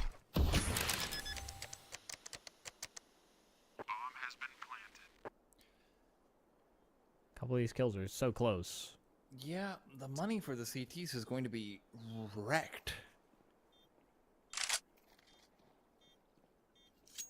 It's 1900, so Tugu will have an op, but no armor behind it. I'd buy that if I'm him. He's been having a great game. Seems like it's a very necessary part of their defense as well. The angle at jail for the AWP is just so... it is such a 50-50. And I know they tried to facilitate it with a flash on Myth Avenue Gaming, but it just arrived a little bit too late. Both players had already exchanged glances, and yeah, you know, in duels like that, you are really just letting the round kind of fall to chance. Who fires off at the right timing.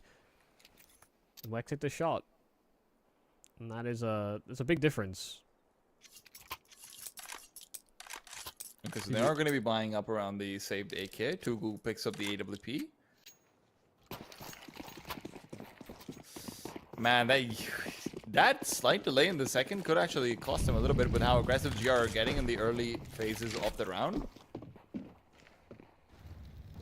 Doesn't end up materializing. God, the nade onto Tugu as well is fantastic. Oh. Reminder, elbow.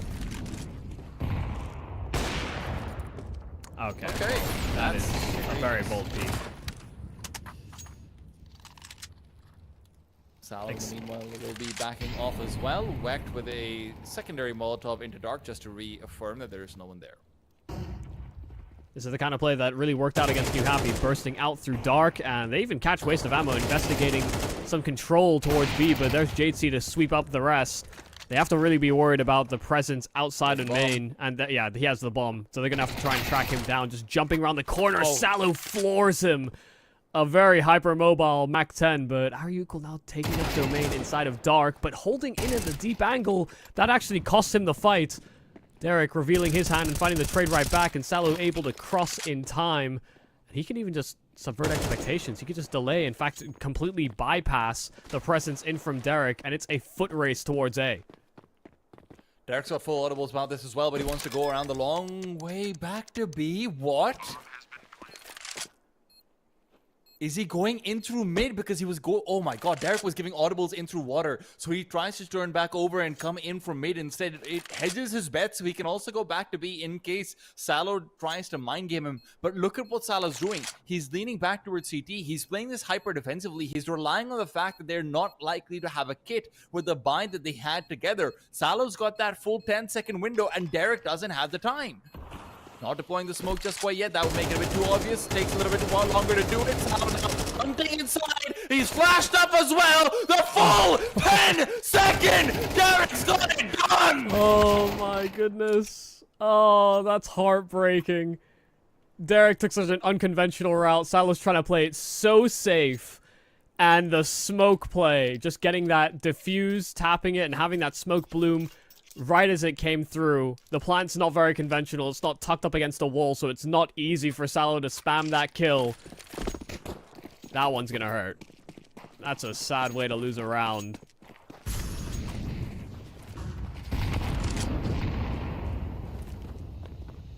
They're gonna be looking back at that one with a couple of tears in their eyes if they end up being knocked out. Over here, Salo traded as he's desperately trying to accelerate momentum back in their favor.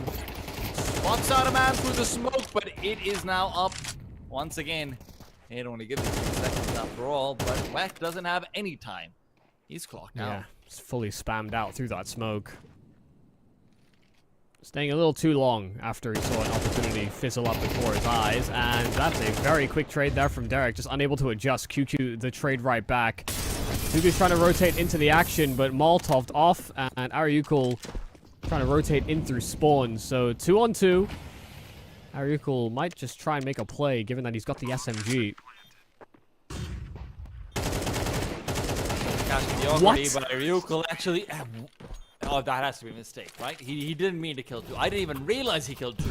Killed Tugu by accident. Well, you know, there are no accidents, according to Bob Ross, only happy little coincidences. I think it's there are no mistakes, only happy little accidents.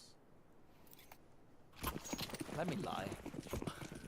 I could also just be grossly misquoting that, but I'm pretty sure. but I think I am right. Yeah.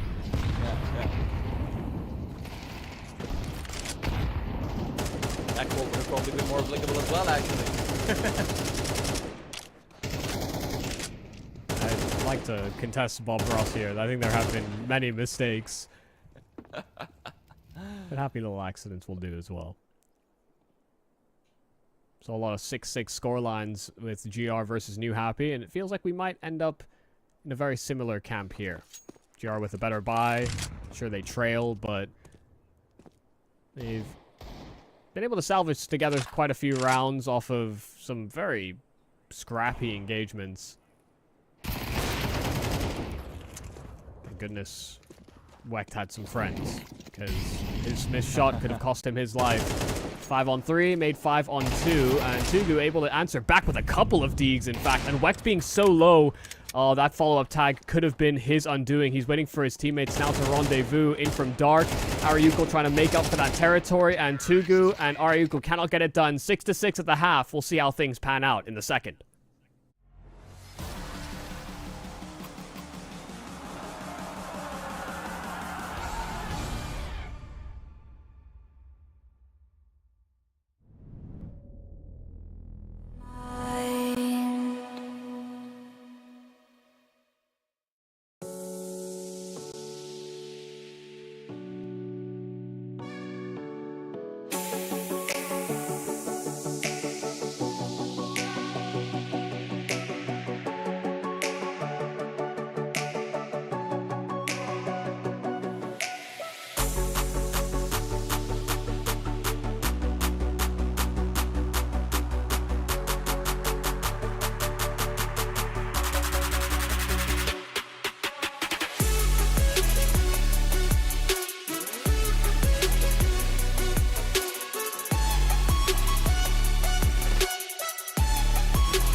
6-6, 6-6, 6-6, 6-6. Half time at every time, it seems like. I'm tea time with Michael Yumi Cassidy as we try and figure out what lies behind the 6-6 curse for the ESL Challenger Melbourne qualifiers for Asia. GR were not, they weren't happy with how the first one turned out. Maybe they can rectify it in the second. Yeah, GR are just fans of the number 6, it seems. They'll give it up to their opponent and they'll get 6 themselves. They had some pretty solid late round decision making, but the middle of rounds was always thrown into chaos. Let's see if that maintains in that second half or not. Reminder does spark first, but here's a burst in through A, and QQ got fighting out in the open. A trade should be lined up here from Myth, and they will succeed. So they do crack into this A bomb site. They can get that bomb planted, but there is a lacking of kits here for GR, so they're hoping this fast flank can actually accomplish something. I don't know what that plant is supposed to do, but we'll maybe talk about that later on. Wecht has to accomplish something. You're right, Michael. Ariukul, in the meanwhile, is going to have to try and keep these two players of Heaven off of him, at least get one kill, and that flank is gone. Salo, however, has been uncontested towards the site itself. They do now have a kit recovered, as well as a flashbang won't be needed, and as they start to defuse out, the time will be running out as well. Salo not allowed to get the full defuse that Derek got away with, but yeah, I won't lie to you, Michael. That is a very strange plan to me. Yeah, I guess they were concerned that there was going to be some additional presence inside of A main. It's why they put 2 players in that position, and then when they realized that there was a lacking of pressure, they just didn't adjust the plans and more concerned about actually punching those digits in. So that's how I would chalk it up at the very least. It doesn't come back to bite them in the end, even though Salo does get close to fully defusing. Still, Myth coming away with the pistol. And GR trailing, not investing all too much. Reminder just with his Deagle, the rest on USPs. And Reminder's already brought down to 24 HP. So, forced away by bullets and a Molotov as well. Pushing forward, okay. Reminder's found Derek there in that. No weapon to be recovered though. Salo tried to close that gap. Make use of the kill that Reminder finds. Reminder even looking to reaggress into Dark, but Tutu just needs to land one shot, and it'll go right to the head of Reminder. So these pistols are probably not going to accomplish all too much. Whacked at the back of Glyph, but this should get hard cleared. And Tugu, make sure that that isn't an unchecked position. So Myth, they lose 1, but they'll lose no more afterwards. Comfy.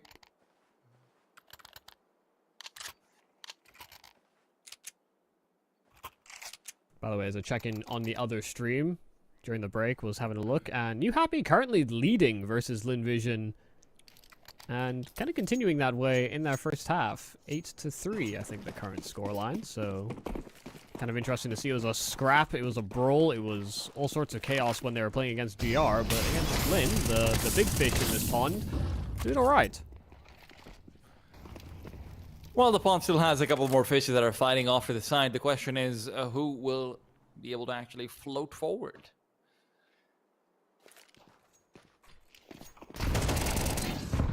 Don't fish swim. Mediocrity. I mean, yeah, but they also float. Yeah, I mean, floating Like- fish are like- usually dead, actually. Too much. Well, you're still finding out which one will die, in all fairness. yeah. Just- And we're fighting for our lives here in the lower bracket. yeah.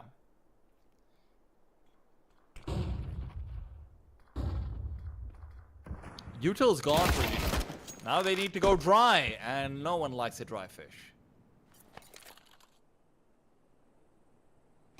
Bomb still positioned outside of B, and Ariukul trying to link up through canals. They'll leave Jay on his lurking duties towards middle. He's on low HP, so all about whether or not he finds that impact, and he does. QQ dealt with, but they're still heavily committed to this retake attempt over on this B bomb site. Ariukul a trade, but they're still scrapping here on GR. Ariukul trying to close that gap, but there's Jay activating on the flank. They don't know about Reminder. They didn't clear for him, and they had a bomb out on Tugu, ready to try and cross into the bomb site. Ariukul spotted, but Jay and Ariukul combined together. Jay on his low health, finding these 3 frags makes a world of a difference.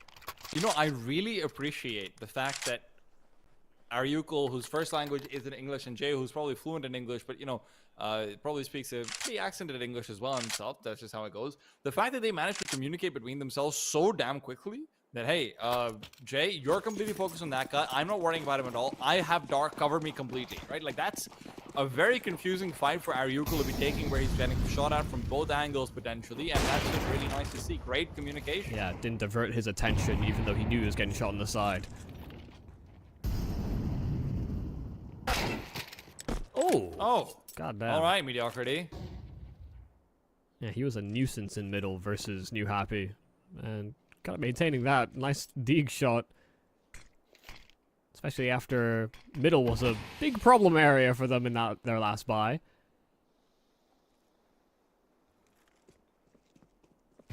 I like this decision. Grouping up together. And even if there are going to be more pistols their direction, able to address it. Nice kill once again there for mediocrity, but this time he lets his guard down, and they do double challenge in from Dark. Jay able to get both those kills, and even though he has to concede some of those weapons, still keeping close to Ariukul. QQ tried to section off and get ahead of the play towards A, but they slow the roll.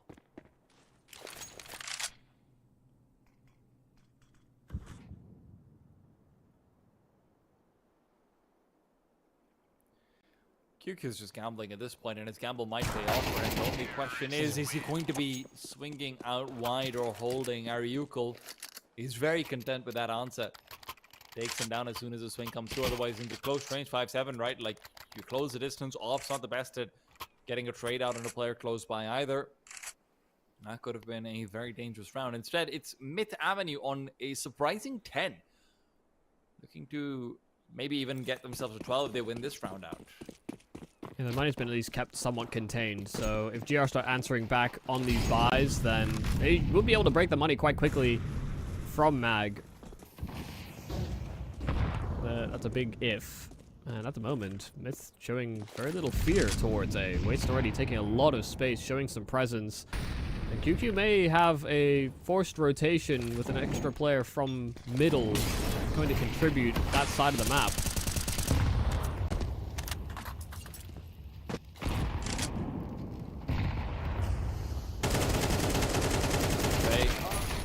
Forward, continuing the spray over. Mediocrity is able to swing back out over, though. And with that, make sure it's a 1-for-1. Tuku's the one who was hoping to be giving them an advantage. Instead, he's been naded down in the meanwhile to 18.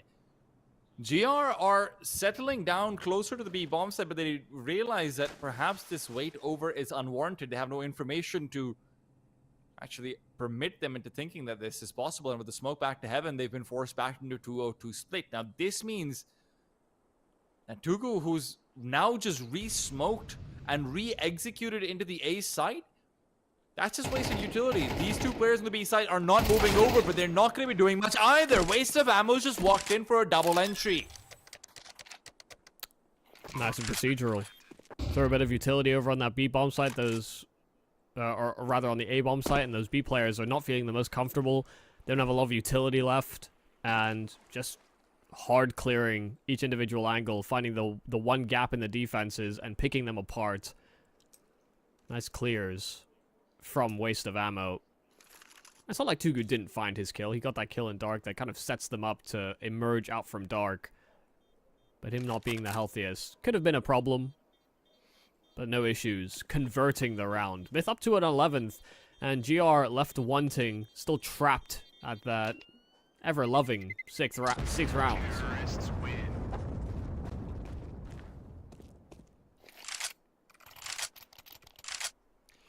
Maybe they need to stop loving it so much. It's going to be a technical timeout. We are going to have some server issues going on for the GR side. Well, this one's tactical, apparently. I see two Vects. I'm pretty sure it's a tactical. Yeah, well, I just see what's on screen, so. And we've got a reminder back. Okay. Very momentary.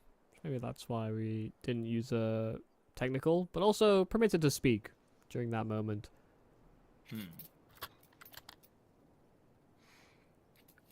I don't actually know what the sort of rule book is for online qualifiers anymore for technicals. I don't think you're supposed to, but it's also not something that can Yeah. be Like, I don't know changed. if it's enforced Yeah. or not. Yeah. Regardless, a moment to discuss how they want to approach this next gun round. GR still trapped at that 6, and it's not like they haven't been able to get at least a couple of kills full their way. It's just MythAvenue are currently doing a good job of kind of spreading their attack, and that can lead to some vulnerabilities, but at the moment GR are not capitalizing on those frags. The moment you can't afford to have let slip, but missed the Molotov, definitely Yeah. aimed a little too high for that one. That's very important, actually, coming out over in middle, because mediocrity's been a menace. And if you try to contest him over here without having the benefit of having forced someone off earlier on, and without having the benefit of even knowing that your Molotov missed, this could be troublesome. Wecht is being scoped into. Tugu not ready. Even if he was maybe looking for that exact duel. Meanwhile, mediocrity has come through and come alive. Wecht is going to be traded, but Waste of Ammo knows he needs to accelerate. Find another kill before his information is too old, but his information will not be mattering. Mediocrity's rotation back towards the A site. But it's a 1v1 over here on B. Reminders, MP9 is hidden away. Derek is hoping it would have now flanked through. Instead, it's a knife to the bum. Like that, nice little confidence builder. Knows he has Derek as a sitting duck. Derek's just simply hoping they over-rotated it towards the A play. But Reminder never moved a muscle. No bomb spotted, not dropped at the feet of his compatriots. And so it's a simple play, and one that makes him a whole lot of money.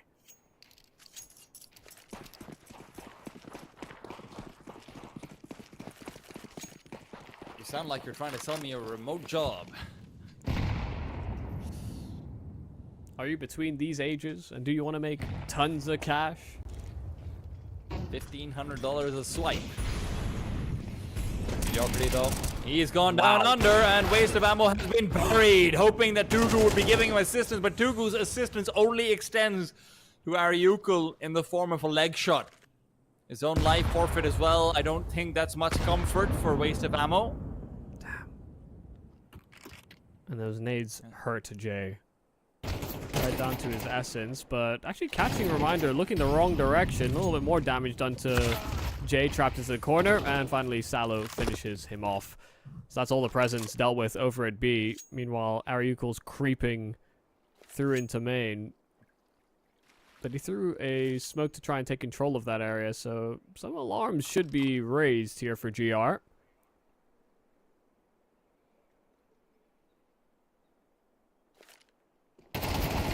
Oh, gonna be able to catch out Tutu God, but only 1 HP left for him, and he's re-picked out, killed by the bottle.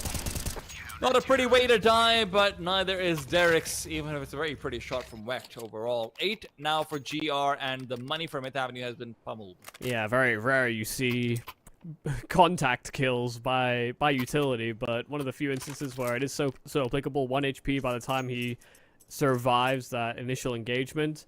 And just because he was caught out by utility, because of the fact that they knew they'd caught him on a timing, they just weren't expecting Wecht to be so close by. So, nice setup there from GR.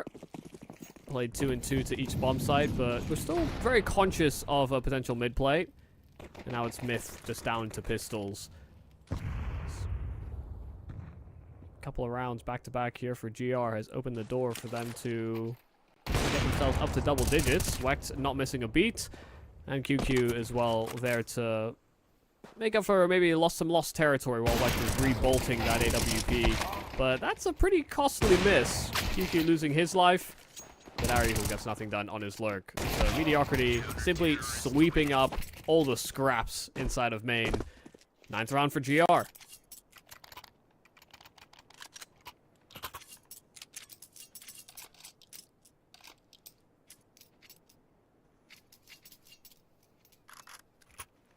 It's maybe not the most active CT side I've ever seen here from GR Gaming, but they're doing a good job of sort of winning their duels when they're presented with them, whether it's these fights in middle with Mediocrity or, you know, kind of eliminating or softening up these players outside of B main when they're going out for their spread default. And so Myth have just decided to call a completely different round. He's going for a fast A play. Ariuko's just been blinded by his own teammates, and that's never a good start, but at least everyone else is also flashed. QQ God with a nade, forcing him off his own angle. A re-smoke to the other side can do nothing about this bomb being planted. And with no flanks being planned, maybe Derek's not going to be useful until the very late portion of the round, but they've lost all utility. Ariuko needs to accelerate. He knows it, but Jay's the one to find the frag. Ariuko going all the way into heaven. QQ God had utility out. Ariuko keeps getting more and more done. And this quick accelerated play to A has given them a very clean round. Yeah. I mean, a pretty bare bones execute, but you saw just how funneled QQ felt on every one of those engagements. One attempt to play from Brick, suddenly gets HE'd off of his position. And the flashes were great. Their shots just not connecting here on GR, so they just get run down and spawned, so no saving whatsoever. A 12th round for Myth, and it's a very well executed A-take. Frankly, the saving wouldn't have mattered regardless, right? But this is exactly the kind of play that you were hoping would come out from GR when they felt like they'd hit a roadblock, right? Exactly the same thing that you were hoping would maybe even come out of New Happy when they hit a roadblock. Just one small play you can rely on. You've dry runned it. Your entire team knows what you're doing. Your main objective is just to force those Heaven players back. And it works out.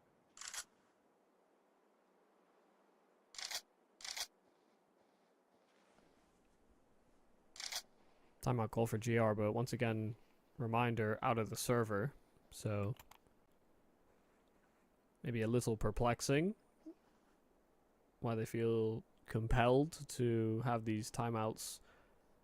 The reminder's back in time, and it should be a full commitment to the buy. 3 opportunities to close out in regulation with Avenue Gaming. May go back to one of these executes.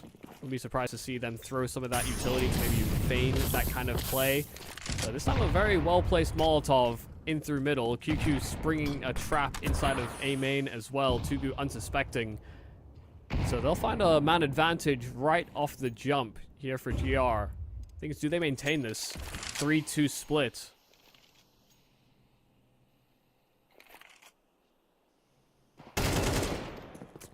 Reminder just completely caught off. Waste of ammo finds every bit of timing possible. Jay as well. Information given over. Mediocrity peeking back into a crosshair that is just waiting for him. And that crosshair is now going back to A, and so is the rest of the team. But that might be a mistake. QQ hadn't moved a muscle. He was completely stationary. Derek is now waiting for his teammate to come over, help him out, see if they can get a quick kill over. QQ is just playing in from behind the smoke. I love the play, but with 2 nades on the other side, you have to wonder about whether the plan is just to nade open the smoke or not. QQ as well, very concerned, but they're just facing it. He backs off and he refaces into certain death. At least good to deal 1, but Wecht has had a crucial miss. Derek now has full information and the first kill. Salos put it out as well, but he can't get the spray.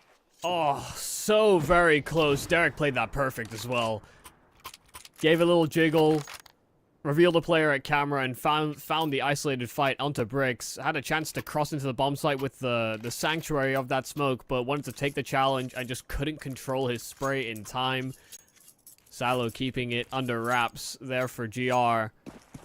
They had that man advantage, and they use it to great effect in the late round. Double digits for the East Russian squad. Myth Avenue, it took them a while to get to 12, and it was off of an A execute. Here they go again, same play. Oh no, that's a perfect response. So the Molotov and the grenade. Wecht is ready as well. CR have read this perfectly. They've got all their personnel ready and waiting. QQ keeps himself alive with a smoke to extinguish the Molotov. And as Jay is just hoping to buy some space with a lurk smoke of his own, Wecht is ignoring it completely. Ariuko, the only one left standing.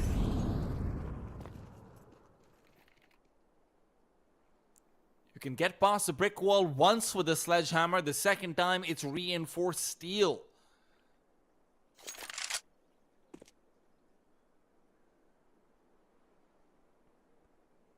Just him even feigning the idea of him falling back.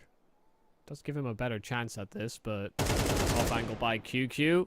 And now finally revealed. Nice flash. Ariuko forced back. And now the noose tightens. No real chance of him in this round. QQ floored, but there's Salo on the high ground to trade instantly. And Reminder didn't exactly get his hands on a weapon that is ideal. Traded from an XM into a MAC-10. I should just buy up a proper gun, really. But no, he's sticking to an SMG. Okay.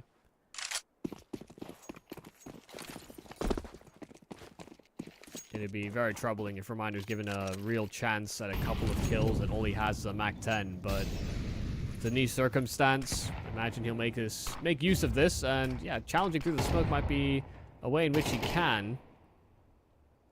Sits inside of the smoke. They don't know. They didn't see. He gets both.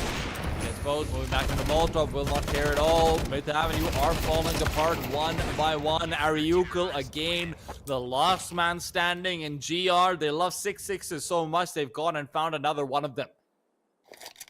What an absolute turn of events over there. Was not expecting GR to be able to get themselves back into the game like that. Yeah, I gotta say, I mean, this is a much better looking GR than what we saw against New Happy. Just the way they're playing off each other, the way they're able to sort of lock down their own positions. And even when we saw Myth go for a couple of these sort of fake executes and these fake plays, I like that they were a little bit more static and waited to see what the actual play was from their opponents. It didn't always net them the round, but you know, it shows a bit more conviction into the idea that they have of what's going on around the map. I think GR really woke up after what was a very, honestly, hard to watch game against New Happy. New Happy probably shouldn't have been able to win that, given that they have stand-ins, but they're putting up a pretty good shift against Lin Vision as well in the upper bracket.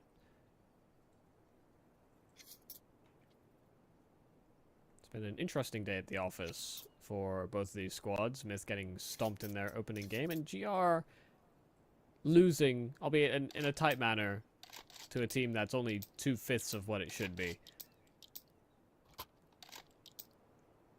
Here we find ourselves in the overtime of the first map. Neither being able to put a stamp on Anubis. This, of course, being the pick of MythAvenue. We'll see how things play out now that money is no longer an issue, and all your past problems now wiped clean. Oh, that nade. A nade! Look at how much damage he just dealt. About 120.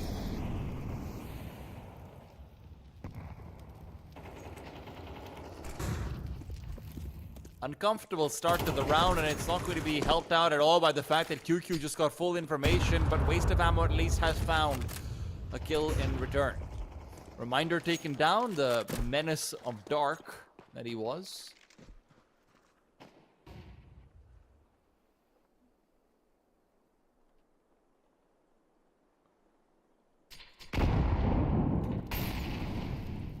This is looking like a delayed split onto the A-bomb site.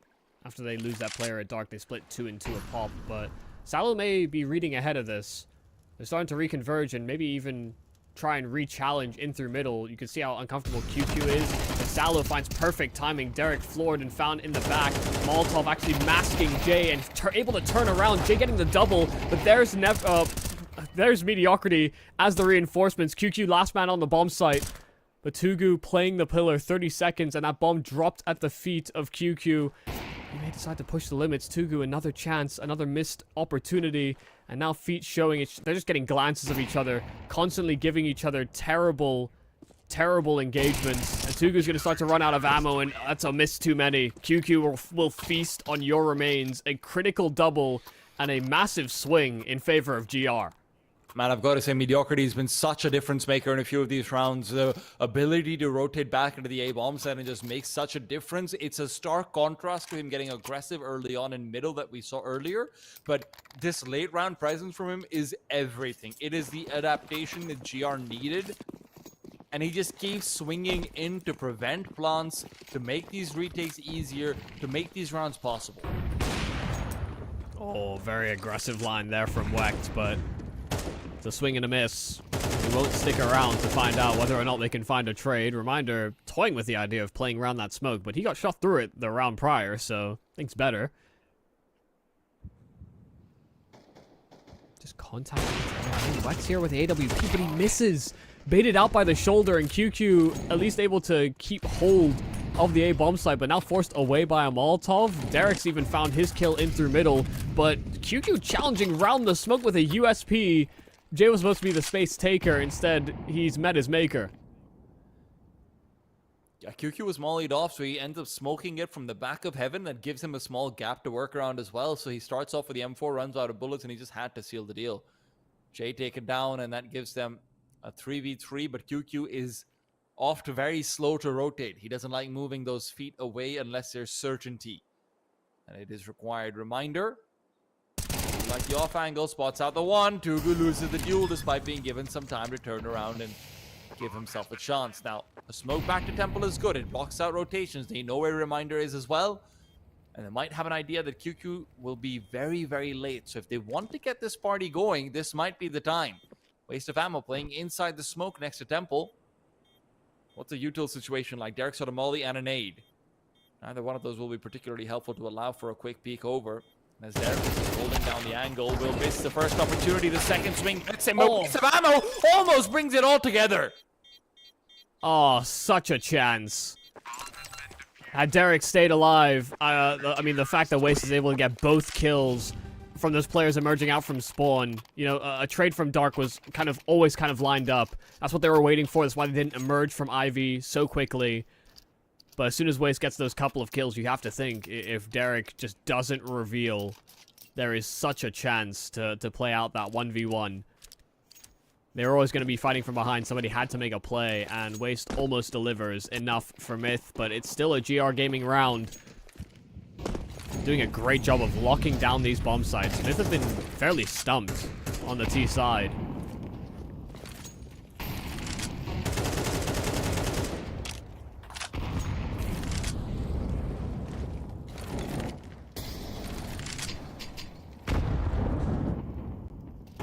Even right now, Waste of Ammo looks at quick mid-focus setup. They do lose out Reminder, but very often they've been fine playing 4v5, which is maybe a little bit of criticism to be levied towards Myth's shoulders, but look at the Myth's utility right now, right? You've got 3 smokes, 2 flashes, and a nade.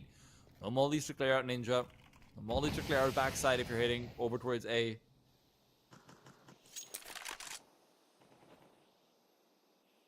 GR have plenty of flashes, couple of smokes. They're very happy with how this round has proceeded. Oh, Even if they have lost back out over here. Zalo, BT's back out over, good for 1, can't make it 2, in through the smoke, but it's a nade that actually chases after him and sends him to the afterlife. 2 versus 4, GR, don't be deceived by the HUD.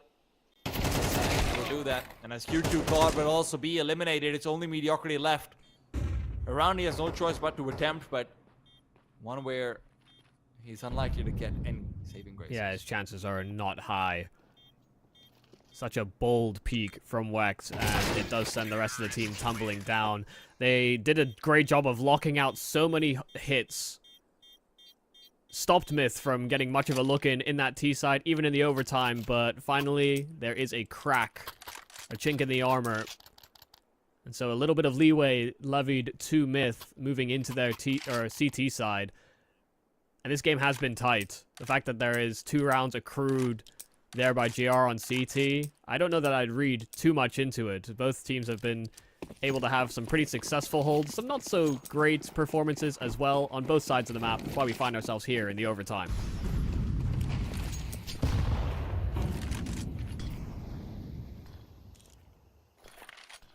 Good set up as Wack. I love going for this play. Derek's not going to be giving up an elbow at all, but that does also mean you're giving up a lot of space for these riflers to try and close the distance. Mediocrity on one side, and there's Salo on the other.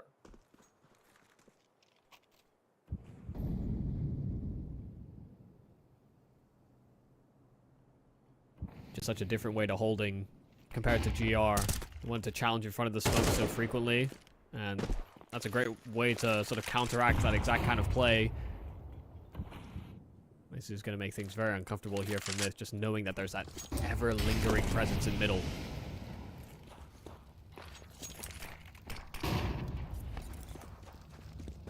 Waste is yet to commit to the rotate, but there is a very lonely Jay who's missed a critical shot on the Salo, dropping down. A second one gone by as well, and that was the last he was going to be afforded. Waste of ammo now has to step up and step up. He does. 2 big frags. Reminders alone. A 1-on-3.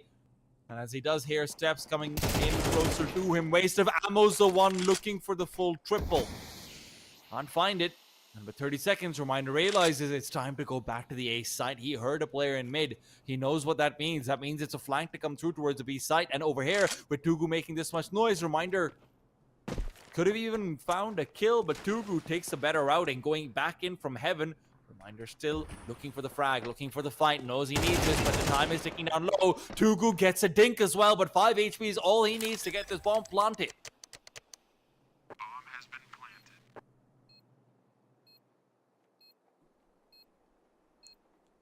A nade will do it. Nade is there deployed. Ariuko forced to flick. Reminder had a sliver, had a window, but he just can't climb Yeah, through. there was certainly a chance.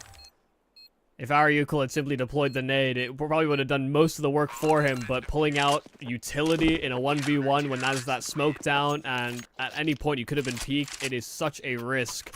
Ariuko doesn't go for it, and once you end up in that situation where you simply miss that initial headshot, when you catch them off guard playing around that smoke, that's a miss you can't afford. You know, that's the difference between another round for GR or not. Myth able to staunch the flames. I mean, Waste getting that double kill couldn't have come at a better moment for them.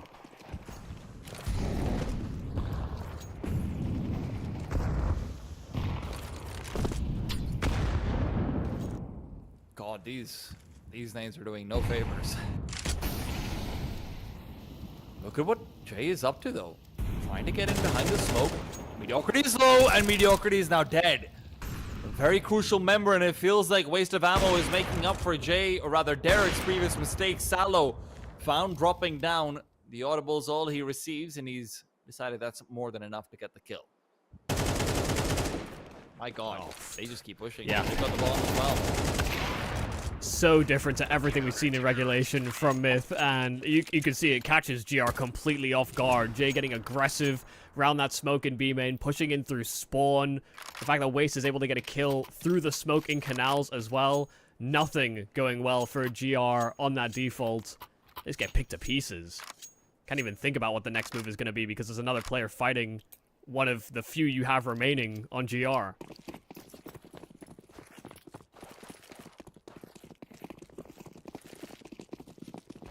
Does GR have a pocket strategy? Does GR have a last-ditch effort? Just one last Hail Mary? Well, they've got a pretty burnt Reminder. Mediocrity just gets the kill directly onto Jay. With the direction of the grenade makes it a little bit easier. Waste of ammo drops out at one opportunity. Does pick up the second at least, but Reminder, is he aware that there are 3 players in the B-bomb site, not just 2? He likes to go in through these smokes. If he climbs up on the platform, that'll be not for a demise, but now Tugu pushes forward. Ariuko's been left fully solo, keeps the spray going, but he's only good for 1, maybe more than he should have gotten considering he was fully blinded, but still, back to a 2v2. Derek coming in from behind. Oh, the movement is good as well, just making sure he's not giving any sound cues at all. Coming in from the water. Now, position revealed. Scopes away, re-scoping back in, and he's met his demise. Tugu as well, pushing forward. Salo knows that he needs to find this round. It's a last hope they had, but GR will be forfeiting the round, and the map with it. Anubis goes to MythAvenue. Yeah, it is certainly a hard-fought battle and some better-looking Counter-Strike for, I think, both of these teams. We didn't see a good foot forward from Myth against Lin Vision in their opening round. We didn't see the best-looking Counter-Strike from GR either, but there was so much push and pull, so many great reactions in these mid-rounds. A lot to really pull from, but when it comes to that overtime, you know, just those small, minor decisions and those small missed opportunities that can really come back to haunt you. You know, that 1 versus 1 with Ariuko, where his opponent is 1 HP, you know, that's one of those situations where had they won that round, GR maybe even just take this map, but that's a clutch that is worth its weight in gold for Myth. A game of millimeters, that is for sure, but we've still got a distance left to climb forward. There's still Ancient and potentially Mirage as well to come over. Ancient, of course, GR's map pick. We're going to be taking a break before we can go to it, but make sure you come back in for that. You don't want to miss a game like this.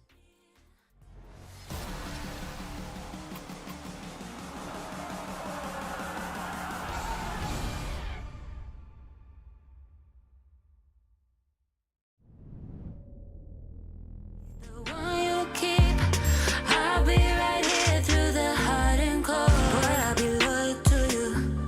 No need for drama. Farewell with you. Cry like Impala. Is it important for you? There ain't no bother. No, no.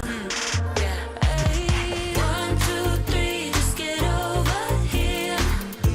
No need to be sure. No. 1, 2, 3, oh, I want you near. I need you in my life, but alright. 1, 2, 3, just get over here. No need to be sure. No. 1, 2, 3, oh, I want you near. I need you in my life, but alright. Just come over. Won't you come closer? Yeah, just come over. Oh, hey. 1, 2, 3, just get over here. No need to be sure. No. 1, 2, 3, oh, I want you near. I need you in my life, but alright. 1, 2, 3, just get over here. No need to be sure. No. 1, 2, 3, oh, I want you near.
You're in my heart till I'm weak and old. I carry you, you brighten my soul, making me glow. I carry you wherever I go. I can see your face in a crowd of millions. No one can take your place. The only one that can guide me through the maze. You're my favorite song on the radio. All of me, my spirit and halo. You're my comfort, my rhythm and blues. You're the headlines in the morning news.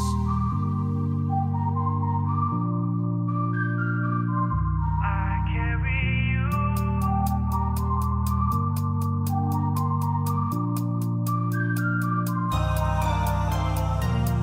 I carry you wherever I go. You're in my heart till I'm weak and old. I carry you, you brighten my soul, making me glow.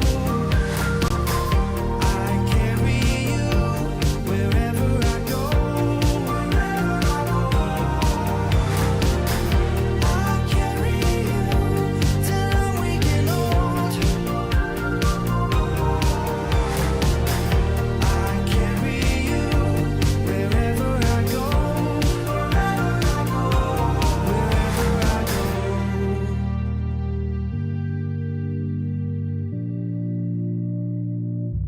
Wherever I go.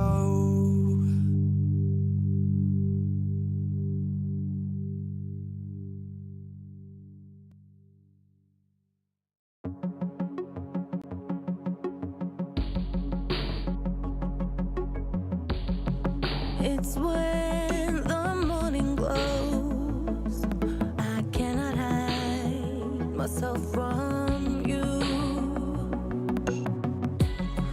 It's when my feeling grows. I'm coming back to you. When I step out, when I step out, when I step out, when I step out of the light, I come into the light.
when I step out of the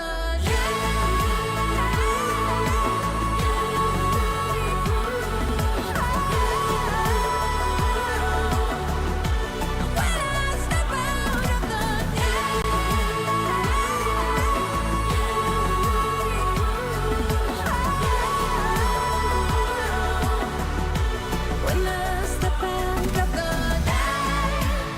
and come into the light, I will be happy, happy, happy.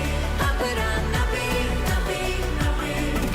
And hey, do you think I can stay?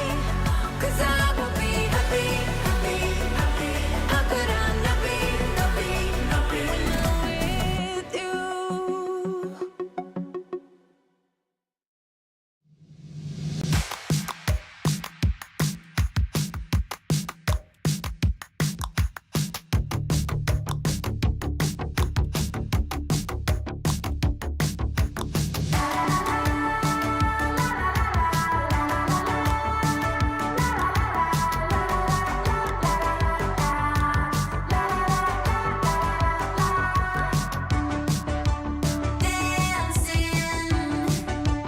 Time in slow motion.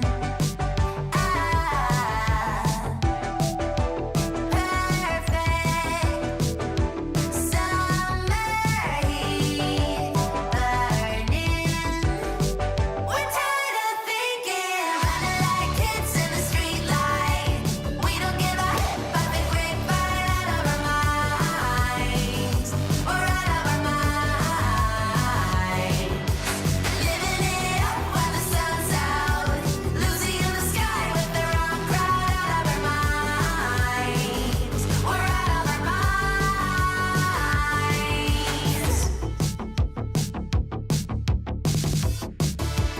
See, breathing in slowly. I crash into something. The silence is broken. I did it on purpose. We're tired of thinking, running like kids in the street light. We don't give a but the grapevine out of our minds. We're out of our minds. Living it up when the sun's out. Losing in the sky with the wrong crowd. Out of our minds. We're out of our minds. Playing 21 with the head down. Queen of Hearts, I knew from the first round all the time. I knew all the time.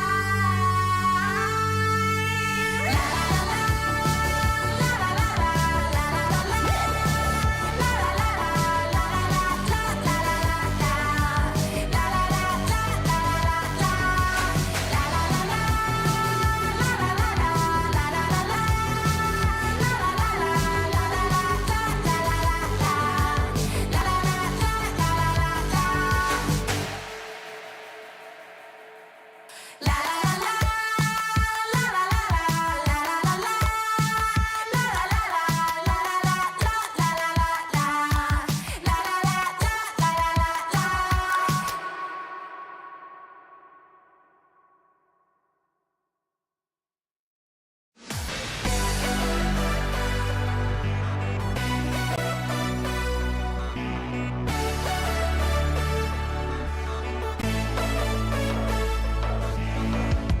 Listen to the sound, like a promise in the wind. Will you find a way?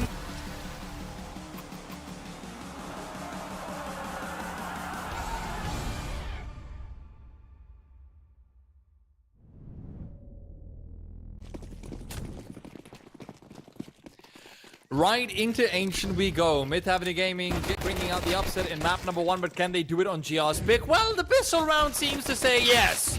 It started off with a bang, and the explosions are coming out of GR heads.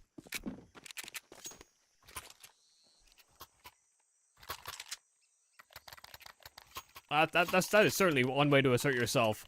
I mean, just challenging them as soon as they barrel out through middle or smoke towards the red room, and just fighting on that mid floor. Tugu hitting some lovely shots on those first couple of players, and then GR just get completely stunted.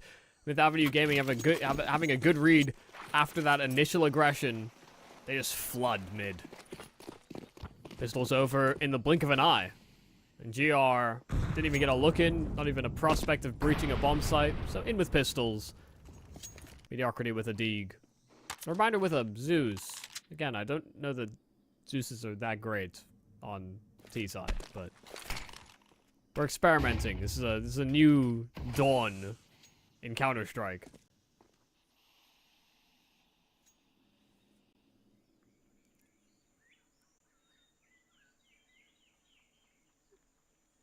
Ooh, this is interesting.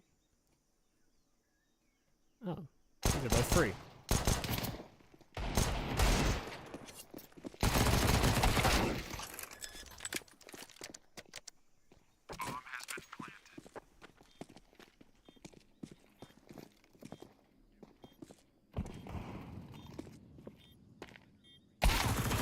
Oh my god.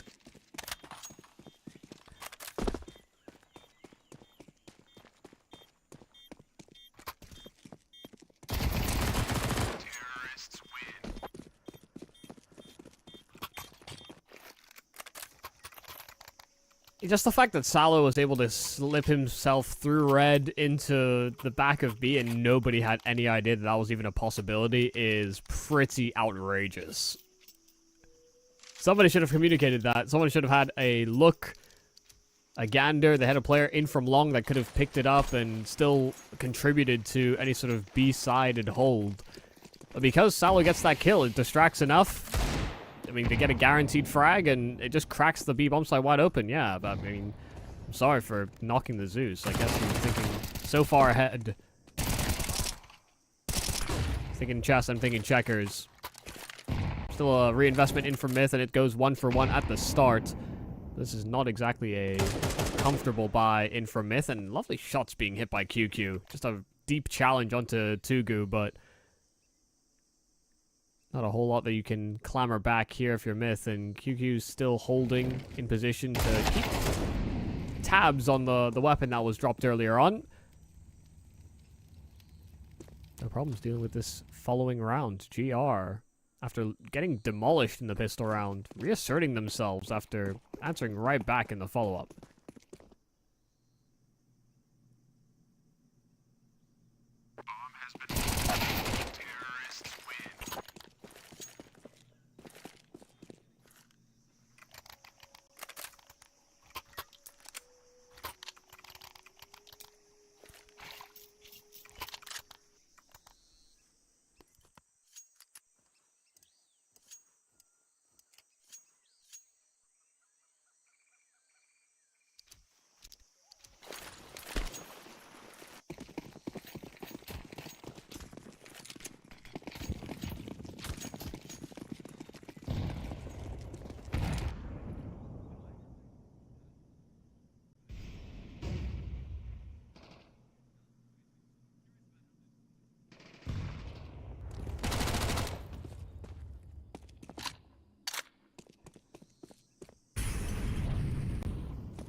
This is why you shouldn't have mute button, guys.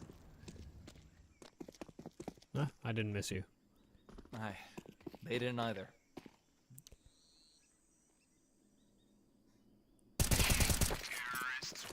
Nicely done.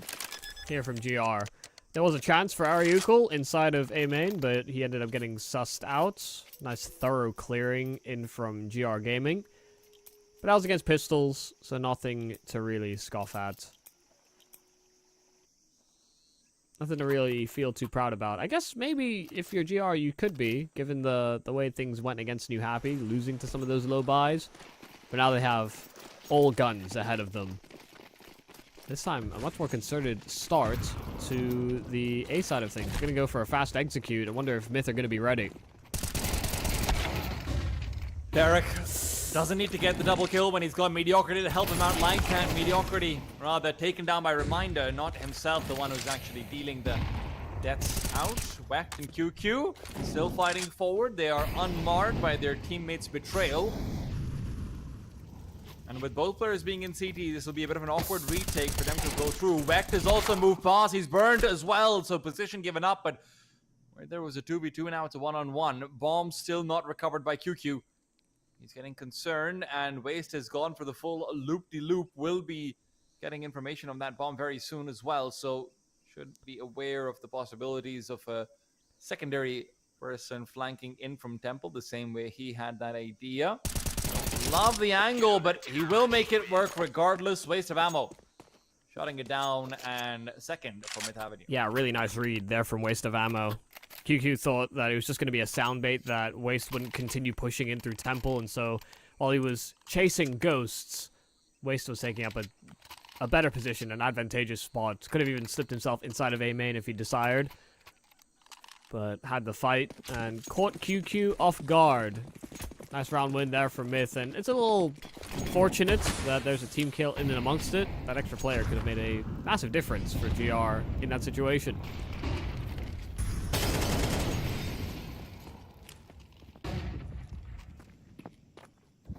Nice starter utility here for GR, keeping presence high and preventing Myth from really challenging too heavily towards B lane. Flash to facilitate Sallow, and it's a little bit of damage exchanged. Now they have Wecht on an angle inside of Cave, and these SMGs are not just going to sit still. Very tough fight to come through. The MP9 pushing forward. What is going on with these team kills? That was entirely unnecessary. You can't even blame the spray for that, Wecht. Yeah, it's a little unfortunate. They did just kind of line up, but this time it's inconsequential. This time. This time. Not every time. Don't know how many more times we're going to get, but I feel like it will be at least one if the trend continues. Well, that sucks. Ariuka was in through middle and looking at ledge, and Reminder slipped in through red all the meanwhile. So this actually does get a little strange. Yeah, free AK here for Ariuka, and he's just going to take that and leave. Not too concerned about doing extra damage to the GR gaming economy when their own money is a bit of a sham.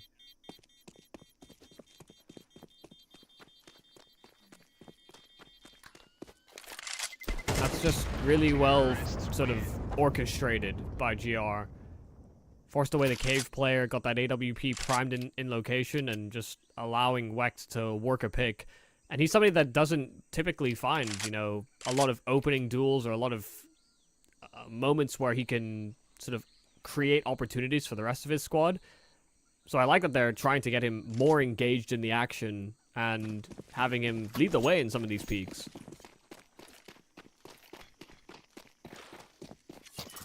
It's what I would describe as a punish AWPer. Yeah.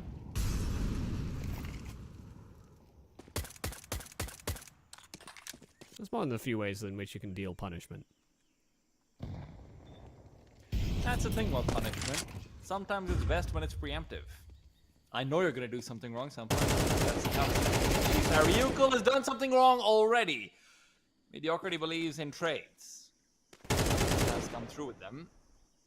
No more rifles, but Jay does actually recover the one that was on the ground and back off successfully, with the bomb leaning towards B, but realistically probably finishing in A once this kill comes through. Maybe that AK might still be able to find some use. Well, bomb is still outside of B, and Reminder's made a lot of presence towards the A bomb site. It's all about reading the routing. And whether or not they actually finish on A or B, they've still got Sallow sort of lurking around inside of Cave. Timing could be good here for Jay. Just needs to get his gun out. Reminder is a free kill, and he's holding his trigger, waiting to see what reveals itself. Reminder's finally turning around, and QQ now is left in an awkward spot about whether or not he commits or not. A chance of it to find the first one, but it doesn't work out for him. And look, where we were talking about slim margins before, it did feel like both teams were getting their fair share, but Ancient, where, you know, I think there's no argument about this being GR's favorite map at this point. They even pick it over Mirage, which used to be the old for me. But I feel like we're going to see more and more of this leaning into the GR favor. I was very surprised by the Anubis win from Myth, but so many of those situations came through. Hey, we've got like some nice pocket strats prepared. We've got some great plays individually that we can make up with. This is our map. We've been ready for it. Derek now trying to do the same thing over here on Ancient, but the flash responses are great. Reminder can't get the spray transfer, so Derek is good for the double. Now, he might not be aware of this, but there's a third player coming in. Actually, two more, in fact. Jay's been tagged. Derek low, laying underneath. Salo's found him. Salo brings him down, and Wecht not ready for Waste to come through from behind, but Waste is being very slow, very timid with the MP9. Tugu gets there in time, but he fumbles his spray. Unable to get either player emerging out from Donut, and now looking to pick up the flank is Salo. Waste trying to move through that smoke. In fact, overwhelms him with the MP9. It's now left to Wecht in the clutch, and that first shot rattled off. They know exactly where he's positioned. No more element of surprise. That bomb detached from him and exposed on the bomb site. And they simply try to lock him in. Angle still being held, but running out of bullets, and Wecht continuing to miss. So this will be a round that falls the way of Myth. Nicely done on those initial fights there from Derek, but able to sort of keep and maintain control on middle, even though Waste took his extra time. Made up for it on that flank in Donut.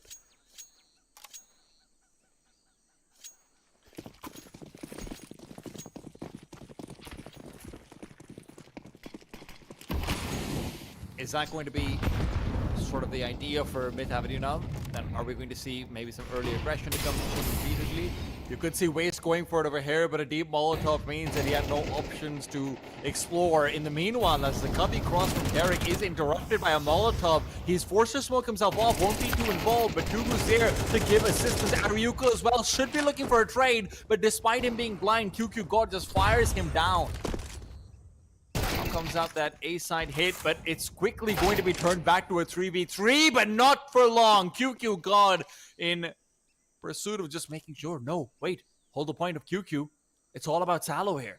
He loves going through the smokes, but Tugu looks away. The timing, the slimmest of margins, but he still makes it work. And QQ now holds down the line, and Jay gets the shot regardless of whatever QQ's position was. That is kind of ridiculous. There are so many of these 50-50 duels that did come down to timing or just how prepared these players were on their duels. You know, players creeping into their crosshairs and them just being unaware. You know, hearing that scope of Tugu, the fact that he looked back at Temple, and you can understand why. You know, losing control of that A-bomb site, Temple was definitely a vulnerability as well alongside that smoke. You can't just get fixated on one idea. And yes, those fights just being able to be edged out by Myth. Money's now dried up here for GR, so this could crack open what could be a lead attained here by Myth. Maybe even take control of the rest of this half. It's a big if. They've still got an AWP and a rifle to play around with, and Derek made a step coming out from Cave, but he took the position on ledge. Quick trade there from Salo. That's very fortunate. Derek was about to escape. They're also okay with the option loss picked up by any of the two Deagles. This is a great trade. No, Jay just wants to keep fighting. Good damage on the mediocrity is not enough to get the kill. It's left up to Waste, and he wants to keep it going. QQ down and out as well. And the reminder is recovered in M4. You might not be able to recover the bomb. Stepping out, making noise, and a missed shot from Tugu does open the door of opportunity. Reminder switching to his pistol, doesn't want to commit to a reload. Not sure where these players are located, but they're both in position to actually hold on to this package. Long rotate from Reminder, trying to be unpredictable. He's going to have a very good 1v1 to... Oh my god, he doesn't have that. Never mind. That is annoying. Yeah, that smoke bloomed right as he got here as well, so he's going to have to go through the cave. There's no way to win this round at this point. There's a smoke at the feet of Waste as well. They have another smoke ready. Waste can deploy it, and with Reminder revealing his position, he's got a knife out, buddy. You're gone. That was a little weird. Waste was not coming out of that smoke pre-aiming where he was coming from, so that still could have gone a little awkward. But a 5th round for Myth regardless, and that money situation for GR unideal. In fact, they're going to invest decent amount of money from Salo. I think the rest of the squad should follow suit.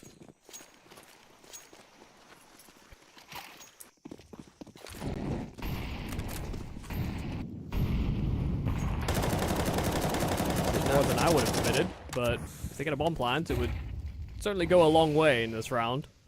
Is that a deep CT smoke that QQ is holding? Yeah, I think so. Huh. Don't think I've seen that lineup before, but a spam right through the smoke means that Reminder is not going to be able to see his head for a while. They're losing members, maybe too many of them, but as Dooku's been forced away from the angle, he will find the fadeaway shot on the A site. Now, where GR was hoping for maybe a swarm onto B, similar to what Myth showed us on Anubis, instead they are just left wanting. Yeah, so it was actually a deep cave smoke, which is even more perplexing. Maybe it didn't meet its mark. I saw where it bloomed on the minimap, but I didn't actually see it affecting the vision of any of the Myth players.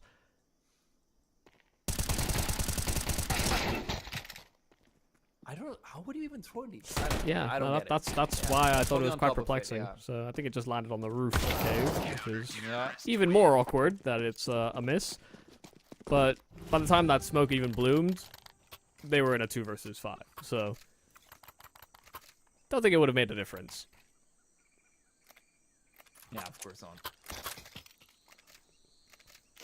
Look, at the same time, they were clearly expecting a bomb plant over there. They were clearly expecting a few kills over there. Now you're down util on Salo, Reminder, and Mediocrity. Now you've got 3 flashes to start this round off, so forget about contesting middle. In a traditional format, at least. The A side, okay, that's a plan. Full contact into A, but they're not ready for Ariukul to be playing this up close and personal. Tugu's covering off Ariukul's right side. Reminder should have the advantage over here, but no, still gives up the duel. Ariukul, even on the drop down, gets a stray headshot. So Tugu's going to be left to try and hold on to this, but there's really not that many flashes. Tugu has a great chance of just holding down the line. This is not going to be an easy skill at all. Finally, GR are not going to be having a 6-6 round, but I don't think they're happy with it. Wecht, maybe the last chance they have towards it. And as he will be able to find another quick frag, the bomb can be recovered as well. There's room for him to back away, to run off into the horizon, explore the B site. I think that bomb is dropped on tree though. So it's the fact that it's on an elevated angle is going to be very awkward here for Wecht. He has to make noise to retrieve it. Oh no, just on the lip underneath. So very fortunate for him, but still an angle that's being very carefully watched by Waste. Waste might have missed the timing, though. Is he going to be re-peeking back into it? Waste is trying to play for the bomb plant. If Wecht starts to move back over towards the B-bomb site, he still has barely enough time to do it, but he's lollygagged for too long. 7-5, we're off to a break to see what this second half holds.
Finally, it's not split down the middle, but I don't think GR are happy about that. Down 5-7. They're hoping that they can at least get a pistol round out to bring it all back in their favor. Yeah, some nice composure from Myth in a few of those rounds. GR definitely pulling the wool over their eyes in a few moments, but that was a very assertive pistol placed by Myth on their CT. Let's see if GR can do the same. No, they're getting picked around the smoke. There was a lurk smoke thrown right off the jump, but the spam from Salo is right on the money. Can't get that plant in quite quick enough. That smoke is not going to last forever. And Reminder getting another kill on that Zeus. The same position, this time on that CT side.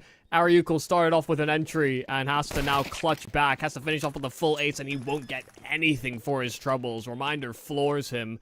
It's convincing from GR, but there's a bomb plant in from Myth, but still a pistol for the Russians. Where did they throw their flashes? Did you see?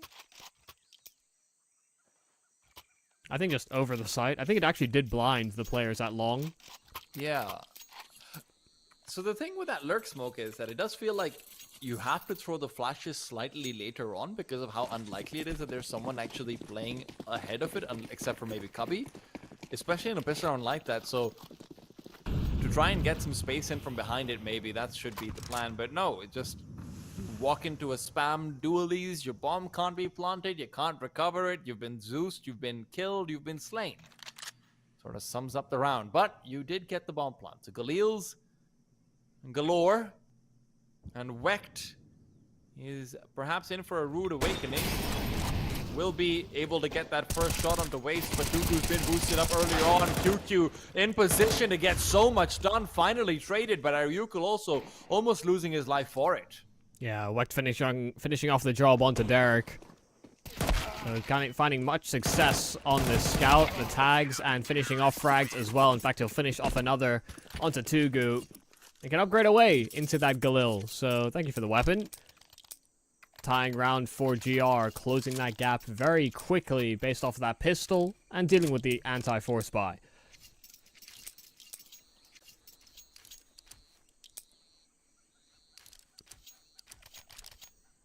I don't think we've seen much of an ability from Myth to pull through in some of these lower tier buys. The GR have shown a vulnerability, and oh god, missing the jump to ledge and then just falling victim to Jay, peering in from elbows so rapidly. That's not exactly an ideal way to start.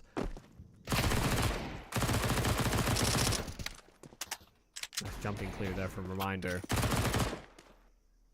that should put a bow on this round, really.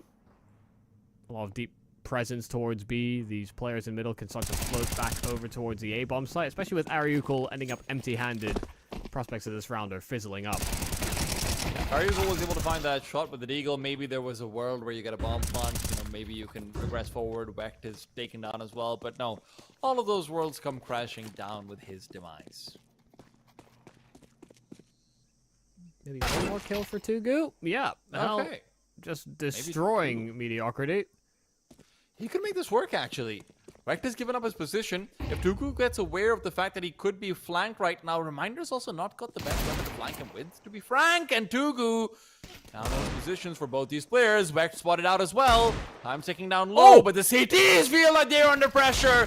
Tugu knows where Wecht is. He's all on and ready to get it done. Ariukul, Tugu, the real man in this team. What on earth? I mean, some of those shots were ridiculous.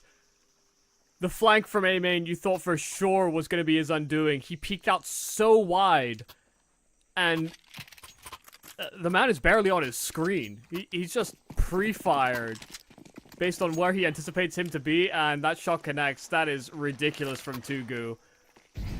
An Ulper with a whole lot to prove, I guess, in that role, but getting it done on the Deeg. Those shots were filthy. That should have been a non-starter round, and suddenly that's a massive gut punch. One of many that GR have been on the receiving end of in this close qualifier.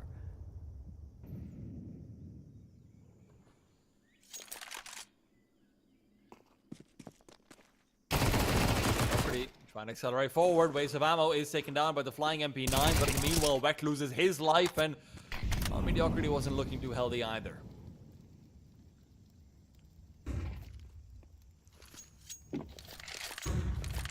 Mag are unwilling to relinquish this lead to some stray pieces of aggression here and there.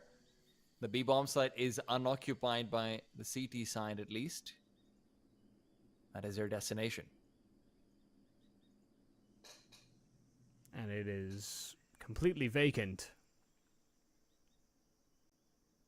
A for sale sign, perhaps, noted at the entrance of B. But there's no realtors even to show them around the place. They'll make themselves at home. And while GR would want to get rid of these squatters, there's not a whole lot of legal precedent that they can rely on.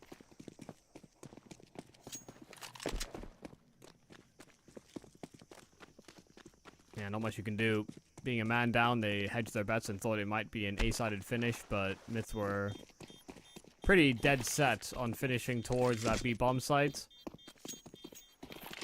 And his weapons won't be put in too much of a compromising position either. All clustering up together in that one corner to avoid dying to the bomb. Salo does get his hands on the AWP, however, and that is a massive win. What are they going to do with it, though, right? And what are you going to do, shoot me? I wish they would. I wish they would. Well, sure, that's what he's hoping for, too. I'm surprised it's almost not given over to Wecht. I'm actually kind of glad about that, because it feels like Wecht isn't the kind of player who's going to take over a round all on his own and get aggressive early on or something like it, right? Yeah. That's why I was a bit concerned about the prospect of a hero all being given to him. But Salo, that's what I like. This feels like a round restart for whatever reason. Yeah. Oh. Yeah, this is almost certainly a round restart. This is... wait, are we playing this? People are looking all sorts of directions. I mean, Salo is damaged, actually. I don't know if you can reset this round, but maybe they don't want to anymore. The smoke down at the face of Wecht. Derek should be a dead man, and indeed he is. The bomb can't be recovered either. And now Wecht isn't done yet. He's just going to creep back over, hold this smoke down in case anyone's looking to push through it. The 5-7 close range is deadly. And with the disconnection of Ariukul, which seems to be the guarantee of why the round reset was requested, I think Mag might be very regretful about that nade they threw overhead.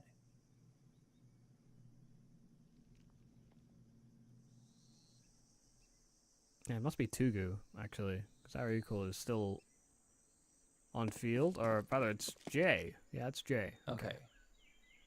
Figured it out, there's two J's, and neither of them are actually active. Ignore the HUD, ignore the minimap. Still a chance to win this round, and Tugu had to get that kill, really, if there was going to be a real possibility. God, dude, that's a disaster. Yeah, pretty unfortunate time for this to have happened. In fact, it was waste of ammo. So, you know, we were wrong. Okay, We so were wrong on all wrong, fronts. Wrong. Yeah.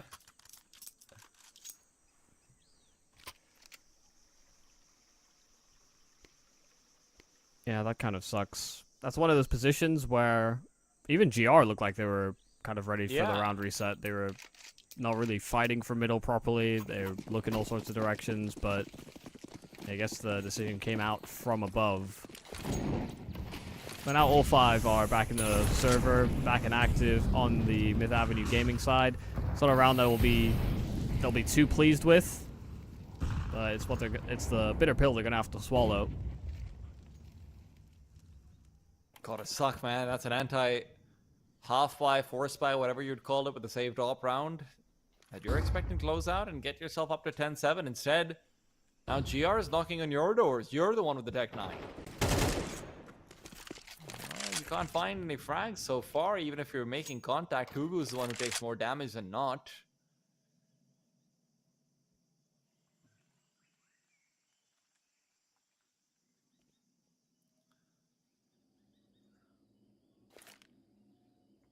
Aileen is going to be slowly taken apart.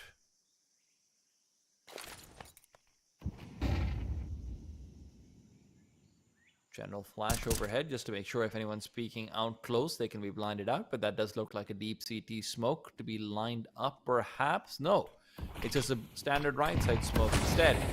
We fully smoking out both players at the back of the sides. It's a full 5v5 as they start to execute forward. One flash, one Molotov if they want to take more space after this bomb plot, but it doesn't look like that's in the plan.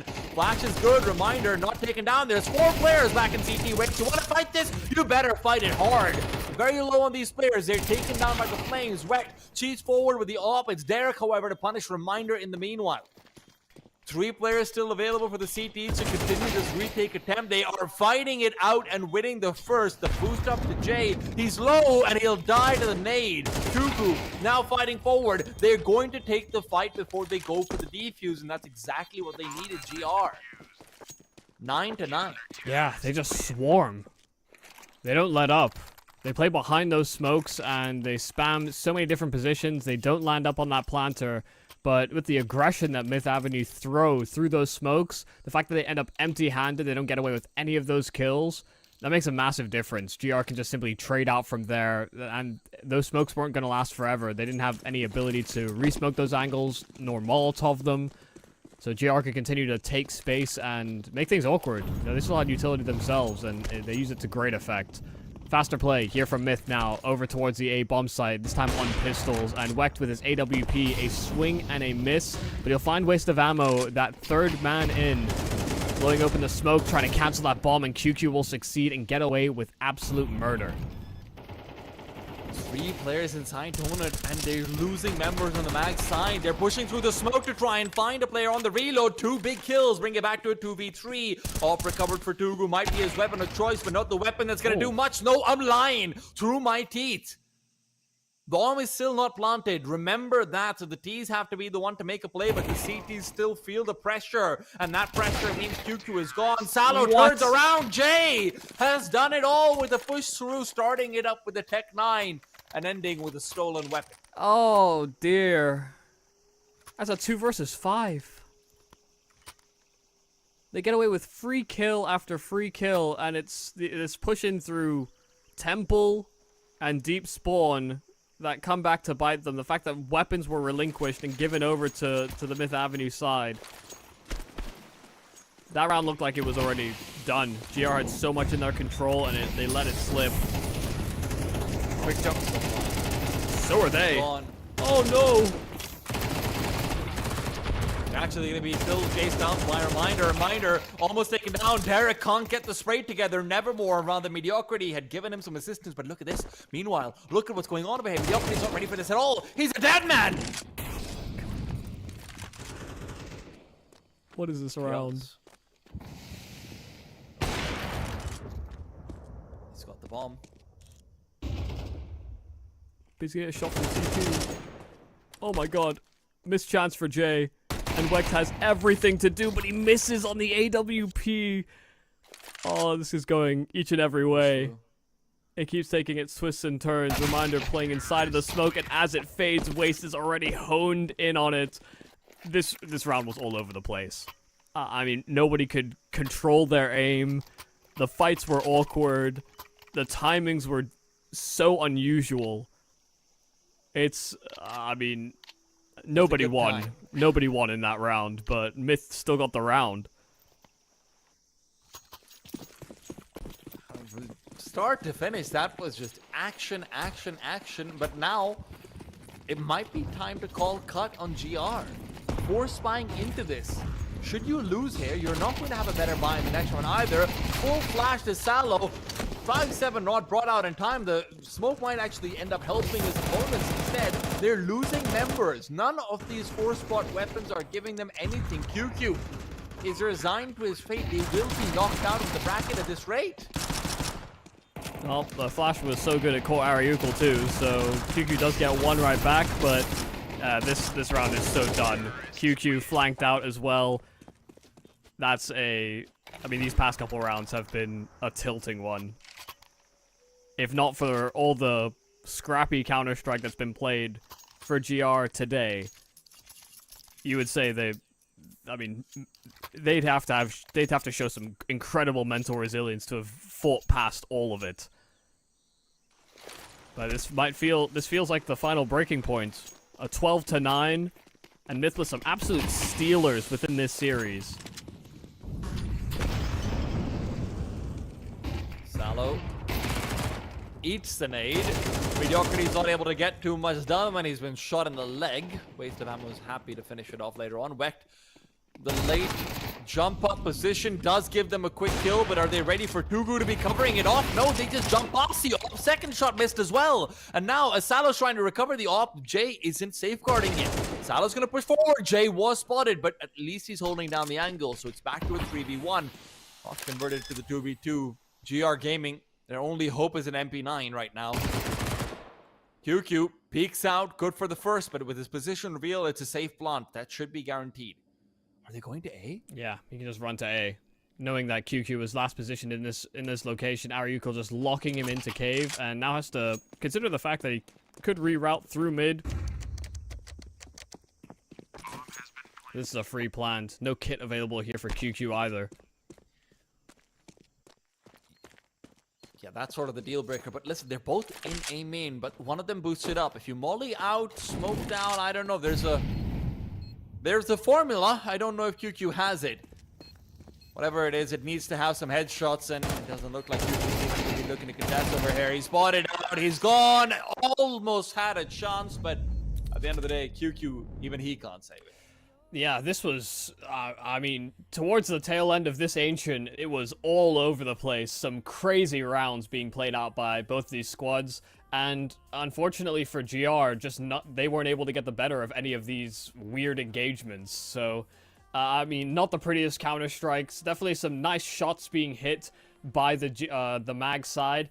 I mean, they win a 2 versus 5. Tugu with his 1 versus 3 on the Deagle. You know, these were rounds that they should have never gotten away with. And if they hadn't, maybe we're talking about GR pushing it to a third map. But it just simply wasn't their day. And they're our first team out of this close qualifier. Oh, absolutely. This is going to be such a heartbreak for GR, right? You're looking over towards this bracket and thinking, okay, Lin is realistically the only team that we should have struggles with if New Happy's got stand-ins playing, right? But then you lose out to New Happy with 3 stand-ins. You're losing out to MythAvenueG Gaming over here, despite the fact that, Michael, you know, you said that Mag stole some rounds away, but they're stealing some rounds away, and then there's, you know, and again, I do not blame this on GR at all. It's not their fault. They were probably ready to reset the round as well, but there's getting a free round win in a round where you have like a half by a stolen op because one of your opponents sort of DCs, they've already been damage dealt, right? This is a game where they had every chance of making things happen and they just couldn't get it together at the end of the day. Yeah, they even had one of those against New Happy as well. What was it? Li Hang lagging out in a 1-versus-1 in the pistol round. You know, those are the types of rounds that just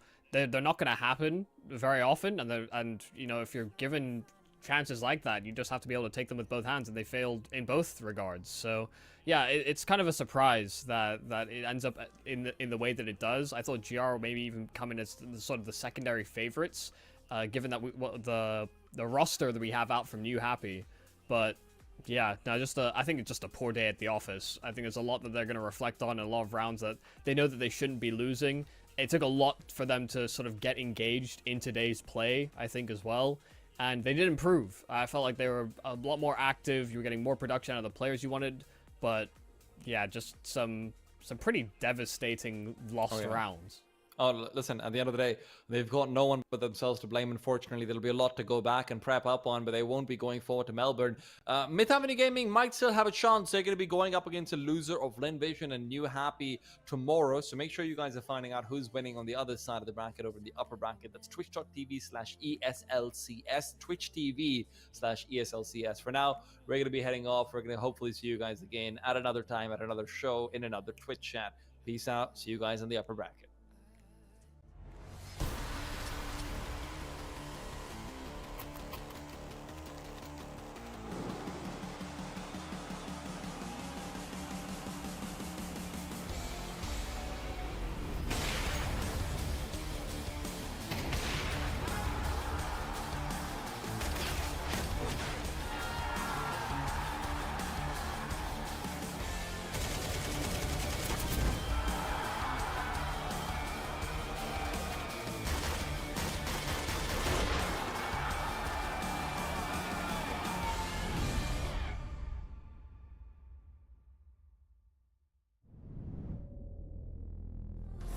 I need clarity.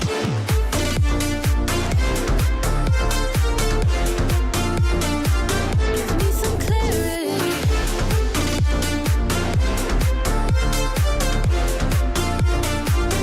I need clarity. Waiting for your call all night and day. Where did we go wrong? Don't wanna wait until you're just a distant memory. I still feel your touch, though you're not here. Since you've been gone, you're all I see. Still hear your voice, why don't we speak? I'm running circles. Since you're in my life, I can get no sleep. If you give me a sign, I'll be yours to keep. Just wanna say you're mine and make history. 'Cause I've been playing blind, wasting all this time. Yeah, I need clarity.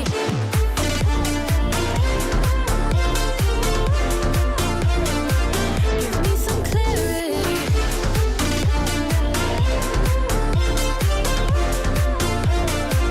Yeah, I need clarity.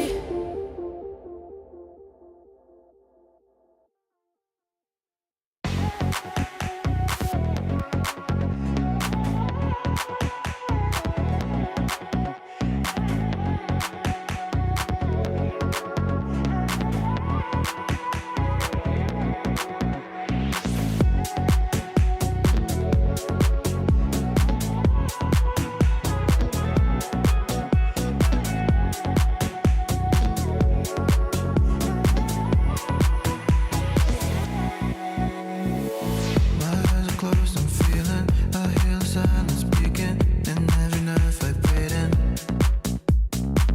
And in the clouds, I'm reading a silhouette of meaning into my lungs, inhaling. Breathe in, breathe out, breathe in, breathe out, breathe in, breathe out, out, out, out. Breathe in, breathe out, breathe in, breathe out, breathe in, breathe out, out, out, out, out, out.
clouds, I'm reading a silhouette of meaning into my lungs, inhaling. Breathe in, breathe out, breathe in, breathe out, breathe in, breathe out, out, out, out. Breathe in, breathe out, breathe in, breathe out, breathe in, breathe out, out, out, out, out, out.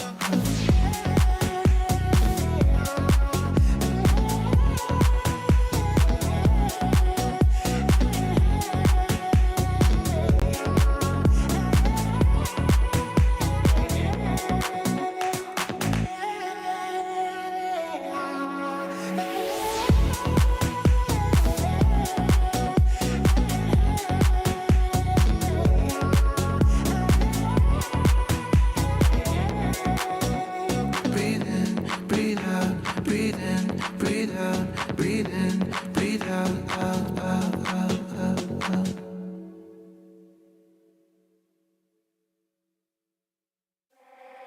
I keep your picture in my room, 'cause it gets me in the mood.